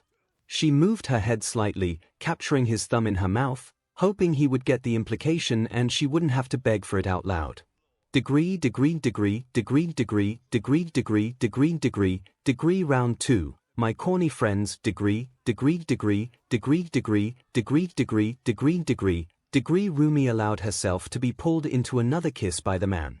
And was surprised at how different it felt. It was still passionate and full of love, but it lacked the sheer animosity yesterday's ones had. There wasn't a rush brought up by the emotions exploding out of both of them, the impulsive and desperate feeling of it all. This time, it was a lot slower, tender. And by God, did it feel good. Another round then, he asked after what felt like eternity, sharing that soft kiss with the man of her dreams. "If you still think you can keep up," she teased back, one hand pressed onto his chest, the other messing with his hair softly. "I do want to try some stuff out." His green eyes shined like emeralds under the dawn sun. "Like what?" The hand on his chest ghosted over his skin, across his bicep, slowly trailing its way down to his palm, causing the most powerful man she could imagine to shiver under her touch. Having power over him like this was probably going to get her hooked. "I've seen it in a few places," she whispered out, loving how his eyes twitched a little, the minute muscles on the sides of his face twitching gently as he pushed himself to hear her voice. She guided his hand down to her thigh, letting him feel how soft the uncontracted muscle felt, how smooth her skin was. The contact sent shivers up her spine, his hands leaving a burning trail of pleasure over her skin. "Do you know what I'm hinting at, Izuku?" Izuku looked at her like he had a wish granted by a god. His hand slowly moving on its own accord got her to stifle a It was unfair how much her body enjoyed his just coming in contact. "I hope I do," he mumbled slowly, his other hand landing on her opposite thigh, shuddering a breath. A sly idea popped into her head, getting her to smirk softly. "Slow down there, it's my turn now." His eyebrows furrowed slightly, looking cuter than anything she could hope to see from the frankly titanic man, compared to her at least. "Your turn to what?" he trailed off, before the coin dropped, a blush slowly spreading on his cheeks. "You don't mean," her hands answered his forming question, gripping his wrists and pushing them to the sides of his head as she leaned forward and pressed a kiss on his jawbone, humming approvingly at the grunt he let out that rumbled her body in response. "Hook your fingers behind your neck, and don't let go till I let you," he obeyed without issue, his pectorals tightening under her hand from the position, her other hand teasing the hem of the shirt he was wearing. It was lucky that both of them were sways, she thought, riding his shirt up to catch a glimpse of his built core. She liked her lips instinctively, like a hungry animal. And the man under her shuddered with a groan at the sight, giving her all the more reason to continue teasing him. "It's only fair I pay you back for last time, is it not?" she purred, loving the effect it was having on him, how he blushed and looked away shyly at such a simple thing to do, when just last night they had almost broken a wall thing like wild animals. The contrast made it hot. "Ah yeah, it's only fair," he whined out in response, his muscles twitching as she gently trailed a finger on top of them. Miruko knew what she was doing, and she was gonna enjoy it to the fullest, she decided, leaning down and kissing his neck as she let her bust squish against his chest and get another huff of enjoyment from the warm wall of muscle under her. She gently pulled herself up, nuzzling the side of his head as her body rubbed against his enjoyably, her inner thighs tingling as they grazed the proof that he was enjoying her menstruations. "Have you heard of body worship?" she whispered against his ear. She didn't let him even respond as she gently nibbled on his ear, one of her hands gently 𝐺𝐻 his bicep and another caressing his pectorals. He groaned gently again, the sound becoming more and more addicting to her sensitive ears, each one distinct and more alluring from the next. "I feel like I'm about to learn the meaning of it, good boy," she hummed with approval, the shudder cascading down his body showing that he approved of her choice of words too. She knew most of what she was doing was a bluff, and she had no idea how to do what was described under body worship in real life, but with how responsive Izuku was under her, she knew she could probably guess her way there. Which, frankly, just excited her more. "Now lean back and enjoy," she followed her instincts and gently sniffed at him, filling her senses with the leftover scents from their earlier interactions, tinting her mind with lust and want. Her hands gently rubbed the warm and twitching musculature of the man, causing all of those thoughts to bubble in her mind with his mere existence, idly tracing the divots where his muscles connected to each other, enjoying hearing his breathing get strained. She finally gave in and kissed over his collarbones, even daring to like his smooth skin with a breathy gasp. Knowing how good her hot breath would feel against his wet skin for the man under her, even before the strained inhale from him confirmed his enjoyment. "Your body is amazing," she breathed out between peppering kisses over one of his pectorals, and even liking his NPL lightly, earning a groan from her target and a twitch from his hips. Smirking and scooting down to grind her shapely but against the growing reminder of how much more they could do, hissing with pleasure as she felt how wet she had gotten against the hot and pulsing organ. "Excited, are we?" she purred against his core, kissing each muscle slowly, looking up at him with what she hoped was an alluring look. How can't I be with all of this?" he breathed out, the simple act of it rubbing his member right against her own stomach not helping either of their states as they groaned in unison. She had half a mind demand that she stop with all the teasing and spear him as deep as he could go into her again, while the other clung to teasing him for a bit longer. In the end, she decided she had waited for him to be inside her for weeks the first time, and could wait an hour for a second round if she got to hear him get desperate like this a little bit more. She gently squeezed his sides, enjoying the firmness of his muscles under his smooth and soft skin, another round of soft kisses landing right under his waist, making him shudder, stiffen and whine under her touch needily. Miruko giggled and slid her hands down, pulling his shorts down and revealing his PP while also getting a good grope of his butt, the sensations of his muscles twitching under the motion and a relieved gasp leaving his lips getting recorded down in her most treasured memories. But her last motion had its effect on her too, making her rub her thighs against each other instinctively as a reaction to the heat radiating against her chest, and sent greeting her senses, heat rushing down to her PP like a lava flow. Adamant, hot, and unstoppable.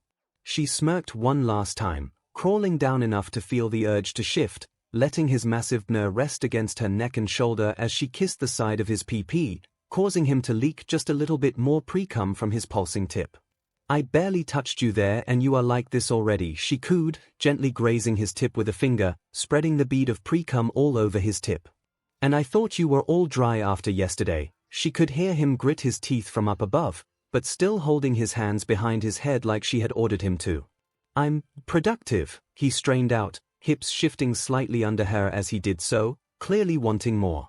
"Oh," she mocked confusion, teasing his tip with her finger more, tracing around the head of his member slowly. "Is that so?" "Arumi, please," he groaned, arching his back against the bed gently. "I need more." She smiled up to him sweetly, gently kissing the base of his member, liking his ball and even skin on them lightly as she gripped the tip of his member lightly, twisting her palm and squeezing lightly to get him to shudder under her. Only pulling back while gently tugging on his ball, to look up to him with a smirk after a few moments of feeling him absolutely coat her palm with pre-cum. Like that. The husky he let out was worth every second she spent down there. That is, if his taste wasn't worth it all already. "Hey, Izuku," she hummed, remembering something from last night that she absolutely wouldn't forget if her mind wasn't just so hazy with all the sensations and lust ravaging it. She smiled when he looked down on her, getting to watch her clean her palm clean of his salty precum, liking even her fingers clean lewdly. She could see the lust in him physically roar to a new level at the sight, the member she had been almost nuzzling up against pulsing and growing harder, tiny veins becoming more visible against it. It made her mouth water, and she didn't stop herself, leaving a trail of kisses on the warm and pulsing member from top to bottom, enjoying the little flashes of taste and the soft needy grunts it elicited from the man greatly, before following through and liking its underside slowly, feeling the lower portion pulse and produce even more precum with her tongue, before she engulfed his tip in her mouth, savoring the salty taste as she looked up at him while circling his tip with her greedy tongue. She scared as she pulled her head back, making a pop echo in his room, her hand finding its way to massage his ball gently. "How close are you?" she asked, opening her mouth and letting her drool slowly descend on his twitching member as she waited for his response. "See, closer than I should be," he groaned softly, shuddering when she grasped a hand around his member and started to slowly pump up and down, feeling the veins on him under her palm as she spread her spit. Good," she hummed, wondering how good he would taste when he came, if only his precum was making her feel so thirsty. "Come for me soon." With that, she kissed his tip again, before slowly engulfing his tip with a needy watching him intently as she started pushing her head further down, further and further till she felt him start to stretch her throat with his sighs, the feeling causing her thighs to twitch and the hand on his to grip a little tighter, starting to pump up and down faster. She didn't even know a simple BLWJB could even feel this good for her. But Izuku had surprised her once again as she could feel herself leak down her thighs as she started bobbing her head, letting the lewd sounds and spit roll out from her lips, getting her hand slick as she sped up her hand, trying to urge his body to comply and give her what she wanted. And just as her arms started to ache, and jaw start to get sore from the unnatural insertion, Izuku finally complied, hands shooting forward and gripping her head, hips moving up only a little as a reflex as his body delivered the load she had been physically begging for down her throat in warm bursts, the warmth feeling sticky but enjoyable as it passed through, down to her stomach. But she wanted to taste it, not simply swallow it. So she took the task into her own hands, gripping his thighs and pulling her head up, struggling against his hands for a bit before he noticed and let her pull back, only leaving his tip in her mouth as she started teasing it with her tongue again, the taste tingling down her spine as he continued pumping the hot and viscous substance into her mouth, starting to groan as she kept jerking him off on top of it all, elongating his 𝐶LMX past its natural limits. By the time she pulled off his head, Izuku was groaning, hips shuddering under her grip uncontrollably, gasping in weird increments that excited her inner instincts oh so pleasantly. She tapped him on the chest before making a show of swallowing his cum, her tongue swirling the viscous and bitter load teasingly before she gulped it down with a "Tastes way better than I thought," Izuku breathed in response, grunting softly. Sorry about forcing your head down, it just," she giggled lewdly, scooting up and caressing his chest in response. "I won't break that easily, Izuku, you can be rough." She liked her lips again, hungrily eyeing him up. "But the same goes for you too, doesn't it?" He didn't respond, before starting to blush madly. "Ah yes, we can." "Good," she huffed, tossing her shirt aside with a single motion, revealing her dark skin and hardened nipples, leaning down and knowingly grinding them against his body as she pulled the boxes Izuku had probably slapped onto her last night, enjoying the cold morning air tingle against her moist lower lips. "'Cause I'm nowhere near done yet." She heard him softly thank his own genes for his quirk as his member twitched and pulsed more, not even starting to grow soft like what she had heard about the male privates. How nature thought a refractory PRD was a needed system was beyond her, and she was glad to see Izuku himself had surpassed the need for one. She turned around with a flop, leaning her body against his, and getting comfortable with another lewd giggle, enjoying how he flinched under her at the sensation. Now then, let's try that thing, shall we? Her thighs clenched around his pulsing member, the heat radiating and making her entire being tingle at the sensation, along with a spark of joy from the sensation of the slick and textured surface grinding against her inner thighs. God, this feels better than I thought. Izuku nodded in response, groaning softly against her at the mere sensation of her thighs around his PP. Needless to say, the reaction was more than enough reason to do it all the more. She reached up and guided his hands down to her breasts as she started to slowly move her thighs, the drool and pre-cum covering his PP, making it easy and slick for the motions. She mewled in approval as he pinched and teased her nipples clumsily, his own pleasure making his motions uncontrolled. She was getting him drunk with pleasure, intoxicated with her. That alone was such a turn-on that she could see herself climaxing just thinking about that little fact. But with his PP between her legs and hands on her nipples, she found it all the easier to slip and come for herself, twitching and emming, her legs convulsing uncontrollably as she came without warning on top of him in a heap. "Why you okay?" he breathed out, his own words hazy and clearly close to his limit while she tried to get some air back into her lungs again. So she tapped the hands still on her breasts in response, humming lightly and approvingly. "That might have snuck up on me," she managed to mutter, starting to pump her legs again after the momentary break, watching how her inner thighs melded around his PP with hungry approval. "How does it feel for you, big guy?" she finally asked, one hand snaking up and cupping her lover's cheek as she did so. The bigger man huffed softly, nuzzling her hand with a grunt as he took a moment to think. "I'm dash," he grunted softly, his own hips jerking a little as the build-up of pleasure probably spiked through him. "I'm guessing you want more than just heavenly." "It's a start," she giggled, speeding up a little bit, trying to get him to trip up again, deciding that she loved how that little grunt sounded to her ears. "Try and describe it a little bit though, I wanna hear you struggle."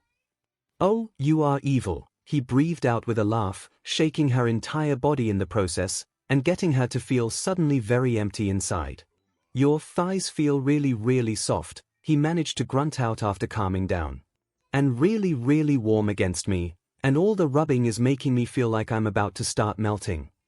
She smiled, rubbing her cheek on his arm as he groaned again, G her chest in the process, getting her to mewl in response, her thighs moving faster. "The feeling is mutual," she hummed, feeling just how warm he was starting to feel against her legs. "Now show me just how productive you really are, Izuku." "So soon," he hissed, his breathing growing elbred, the grinding of his teeth detectable by her ears as his grip tightened on her. "You're not gonna call me a quick shot or something, are you?" he offered with a strained chuckle. She looked up to him with a pout, managing to catch his eyes even in their position. "I know your quirk. You can hold off on this forever if you wanted to, can't you?" She anticipated with a soft pinch on his cheek with the hand he was nuzzling onto. "Not without feeling this," he hissed, his eyebrows furrowing, "and I really wanna feel this." "Good," she cooed, petting his cheek again, slowly pushing her thumb into his mouth and making him hang his mouth open, letting all the little lewd sounds he made slip past as she continued jerking him off with her thighs. Then, she got an idea with a smirk, remembering his reaction from mere minutes ago, and grasped her free hand over his tip, grinding her palm and teasing his lower head with her fingers incessantly.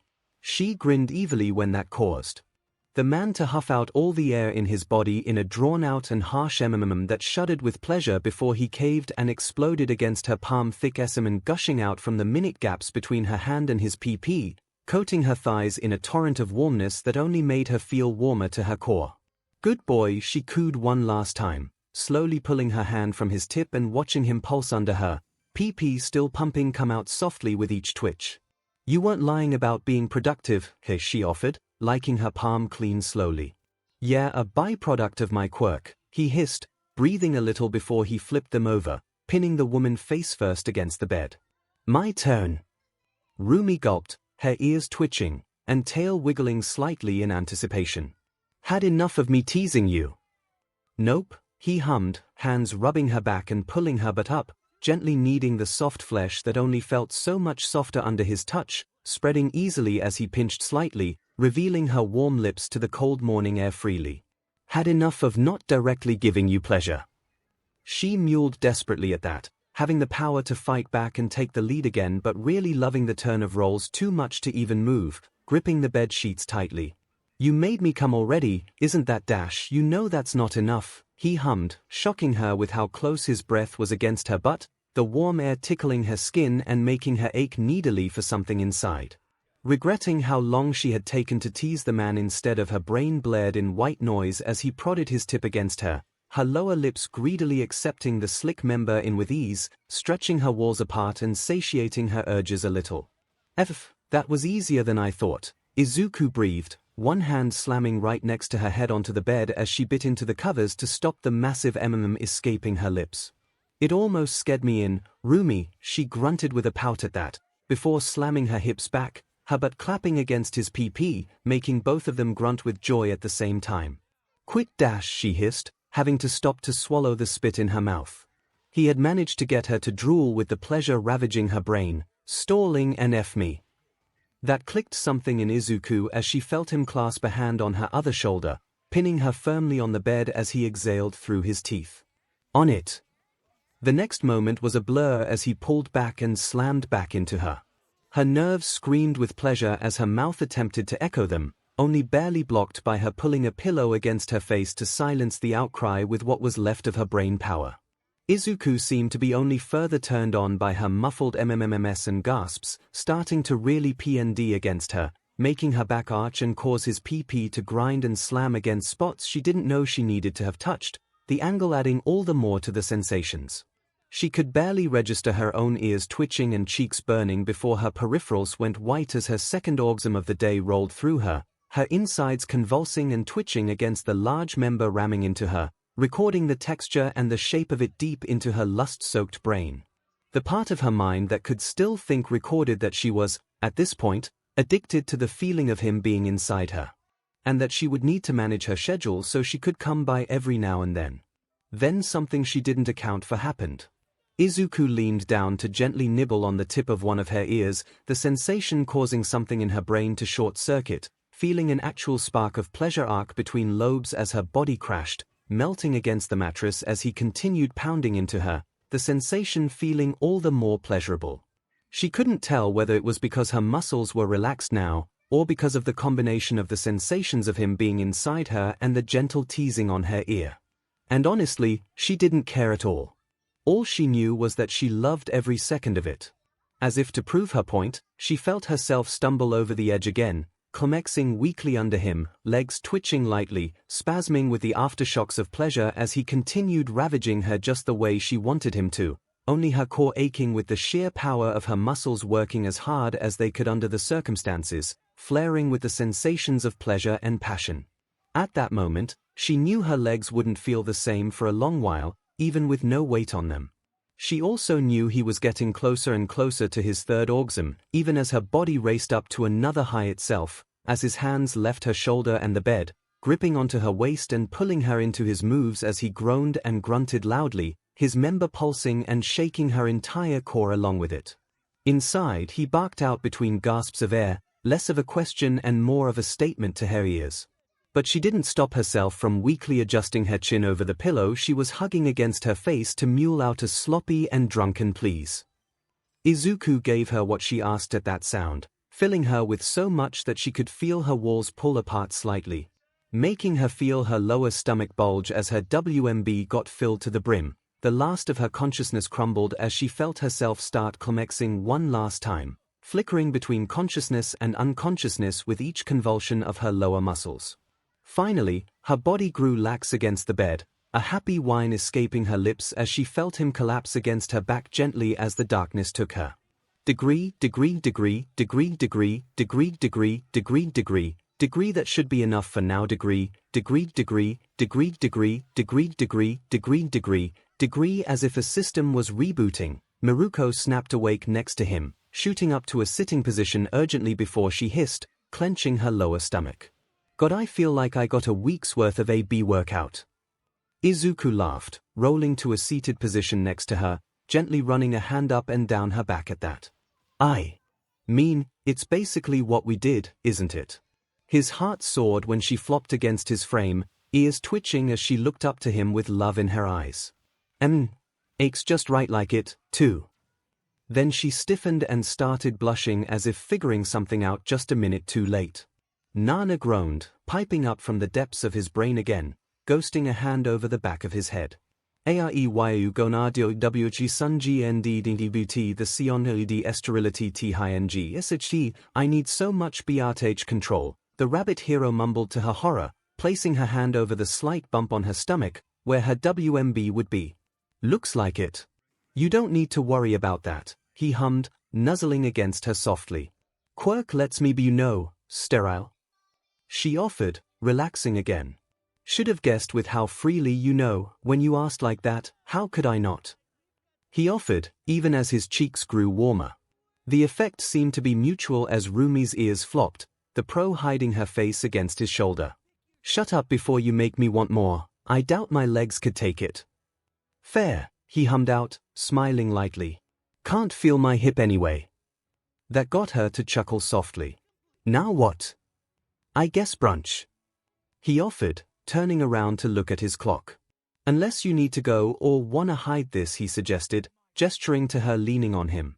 She giggled lightly, crawling onto his lap and nuzzling his chin with her head. Nope. Feeling too cuddly now, and not about to hide it. Izuku didn't think he would ever learn something about Miruko as adorable as her being a cuddlebug after some rounds of intimacy. But he never thought he would ever be in the position to learn that in the first place. So he just wrapped his arms around her and gave her a soft and assuring squeeze. The happy hum he got in response was all he needed to hear to know he was doing it right. Even with Nana trying to backseat drive him. So how's this going to work? He asked after a moment, starting to regret the eventuality that he would need to let go of her soon. We'll figure something out, I'm sure, she hummed, no doubt in her voice. Like what you did with your other girl for Dash, she chortled softly. God, that sounds weird to say. You got other names for that. Haven't really thought about it, if I'm being honest. It just kinda happened, He offered with a shrug. You should meet them sometime, though. That's gonna be awkward Dash, she flinched again. God, your mom, it's gonna be so weird to see her again. Again? He questioned before his door burst open, All Might striding through the doorway, pushing her way past Mechamite. Young Midoriya, I've been trying to reach you, why didn't you pick up your food? A train of thought fizzled as she took in the room, brain stuck in a loop as she stretched out the word while trying to process what was going on. Miruko looked up to Japan's top hero, and All Might looked down to her green-haired successor and the fellow pro-hero cuddling in his bed. A beat passed, and the door slammed shut, leaving the two alone in the room again as a very muffled apology echoed from the other side. Rumi made a choking sound as Izuku's palm met his forehead. This is gonna be a long day.